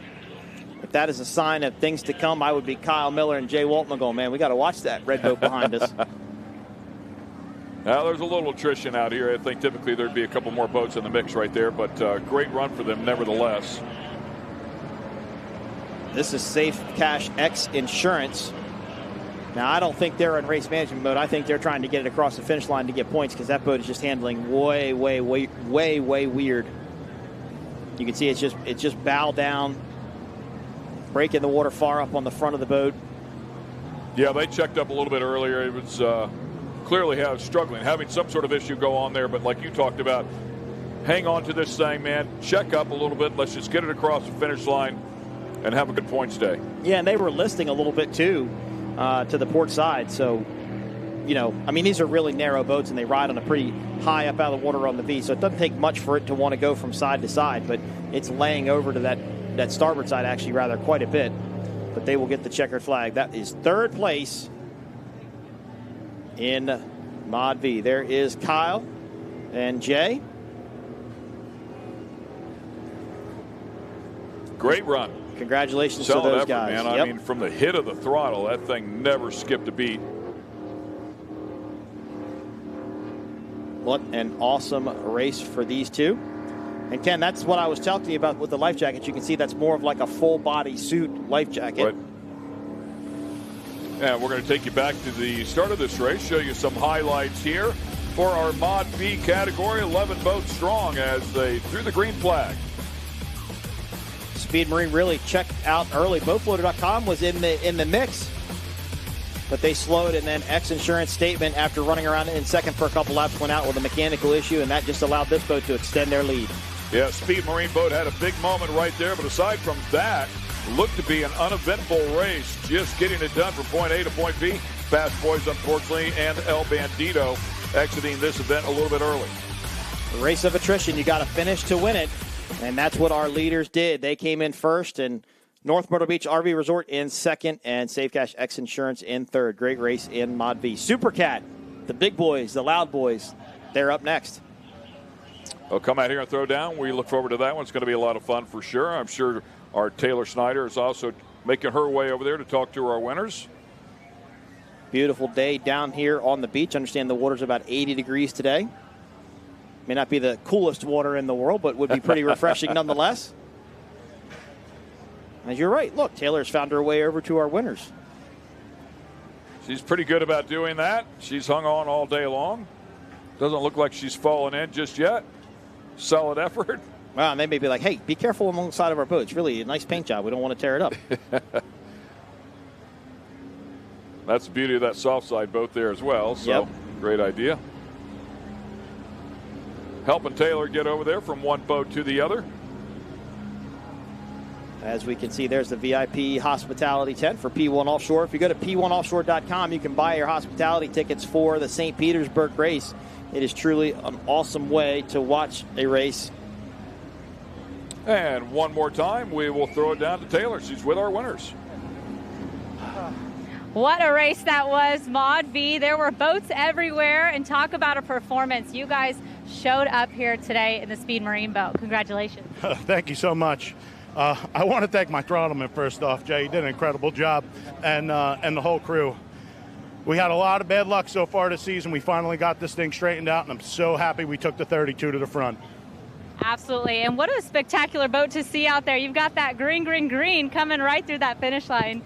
How was it on the water? It was bumpy. It was a little bumpier than we thought, too. I mean, a little over prop, but made it work, and it was great to start with a little chaos, but we drove right through them all and started picking them off one by one at the end. It was a good day. It was a great day for Mod V. You guys can hold up that checkered flag. Give it up for your Mod V victory here today in Sarasota. Guys, back to you.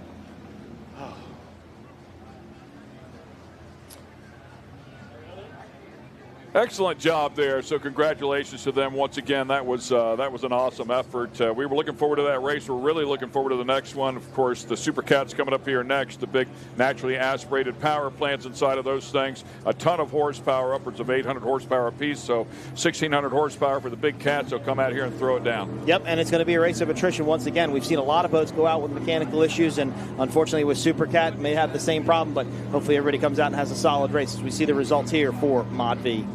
Yeah, Speed Marine up top, followed up by NMB RV Resort, as we saw in their first outing with that boat. Solid effort there. Congrats. Safe Cash X Insurance will close up on that point spread. It will be a good points day for them to catch the points leader. RNS Racing, Boat Floater, and Bronx Phantom inside of the top six there. A lap down for Boat Floater and Bronx Phantom.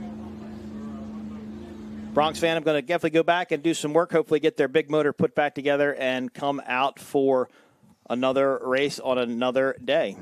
So we have teased you with the Supercat race. That is coming up next. That's how we will close the weekend out. We hope you will stay with us and watch that one. Should be a lot of fun. In the meantime, we're going to take a break here, pay some bills, and we'll be back in just a bit.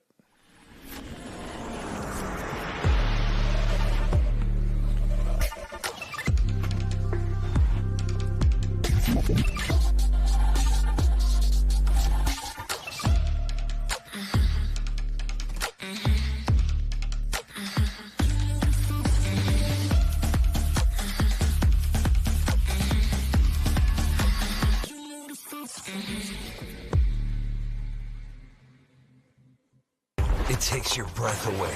That's how you can tell you found the perfect vacation.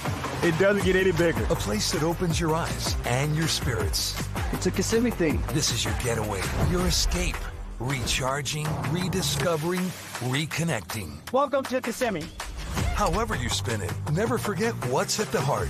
It's big and it's bold, day after day. Welcome to Kissimmee, the big, bold heart of Florida. The big, bold heart of Florida.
Rated M for mature. Who are you counting on? Hey. Who are you leaning on? Who are you? Hey. Hey, so. Whoa. Hey, they tryna block all my blessings. They thought I lost and snapping. I bet on me and my team. ISO is what I'm rapping.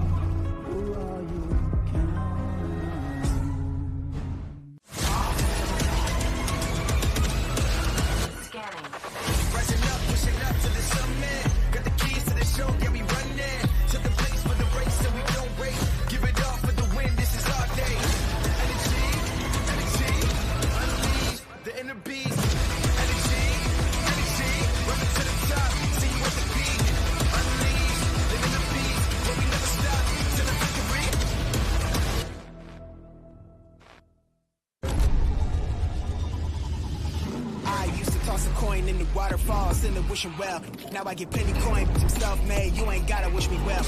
You ain't like me then, but I guess it's past tense, cause you tapped in. You was never who you said. I see the facade when looking at really me, like you can tell. My guard up, I ain't taking nails. If it's not in my favor, won't sign a deal. I got the royalty in the mill, I got authority in the field. Take a look in my iris, I be precise with the timing. I never know where my mind went.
Mercury Racing was forged in the heat of competition. The will to win is in our DNA. Competition isn't just what we do, it's our proving ground. It's about the pursuit of power, performance, and endurance that pushes our limits and yours. We create premium marine power to take you faster and farther. The world offers limits. Mercury Racing offers freedom. Live wide open. It takes your breath away. That's how you can tell you found the perfect vacation. It doesn't get any bigger. A place that opens your eyes and your spirits. It's a Kissimmee thing. This is your getaway, your escape. Recharging, rediscovering, reconnecting. Welcome to Kissimmee. However you spin it, never forget what's at the heart. It's big and it's bold, day after day. Welcome to Kissimmee, the big, bold heart of Florida. The big, bold heart of Florida. Let's make every day a beach day. Let's induce some serious vacation envy.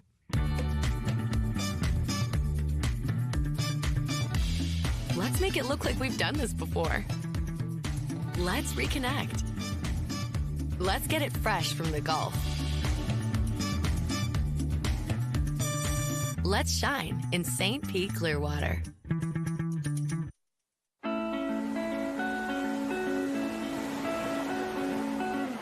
She won't remember her first word.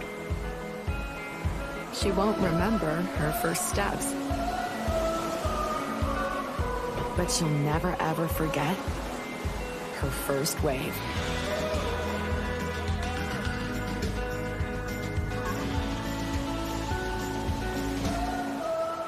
Plan your trip at DaytonaBeach.com. For over 60 years, ICOM has been your trusted companion, keeping you connected on the water, in the air, and on the ground. Whether you need a two-way radio for your cruiser, center console, personal watercraft, or anything in between, ICOM has you covered with the most innovative marine, amateur, aviation, land mobile, LTE, and satellite network products.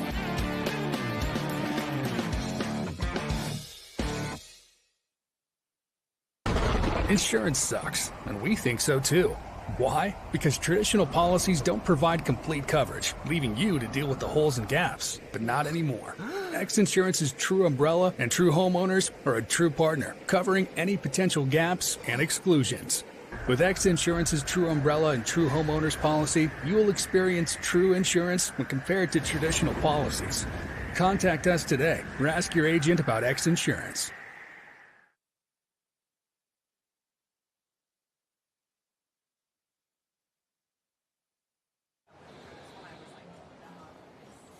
And we welcome you back to the Sarasota P1 Powerboat Grand Prix as we are celebrating 40 years, part of the UIM Class 1 World Championships and the APBA National Championship. We are down to our final race of the weekend. Ken Stout here. Mike Yawalski sitting right alongside. Taylor Snyder doing a great job out there on the boat, talking to the winners as well. Final race of the weekend will be the Supercats. The big boys of offshore powerboat racing. Well, big boys technically Class 1, but Supercat always put on a great show for the fan. These boats are very equally matched, very fast. Skater hulls. You can see them just at the top of your screen. I expect this to be a very, very exciting race. Things are going to change a little bit here, though, in Sarasota. They don't normally do a sight lap or a parade lap, but they are going to do one today, similar to what Class 1 does. And then our start buoys that we use in Class 1 will also be used in Supercat for the first time. And the idea of the start buoys is that no matter where you are with the green flag, you're going to start at that particular buoy. So it'll be interesting to see how that pays off for Supercat. And it looks like the boats are making their way out there. As you take a look at us here in the booth, we welcome you here to Sarasota. It's been an exciting day here, an exciting weekend. We love being down here. 40 years consecutively, the second longest running event next to Key West. So it's been a lot of fun to come down here and put this show on. A little bit of everything, but one thing's for sure, even when they think it's laid down, this track has been a curveball. Yeah, a lot of them have always found the holes. We saw it in Speed Marine, saw it yesterday. So, and sometimes this is a really flat water race. I've been down here plenty of times where it's been as flat as this table, and it's just been a wide open drag race. And there are a lot of teams that thought it was going to end up that way this weekend. I talked to people on Thursday when I got here. They said, nope, it's going to be rough all weekend. Teams are telling me, no, it's going to be flat by the time I got here Sunday. And obviously it didn't flatten out. Farmer's Almanac, man. It's never wrong. Exactly. Yeah, it's like seeing it on the internet. It's never always true if it's on the internet. Right. So that's what the teams have had to deal with, and it has been a wild mix. We had some weather here on Friday. Rain came in one day ago on Saturday. We did do some racing. We had qualifying for Class 1. The water was really choppy, tore up a lot of equipment out there during the race. And then, of course, today, again, completely different water. I mean, it makes it difficult for these guys to make an educated guess, and some of these drivers haven't been on the water since Friday. Well, exactly, and I talked about it yesterday prior to Class 1 qualifying. The pits are about 2 miles away from where they're actually racing, and it's very difficult to get out to the beach to even just look at the water to figure out what you're going to do. Some people will actually pay people with private boats just to run them out there so they can see it, because your setup is critical when you're racing in Supercat or Mod V or in Super Stock, and if you get it wrong, like we've seen with Monster Energy MCON in Class 1, it can be detrimental to your day. 7 boats here, as you can see them all out there, and unfortunately what you can't hear is the sound of these engines. I promise you, everybody on the beach is well aware of what's out there on the water right now. They all have a pair of engines in the back, making somewhere around 750, 800 horsepower, naturally aspirated, so these things are significantly louder than the Class 1s, which are turbocharged, so you can hear these things even at this rate, and when they go full throttle, it is a thing of beauty. They're going to run 11 laps for 66 miles here. Let's do a quick lineup. Boat number 88, Austin Holmes, SV Offshore, of course. Ken, that was the one that did the wheelie on the start in Sheboygan. Boat number 8, CR Racing, Rob Undersall, Casey Boaz. Number 3, Dirty Money Racing, Powerhouse Recycling, Britt Lilly and Bill Pyburn. Boat number 54, Gradell, CJ Grant Racing, Chris Grant, Billy Moore. US 1, MCON Monster Energy, Myra Cole, Tyler Miller. Boat number 9, Team Farnsworth, Hancock Claims Consultants, Chris McCulley and Anthony Smith. And boat number 5, WHM Motorsports, Billy Moff and Jay Muller. Yeah, as we talk about the points coming in here, it is Myra Coyle and Tyler Miller with the MCON Monster Energy machine. 4 wins out of 5 starts. They finished second at Lake of the Ozarks, and then one they did not win So they've had an incredible season here and come in with a sizable points lead at 98 points. Behind them, WHM Motorsports, Wildman, Billy Moff, and Jay Muller inside of that boat. I saw Billy Moff over there. He was yelling at people with a DeFalco boat. Oh, yeah.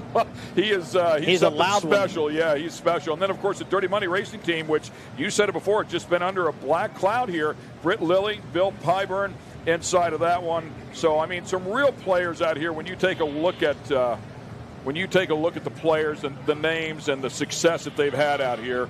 Big boats, a lot of power, extremely expensive, and all of them lined up right there, ready to do battle. I think Dirty Money is MCon Monster Energy's #1 competition out here in the field. They've had fantastic starts. They've been up towards the front. They just haven't been able to put all the pieces together to finish up a race where they want to. A couple of unknown boats out here, boats that are still, they haven't been up towards the front, but I know are very, very fast. Obviously, this boat, CR Racing number 0854, Great Elk, Billy Moore, Chris Grant. That's another very, very fast skater hull and is more than capable of taking the win. And then we have Team Farnsworth Hancock's Claim Consultant, the lone MTI in the fleet. They could upset today, but I think we'll see probably MCon Monster Energy and Dirty Money out to the early lead. But time will tell. I think of the boats that we have, the 7 that we have out here, only one has not been on the podium this year. So Team Farnsworth, and we'll see how things go here today, but it just gives you an idea of the depth of the field. Yep. And I believe that is now the oldest boat in the fleet, is that Farnsworth Hancock Claims Consultant MTI. They picked it up, Wynn Farnsworth and Christine picked it up at the beginning of the season. They put Anthony Smith into it, but they've really got to spend some time in the boat, kind of get it figured out. And they're piecing their way at it. And they're slowly but surely. They didn't go up north to Sheboygan with us. They stayed down here in Florida, so I'm interested to see them get back in the boat today and run and get up here and mix it up in Supercat. I was hoping we'd see Wicked out here. It was a great story there with Jay Muller, who's in the WHM boat. They do have a win, by the way. It happened at Lake of the Ozarks. It was something interesting for sure, but nonetheless, his 2 sons now also competing and did grab a win at Michigan. So it was exciting to see them do that. They are not here in competition, but the Muller's definitely a player in this sport. So unfortunately, Wicked not with us here today. Well, and I think that was always their plan going into the season. They're younger boys. They're back in school. They had to kind of pick and choose where they wanted to go. 21 and 23 or something. Super, they're young. Yeah. They already have a win under the belt. Yeah, and that's a pretty old boat. Their dad actually used to race that boat many, many years ago. A lot of history with it, and I'm glad to see they're out here running it. WHM is kind of really the unknown variable of this race. That's a very, very fast boat. Jay Muller, Billy Moff. Jay Muller, a great throttle man, perfectly capable of getting it up there and mixing it up with the boat. So I hope to see WHM get a great start and get out front, but it's going to be an exciting race all the way around. Yeah, 40-footer out there, so we'll keep our eyes on that. Sterling Power and out of New York, East Talcott. And it sounds like it as well. Good friends with a friend of mine, John Montecalvo, Mountain Motor Pro Stock, successful champion, world champion racer. Those guys are buddies out there on the island. He said, look him up, man. He's a wild man. So sure enough, he was fun to talk to, no doubt. Yeah, Billy Moff is a great guy, great ambassador for the sport. Been doing it such a long time. A lot of championships there. Raced with a couple of different people. So nearly lost him, right? I mean, I said, dude, we nearly lost you. He had some intestinal issues and was extremely sick for a while. And he said, you can't kill a Swede, man. They took 12 inches of my intestine out, but I'm still here. Yeah, he's not afraid of much for sure. And he really is one of the leaders of this class. He's been racing it the longest out of anybody here, and he's had a lot to do with shaping this class, making it what it is. And I know he has a new boat on order that hopefully we'll see out in 2025. And I do believe his boat, the current WHM boat, has already been sold to somebody that's going to race it in Supercat in 2025. So hopefully we'll continue to see that yellow skater out here on the race course. Probably won't be yellow and black and red and white, but it'll be something. Speaking of the WHM boat, there's a good look at it right there. He is 67 years old, but if you did not look at him, you just listened, you'd think he was a 25-year-old. The energy is unbelievable. So we've got 4 skaters, 1 Outer Limits, and 1 MTI here in Supercat today. Skater being obviously the dominating brand for this boat, or for this class, rather. The 1 Outer Limits with Vinny Diorio and Matt Jaminski. That's it there at the front of your screen. Austin Holmes, boat number 88. He's really been dedicated to that outer limits hole over his career as well.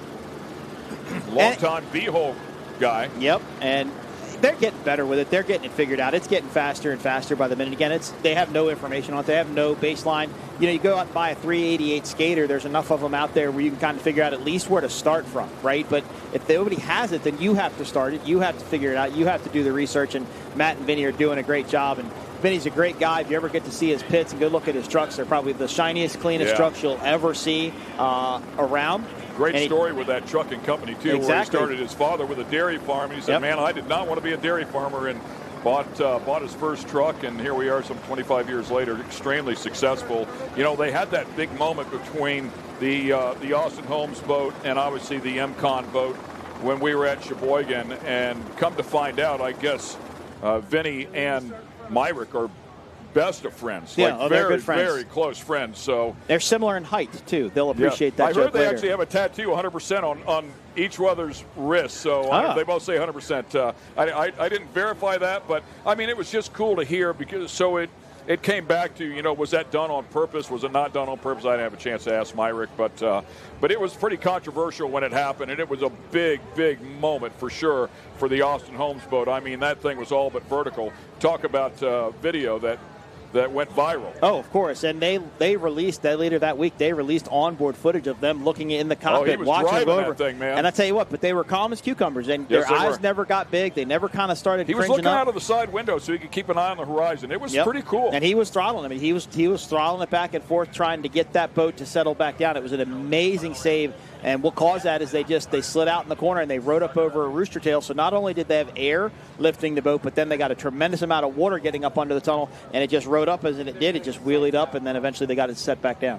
Ken Stout, Mike Uwalski sitting right alongside here. We welcome you into the booth. We're about to go racing here with the Supercats, final race of the weekend. Super excited to watch this one. It should be a lot of fun. As Mike was talking about, the Dirty Money boat has shown a lot of speed. They've just been snake bit all year long, so we'll see what happens out here today if they can shake that off and make a run for it. And Billy Piper told me this morning, he said, we're fast.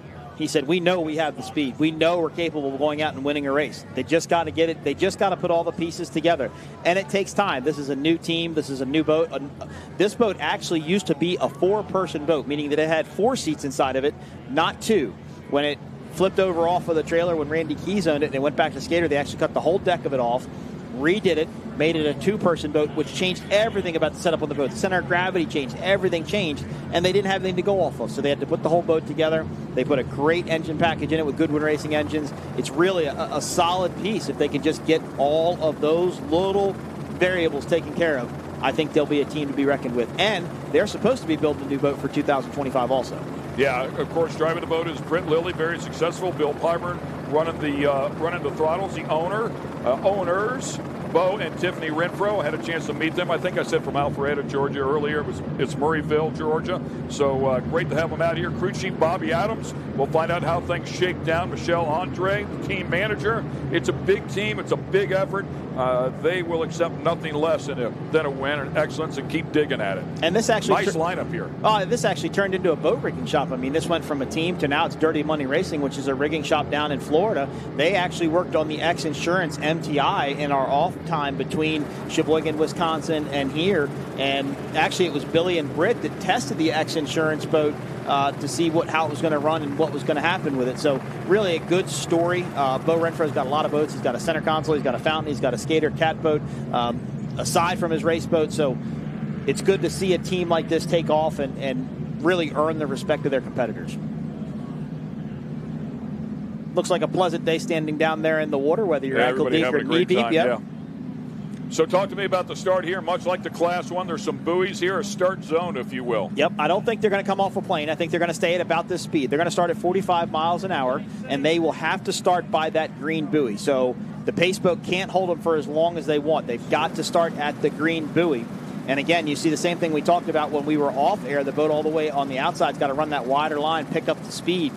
But they're in a pretty good lineup right now. This wouldn't take very much for them to just kind of get together. They cannot slingshot, and they have to be 100 feet off the back of the pace boat, so they all have to be lined up. Nobody can lag behind and try and make up speed on the start. But with naturally aspirated carbureted motors, that's really hard to do because it's not instant power. Team Farnsworth there, second from the outside, lagging back just a little bit. Gradell on the outside, caution flag out. Pace boat, we are just seconds away here from going green. So I would imagine right about now they're going to start lining up. Hancock Claim Consultants needs to get up there in the mix. So Rooster Tail goes up. That means Anthony Smith's giving it some power. There he goes. And they're going to get in line. This is the first time this class has ever started like this. I talked to Billy Moff about it, and he goes, well, maybe it'll work. Maybe it won't. We'll see how it goes, Mikey. I've been around Billy a long time, so I've gotten pretty good at perfecting my Billy Moff impersonation. He's a good dude. I spent 10 years in New Jersey, New York. I know all those people, all those players over there. They're wonderful people. Love the Northeast for sure. Lined up, they look pretty good right here as they will get close to this start zone. Picking the pace up here ever so slightly. And we can't quite see the green buoys from where we are. They're just going to be the right-hand side of your screen. And you can see WHM all the way on the outside. Going to have to try and get lined up. Is that one of them there? That is. That's a green buoy. Right there, yeah. The 08 boat, CR Racing's already on it. Here we go. We're racing with the Supercats here in Sarasota. Let's see if Dirty Money can do what they did in Sheboygan. Let's see how much speed they have on the outside. They are deck to deck with it. MCon Monster Energy, Gradell on the outside. There is WHM CR on the inside and Austin Holmes between them. Side by side is Dirty Money and Monster Energy MCon. This is what we expected. As Ken, it looks like maybe Dirty Money is starting to pull on him just a little bit. 9,500 pounds is where these monsters weigh in at. Talked about it before, 38 foot long, 40 foot long, right in that area. The MCon boat with a nice run right up there was able to get around the 08 CR Racing machine. Now they got to maintain their lanes going through the corners. This is a nice long straightaway, no dog leg to worry about, so everybody should be able to take this corner nice, and we shouldn't have any incidents. Look at MCon has gotten back in front of Dirty Money. Same driver and throttleman in the MCon Supercat as it's in the Class 1 boat. A little bit closer down there on the inside. The Austin Holmes boat currently in fourth right there. CR Racing down on the bottom. That little shorter distance able to pick up the pace here just a bit. Well, Casey and Rob able to close up that gap. And now alongside with Dirty Money. So that shorter line really paying off on the inside for the pole position boat. Dirty Money on the outside. CR Racing on the inside. MCon Monster Energy out to the early lead. There is Austin Holmes. There is Gradell. So now that we're through that corner, Ken, now we can go wherever we want, do whatever we want. It's time to just let the cat out of the bag and go racing. It is game on for sure. As you talked about before, a number of laps here. We'll keep track of those as well. And now they'll start really legging these things out. It's about momentum. It takes a little while to get these heavy boats up to full speed, but they are close now. A good look at the Dirty Money team. And then, of course, on the inside, the CR Racing team. Bose and Understall both have a pair of world titles in Superstock, been racing together for many, many years. A good, close, personal look here at the Dirty Money machine. Well, and they're starting to build speed now. They're starting to catch up to Monster Energy MCon, who is just in front of them. You can see that rooster tail just to the left of your screen. Side by side with CR Racing, and Austin Holmes currently running in fourth. Billy Pyburn in that boat there with Britt Lilly. As we talked about Britt a lot here over the day as well, because he's also competing in the Class 1 category. Bill Pyburn, known for the poker run enthusiast around the country as well. 11 laps for 66 miles as they enter the Monster Mile for the first time under green flag conditions. And Ken, it looks like Dirty Money is catching MCon Monster Energy. He is for sure catching him. He's got a good run right here. Myrick and Tyler are going to have the inside line, though. CR Racing is going to be the inside of this group. For those people that love the number 3, it might be a boat you want to pull for here with Dirty Money. And unfortunately, CR Racing couldn't hold the inside line. I didn't think they'd be able to. MCon Monster Energy didn't have to do anything for them. They could run right down there if they wanted to, but they couldn't just keep that line tight to the pin. As it looks like MCon Monster Energy is pulled away from Dirty Money just a little bit, about a rooster tail length ahead at this point. Dirty Money with 2 podiums on the season. Both of those second place finishes, still hungry for that first win. CR Racing also a couple of podiums as well. They finished in third on a couple different occasions and currently sitting in third as we watch right now. This is the boat to beat, has been all year long. The MCon Monster Energy backed Supercat. And Tyler Miller, of course, the owner of this one. Myron Coyle doing the driving. But Ken, I think it's actually laid down a little bit. These boats aren't hopping around nearly as much as I thought they would. It looked like there was a bit more of a breeze, but everybody's running pretty flat as Hancock's Claim Consultants has gotten around WHM. Look at this, Ken. Look at Dirty Money. Found some speed. Slowly inching up on the outside, and he was doing that before. Then they got to the turn, a little shorter distance around for the Monster Energy MCON boat, saved them that lead. But now that they're stretching it back out on the straightaway, it looks like Dirty Money has something to play with here. Well, Dirty Money looks a little bit flatter. They're not bouncing around nearly as much as US 1. You can see it's kind of paying off. They're able to take the lead. Now, if they get in front of that US 1 boat, they can close the door on them. They can go right to the buoy, and they can pinch off that line and make MCON jump back to the outside, which would just solidify their lead even more. Well, there's no doubt that the MCON boat wants to grab the win. Don't think they don't. But in terms of overall big picture championship, this isn't doing them any significant harm here just yet. No, and I thought they accelerated there, but there they go. They're going to have to go back across. Eat that roost here a little bit. Yeah, not too bad. They were far enough behind. It's just a little bit of spray. Again, you don't want to always do that. But you can see that cost them a good amount of speed. Now, it'll be interesting to see what Dirty Money does. Do they hug that pin? Do they run a little bit wider out? And will MCON? Nah, Britt went pretty tight to it. There was no room in there for MCON Monster Energy to try and make a move. But they did try to get back to the inside as they head towards the finish line to complete lap number 2 of 11. And I didn't see the buoy, but Britt did do what I thought he was going to do. He swung out wide. He exited wide off the corner, and that allowed MCON Monster Energy to jump back to the inside. It's not really going to change things at this point, but it will give them the inside lane going into the next corner. There are some different engine manufacturers, or builders, I should say, inside of this one. Of course, Sterling, a very popular one, but Todd Goodwin from Goodwin Competition Engines builds the motors inside of the Dirty Money boat. Also inside of a lot of trucks, including our Pro 4 that my son competes in, but really, really talented engine builder. John Causey also has some engines in here as well, well known for his mountain motor prowess as well. So there's some wicked engine builders inside of this category. And this is truly a race of attrition in Supercat. It always is and always will be, as it looks like, Ken, it looks like WHM has gotten back around Hancock's Claim Consultants on the inside, as Graydale looks to be catching, maybe that's Austin Holmes. So CR Racing still sitting down in there third. On the inside, and is that Farnsworth maybe? Yep, that's Farnsworth behind them, the MTI. And that boat was out of water a good bit more, so not quite as happy as some of the boats up there in the front.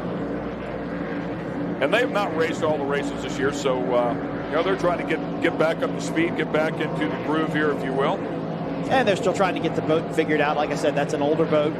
I take that back. They have been at every event this year. I thought they had missed one. So Sheboygan, they didn't go to Sheboygan.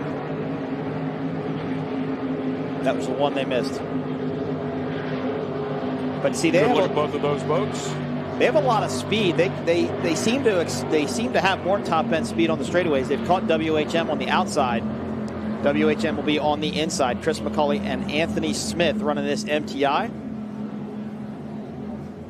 Win Farnsworth, the owner of that team, also has a Super V and a Class 500 team. I don't think the 500 team was here this weekend, but a couple of different teams. They really jumped in, and got after it. The beginning of the season was pretty tough for them. In fact, this particular boat hurt both engines at Marathon, and then still made it to Cocoa Beach. Yeah, and then they went to Ocean City and hurt another engine in Ocean City. So they've really been trying to find the engine package that they want to go with, and a reliable package. And it just takes time. It just takes practice. Just that turnaround between Marathon and Cocoa Beach was so tight. So for them to get that taken care of, it was pretty impressive, to say the least, as we take a look at that Austin Holmes machine as well. Boat number 88, the lone Outer Limits, Matt Jaminski and Vinny Diorio. But look at CJ Grant Graydale.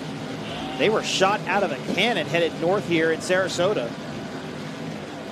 And they pull up alongside of Austin Holmes. This is currently the battle for fourth. CR Racing is in third. Chris Grant with legendary Billy Moore inside of that one. Of course, the multi-time Supercat World Championship winning driver inside of that one. Running the throttles inside of that one. Chris Grant doing the driving. Chris Grant had never raced until 2019.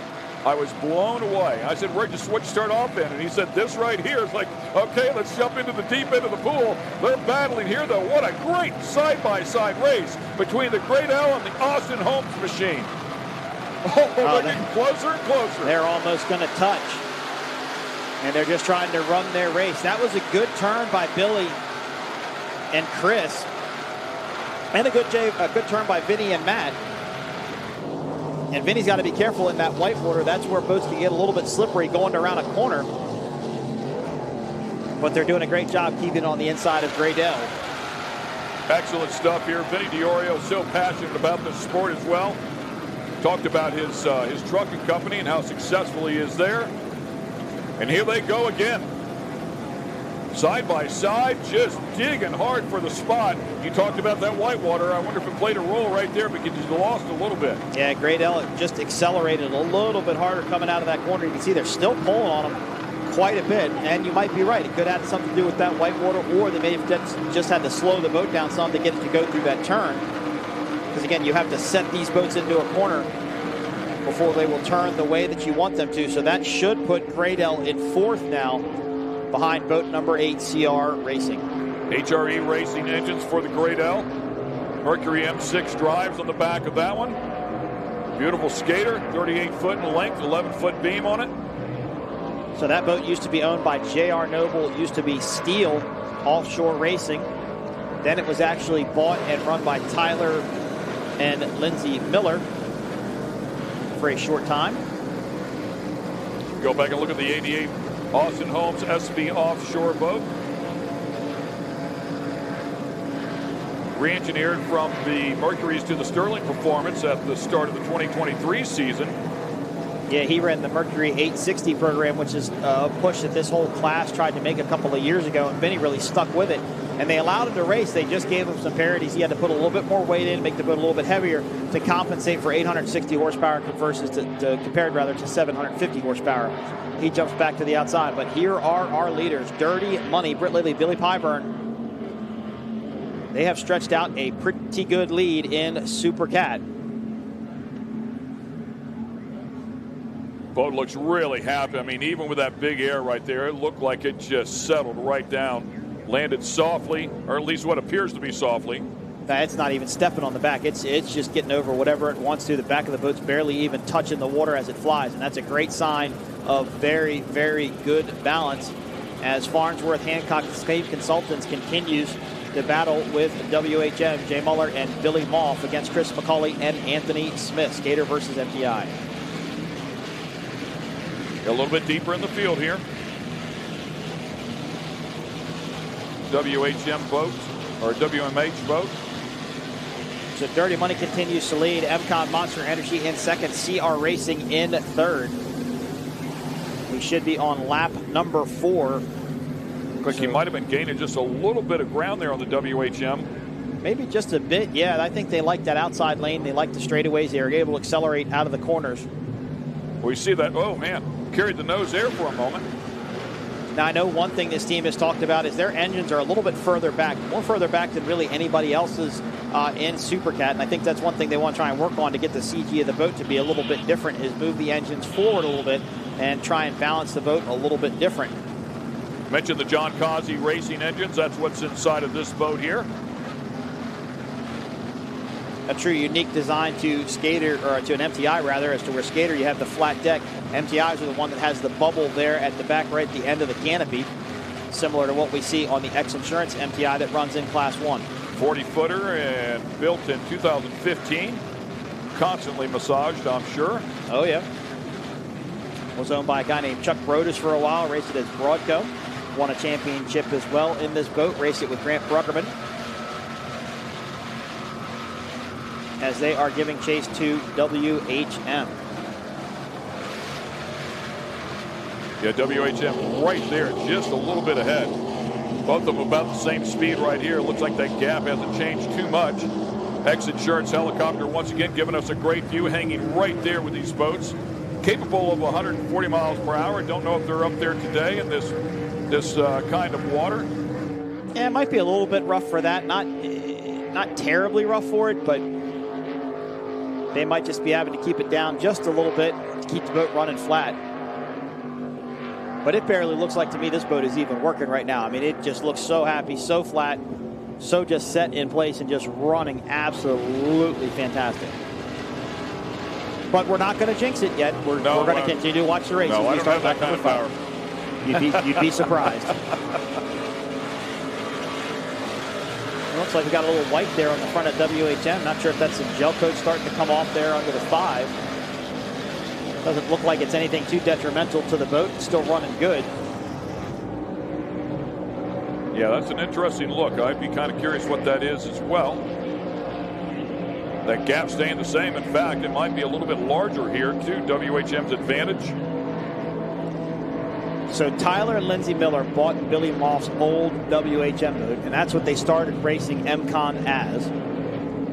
And then they sold that and built this boat, or the current boat that they have now. So there's always, you know, in this class, there's a lot of boat changing hands. The CR Racing boat used to be Jimmy John's Performance Boat Center, raced by Johnny Tomlinson and Myra Cole, multi-national and world champion. Now run by Casey Boaz and Rob Understall as CR Racing. And there is Austin Holmes. So I think Great L has gotten pretty comfortably around Austin Holmes and is currently sitting in 3rd place on lap number 5. Yeah, great effort there as we continue on here about midway point here with the Supercat race. Final race of our weekend here in Sarasota. I'm sorry, CR Racing is 3rd place, not Great L. Looking at the leader right there. And Dirty Money trying to shake that black cloud that they have seemed to had all year long. They did have a couple of podiums. I don't want to say all year long, but they've yet to get that win, and they have been fast on a couple of different occasions. Not unlike the DeFalco boat, just couldn't find a checkered flag. They just had some gremlins bite them.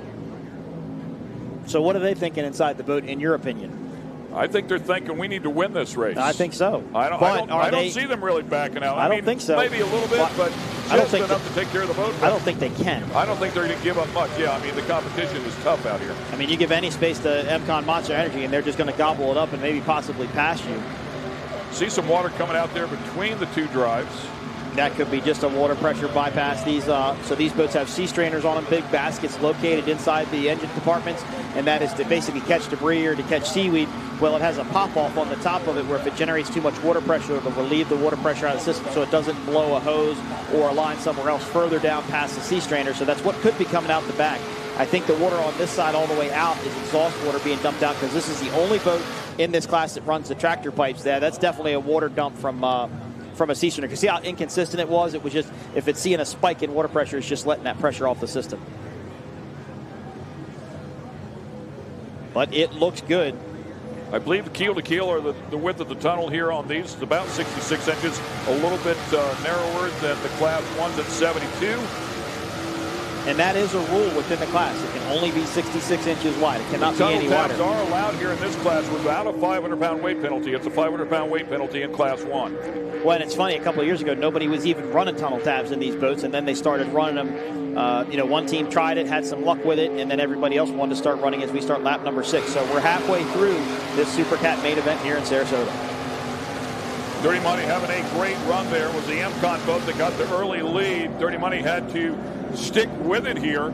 And by the way, the name refers to mining and grading Dirty Money there for the Renfros.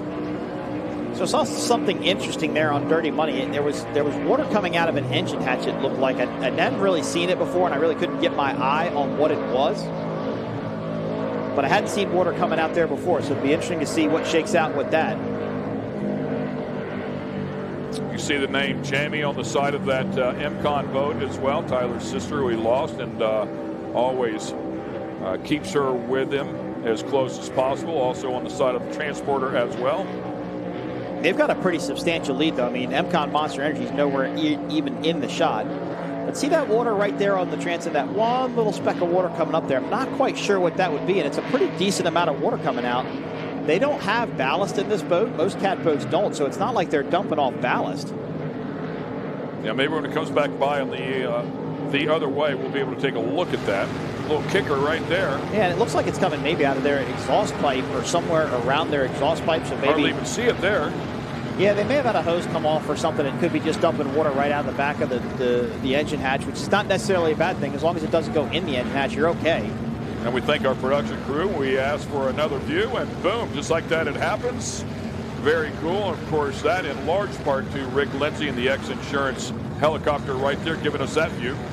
Hanging right with him at speed. He is a wicked helicopter pilot. He's a lot of fun to chat with as well. And yes, he is the owner of X Insurance. And he flies that helicopter to every race himself. Everywhere we see it, he has flown it there and flies it during the race and gives us this great footage. Yeah, it's a beautiful bird too. I mean, the best inside of that one. Carries a lot of fuel, has a big motor.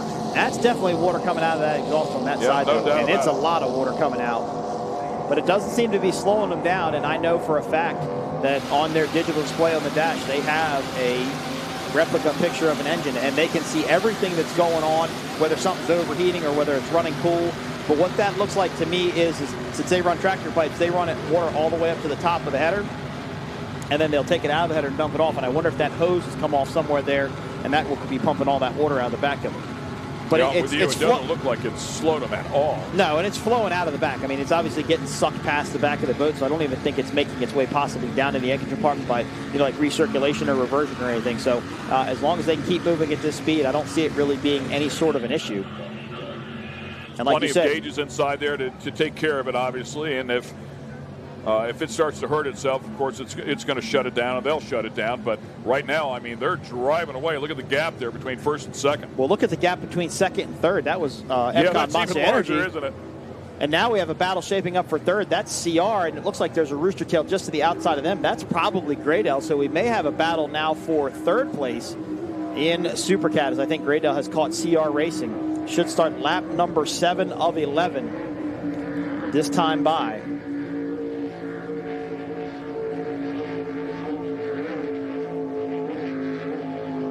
But now it looks like I see a little mist out of the other side, too. So we'll see what shakes out with that. Here at speed, these things sound awesome.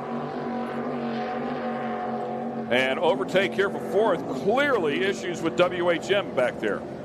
Yeah, they slowed quickly. That allowed Hancock Claims Consultants to go around the outside. But this is the battle for third.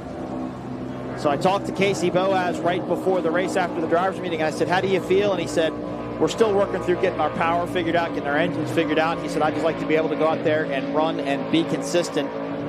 And they've done a great job so far, but Graydale has caught them, and they are on the outside. CR Racing is going to have the inside lane through the corner, so they will be able to control what happens. But this skater is very, very fast of CR Racing, and I know it's a perfectly capable boat of winning. Yeah, they got that great start there a little bit earlier on, of course, as well. Graydale now coming after them.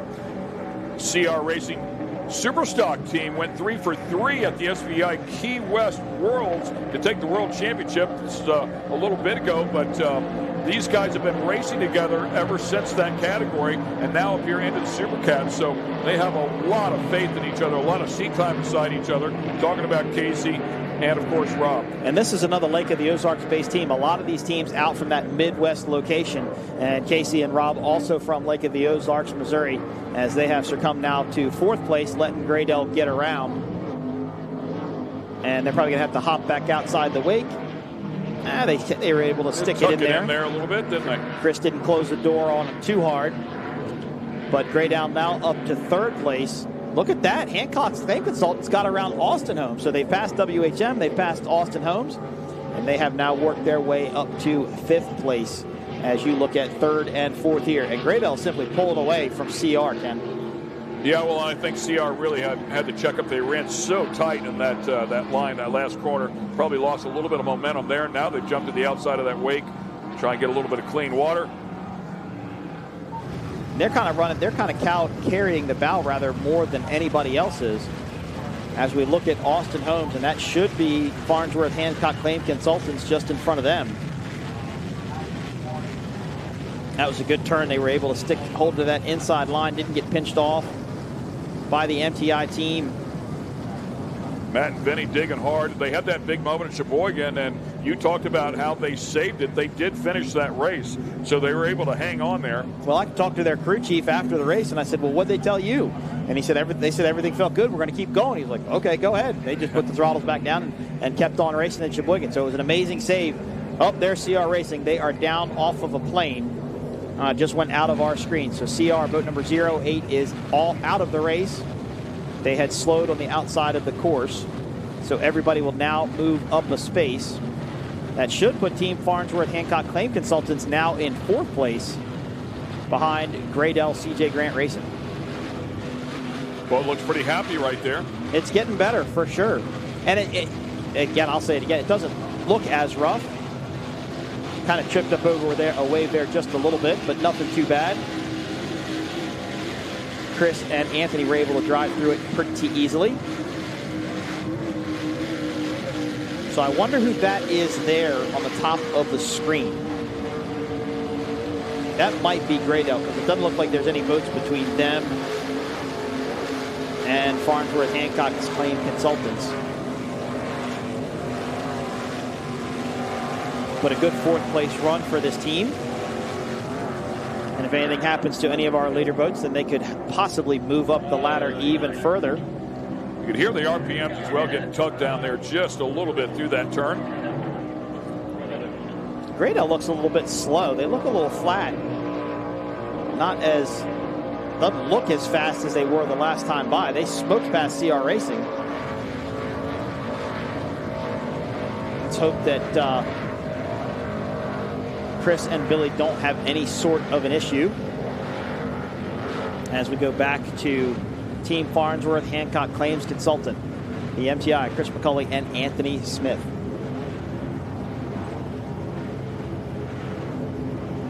Staying right there, I mean, you just never know how this stuff is going to end up, as we see a lot of attrition in this form of motorsport. So even if they're back there, just staying consistent is so important. As we go back up and take a look at the 54 boat, that is the Graydell CJ Grant Racing.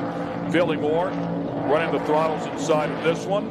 Chris Grant is the owner. Had a chance to speak with him. Team out of Toronto, Ontario, and talked about him not starting until 2019. Absolutely loves it and got one of the best. Oh, man. Tough day for 08 CR Racing. They are down on the course, might be trying to get towed in at this point. Yeah, Chris Grant actually bought an older MTI hull, raced that for a while. Got Billy Moore involved in his program, and then that skater became available, so Chris picked it up. Cool story about Chris is that he's a construction guy out of Canada, and when the hurricane hit Fort Myers just south of here, he sent a whole truckload of plywood down here, because at that time, plywood was very, very hard to get. It was obviously in high demand because of the storm, and Chris loaded up a truck of it from Canada and shipped it down here on his own dime and never asked for a thing for it. Yeah, super good dude. No doubt about that. And, of course, the pandemic played a big role as well when he was first getting started. They had a boat that had some success, but they were also struggling getting across the border at the time from Canada, trying to get here to the States. So it just played a huge role. But now settled in, and those guys are doing pretty well. He also had a throttleman. His original throttleman was claustrophobic and could not stay inside of the boat, so it opened up the door for Billy to climb in. Well, and Billy really revamped that program when he came on board, and it's worked out well for Chris. They've won a couple of races, and they just do really, really well together. Back to our leader, Dirty Money. This should start lap number 9 of 11, so we are clicking them off. And I will say, Ken, the cloud is getting lighter. It's not quite as dark as it was at the beginning, so it's starting to lighten up slowly but surely. Yeah, don't speak too easy. What was that about that jinx thing you were talking about?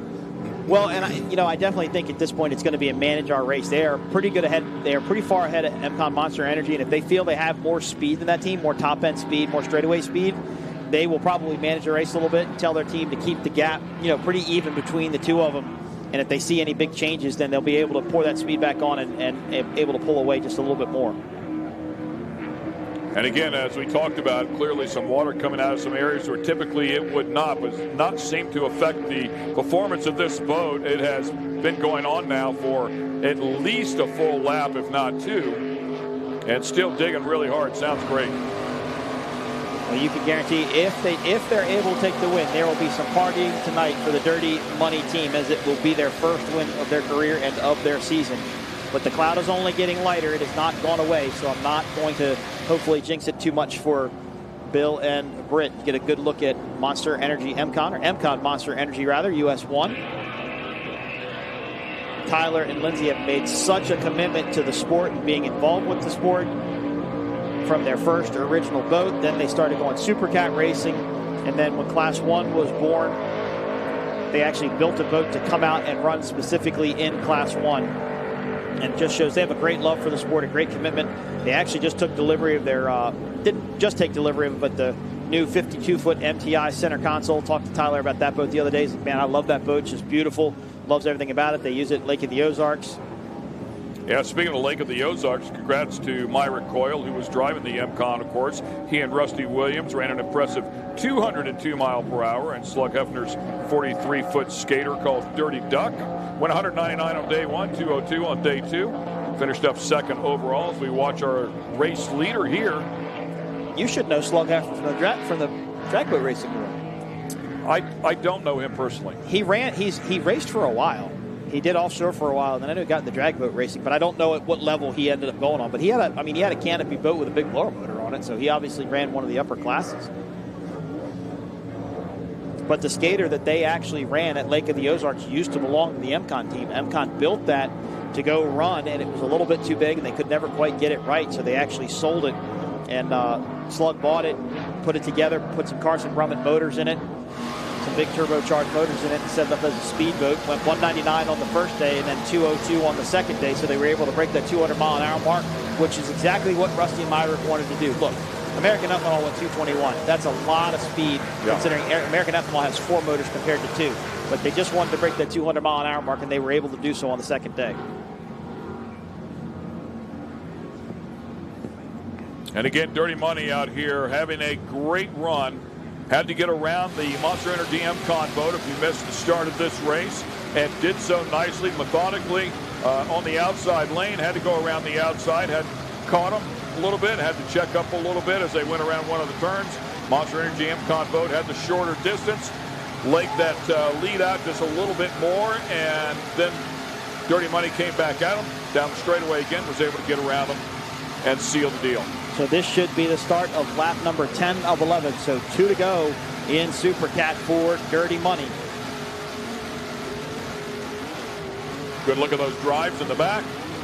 And they're on what's called extension boxes. So that puts the boat a little bit further back. And the idea is to get the prop into a little bit cleaner water behind the boat. As it comes up off of the bottom, they just want just a little bit more bite. So they put it on extension boxes. Graydale continues to run in third. MCon Monster Energy in second. Team Farnsworth Hancock Claims Consultants running in fourth. Austin Holmes now back to fifth. WHM in sixth, and CR Racing is out with a mechanical issue. That was from one helicopter to the other. This is the one we were just looking at, the X Insurance helicopter on the Monster Mile here. We appreciate Monster and everything that they brought to the table for us. The Lucky Leprechaun flying the other helicopter, also has divers in it as well in case something goes wrong. You mentioned a hatch on the bottom of these, so if something does go drastically wrong, they end up inverted. There is an escape hatch on the bottom. And they come out the top at that point. And they come out the bottom, which is the top. The top at that point, yeah. That is WHM. They are definitely slow. Off the pace. And I believe they're getting lapped now by, I believe that to be Graydale. Looks like he's actually only got one engine going. Yeah, so the Team Farnsworth Hancock boat about to track them down as well. Yep, tough day for Billy and Jay, as they've been off and on with mechanical issues, unfortunately, all season. And there is something going on with the front of that boat. That is some sort of fiberglass issue with the front. I don't think that's what's causing them to slow necessarily, but it is something that they will have to take a look at once they get that boat back up on the trailer. And Ken, just look at Dirty Money. They are just pulling away from the rest of the fleet. Serving notice here at the end of the season. Came in here third in the points. Take a look at the 9 boat right there. Farnsworth, Hancock Claims Consultants. You know, they've been plagued with engine issues all season. I think if they can put this boat in that 4th place spot and keep it there for the remainder of the race, I think that's a good confidence boost for this team. Boat bouncing around a little bit, carrying the bow, getting just a little bit light on fuel, but looks good nonetheless.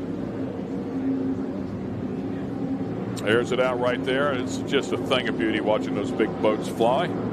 Yeah, and just notice it carries the bow more than the skaters is right now. When it comes up, it's kind of setting it back down on the, it's kind of landing on the back more than the other boats are, as to where the skaters just seem to be jumping a little bit more level, kind of carrying the speed a little bit more further forward, as to where every time that bow comes up, you actually start scrubbing off a little bit of speed. So they definitely got some CG things to work on, I think, trying to get the weight right and get that weight a little bit further forward to get that bow down and run it just a little bit faster. But overall, I think the boat looks fantastic, and I definitely think they're headed in the right direction. Nice line right there. Looked like somebody else's line. I don't know went whose off weight the that course. was. Yeah. This is currently our 3rd place boat. Grade L, CJ Grant, Billy Moore, Chris Grant. Good run for this skater hull. I know Billy's had to put some time in on it, get some things figured out. They fought off some electrical gremlins in certain races. Double R performance right there on the back. Helped to maintain this boat as well, as they have the X Insurance helicopter in tow. So, Ken, this time by, Dirty Money should get the white flag lap. You think they're breathing inside the boat, or you think they're holding their breath? I mean, I don't hope they're holding their breath, but, I think now they're definitely saying, come on, Right, let's come do on, it. man. We just got to find the finish line here. This is exactly how we expect these races to go. We've worked hard for it. Everybody's done their job. Need the boat to hang on here. Nothing crazy to go wrong. Should be just fine. Should be a good points day for them as well. They come in here 3rd of the points, 36 points behind the WHM Motorsports boat, which has fallen down. So they'll be able to close that gap up, maybe even take over 2nd. White flag out, as you talked about it, Mike, and we have started our final lap here for the Supercats. Well, I doubt they're listening to us inside the boat, but if they are, just hold it together for one more lap. Do everything you've done to this point, manage your race, and hopefully bring home the checkered flag for Dirty Money. I know there'll be a lot of happy people, both on the team side, the Britt Lilly side, everybody that's worked so hard on this boat. Bobby Adams, like you said, Michelle Andre, everybody's just done such a great job. It'll mean a lot for this team to bring home the checkered flag. One more time, taking a good look there at the Grade L, CJ Grant Racing entry. Billy Moore inside of that one, who's been so successful as well. And his father, legendary. Chris Grant, the owner, as we talked about before. Jen Grant, team manager. And Billy took the win with Mike Falco in DeFalco in Class 1. Their 2nd win in a row after winning in Sheboygan. So they've got a little bit of a roll started in Class 1. And this is not a place that MCon Monster Energy is used to being. They're the dominant boat. They're normally the ones that are up front and everybody's trying to chase them. And now they're starting to give chase to Dirty Money Racing. Could we see a changing of the guard, if you would, within Supercat, which I think was coming with Dirty Money? I think they're that fast. I think that was the team that was going to try and stick it to this MCon Monster Energy team. But Tyler and Myron will not rest. Their crew chief, Jake, their entire team, they will put the work in to get this boat to where they need it to be to go chase down Dirty Money come St. Petersburg. Again, back here taking a look at the 54 boat. And I thought this boat was slowing a little bit one time by, but it looks really good. It is starting to lay down quite a bit. These boats are not nearly hopping around nearly as much as they were at the start of this race. We'll say the Monster Energy boat has a massive points lead coming in here. At 98 points. And that was over the WHM Motorsports boat. So certainly we'll put a bunch more on that one as they currently run in 2nd. WHM has fallen down now. The Dirty Money boat there in 3rd place. A little bit further back, was 36 points back, as I talked about for the WHM machine. Over 100 points back from the Monster Energy MCon boat. So in terms of chasing the championship, MCon is just fine here, as we talked about at the start of the race. But for this team right here, they just need to shake it off, right? This is the day that they needed. They needed to break through the ice, They need that successful run, and we don't want to jinx them here. There's still a good half lap to go here, but this is how fast this boat has been, and finally able to flex its muscle throughout the entire race and accomplish the goal. This is the last straightaway they need to go down before they get to that finish line. The cloud is now white and getting thinner by the moment. The fog is possibly starting to lift off of this team. They've just got to get it down this straightaway, and it just looks so good. Still looks perfect. Attitude has not changed one bit. It has flown flat and straight, the same every lap, almost like they can predict the water, just run a perfect race as far as it looks like setup is concerned, even with possibly some mechanical issues. I'm very excited to get back to the pits and talk to them to see what that water is, to see if I was right. Is that an exhaust hose that come off, or something happened to get water out of the transom? But it didn't slow them down. It didn't stop them. And they are inching closer and closer and closer to getting their first win. Yeah, Britt Lilly will be certainly very excited here. He had a great run working in the X Insurance and the Class 1 machine. Unfortunately, had a mechanical, but they were battling hard for second place in that race, and that mechanical alleviated any run. Checkered flag out. Congratulations, they get it done. Dirty Money Racing grabs their first win here of the season. They're going to be excited about that. Billy Pyburn and Britt Lilly get it done. Bo and Tiffany Renfro, the owners of that boat, everybody will be excited there with Dirty Money Racing. They are probably hugging inside that cockpit, and I think we can safely say maybe now the cloud is gone. Can you say it? The cloud is gone, and the sun is shining on Dirty Money Racing. My idea worked. I take credit for that. I told them I wasn't going to say it, and it worked. Here we go, the Monster Energy MCon machine. Crossing the stripe here in second place. Still a very good day. They keep the streak alive. That is 6 consecutive podiums for this team. Every 4 wins and 2 second place finishes. That's a solid season. And this could have been some championship management too. I mean, they know where they need to be in order to continue their points lead with the championship. No means that they lay down to Dirty Money or take anything away from Dirty Money, but if they were just a little bit off on their setup, felt like they didn't have the speed, they could have gone just into management mode and said, hey guys, let's just go run our race. We know where we are with points. We know what we have to do.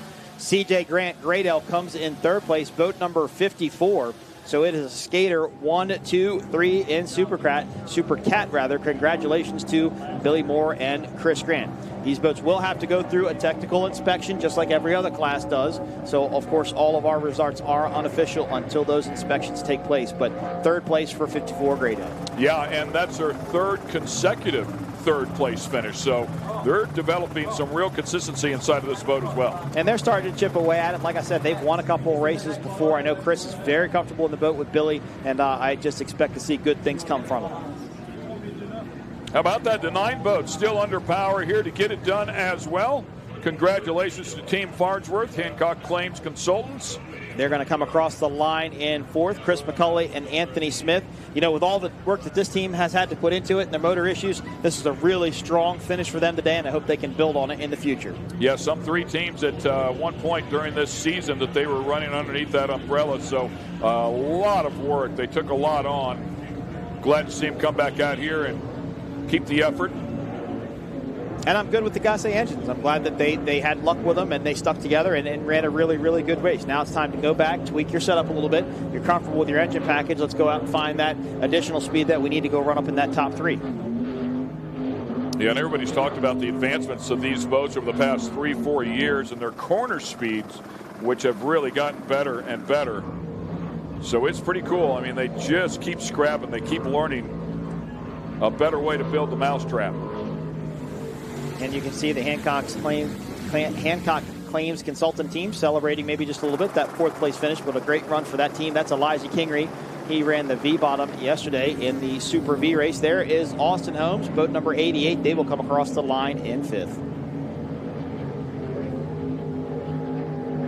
WHM still under power. I thought that they had lost power. Yeah, they slowed. Got it figured out. Maybe went into Guardian, had to pull it back and get things reset and going again.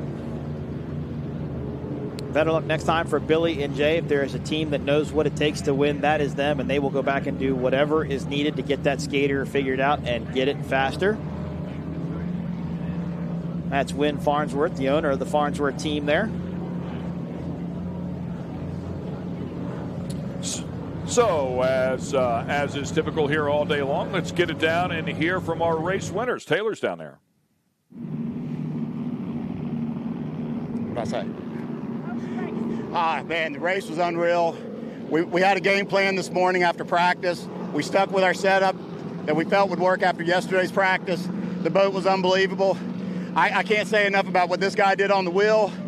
Our crew, I mean, I can't thank them enough for the hard work they put in. We've had a dominant boat at every race, and something's bitten us at every single one. And this is just, you know, all the hard work's paid off right here with a dominating performance. It's surreal right now. I've been waiting for this all year. I can't thank Bo and Tiffany enough for giving us everything we need to get here. Bobby, Andy, the whole team at Dirty Money. I love you guys, man. This is for you. You deserve it.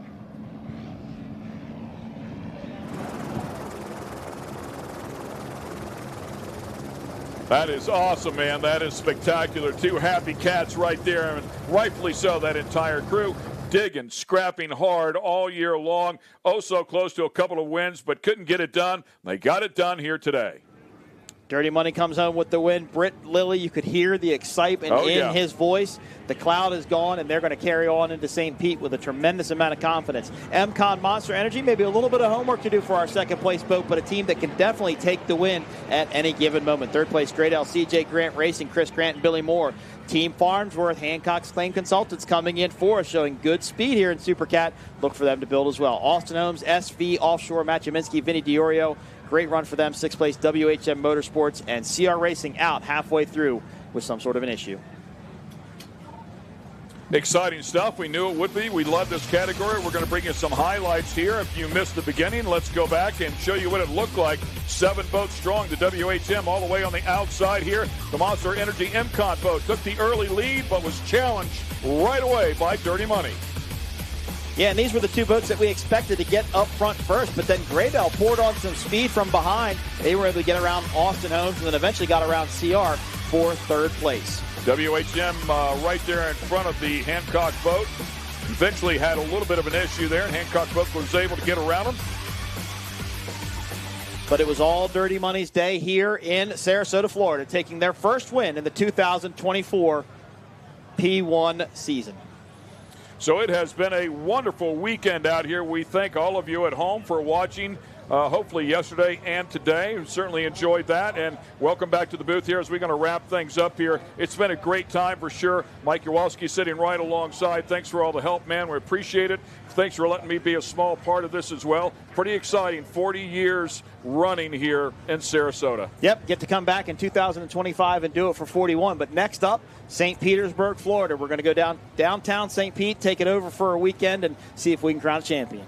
Hope you enjoyed all the great racing action. We certainly enjoyed bringing it all to you here with the Sarasota P1 Powerboat Grand Prix, celebrating 40 years, all part of the UIM Class 1 World Championships and the APBA National Championship. We'll see you in St. Pete.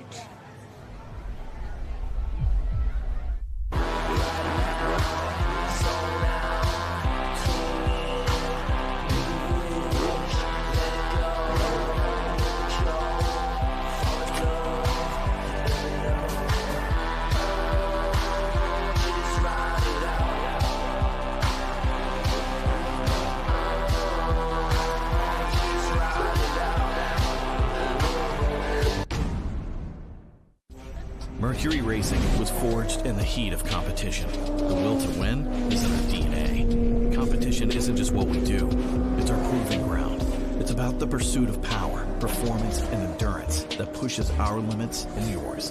We create premium marine power to take you faster and farther. The world offers limits. Mercury Racing offers freedom. Live wide open.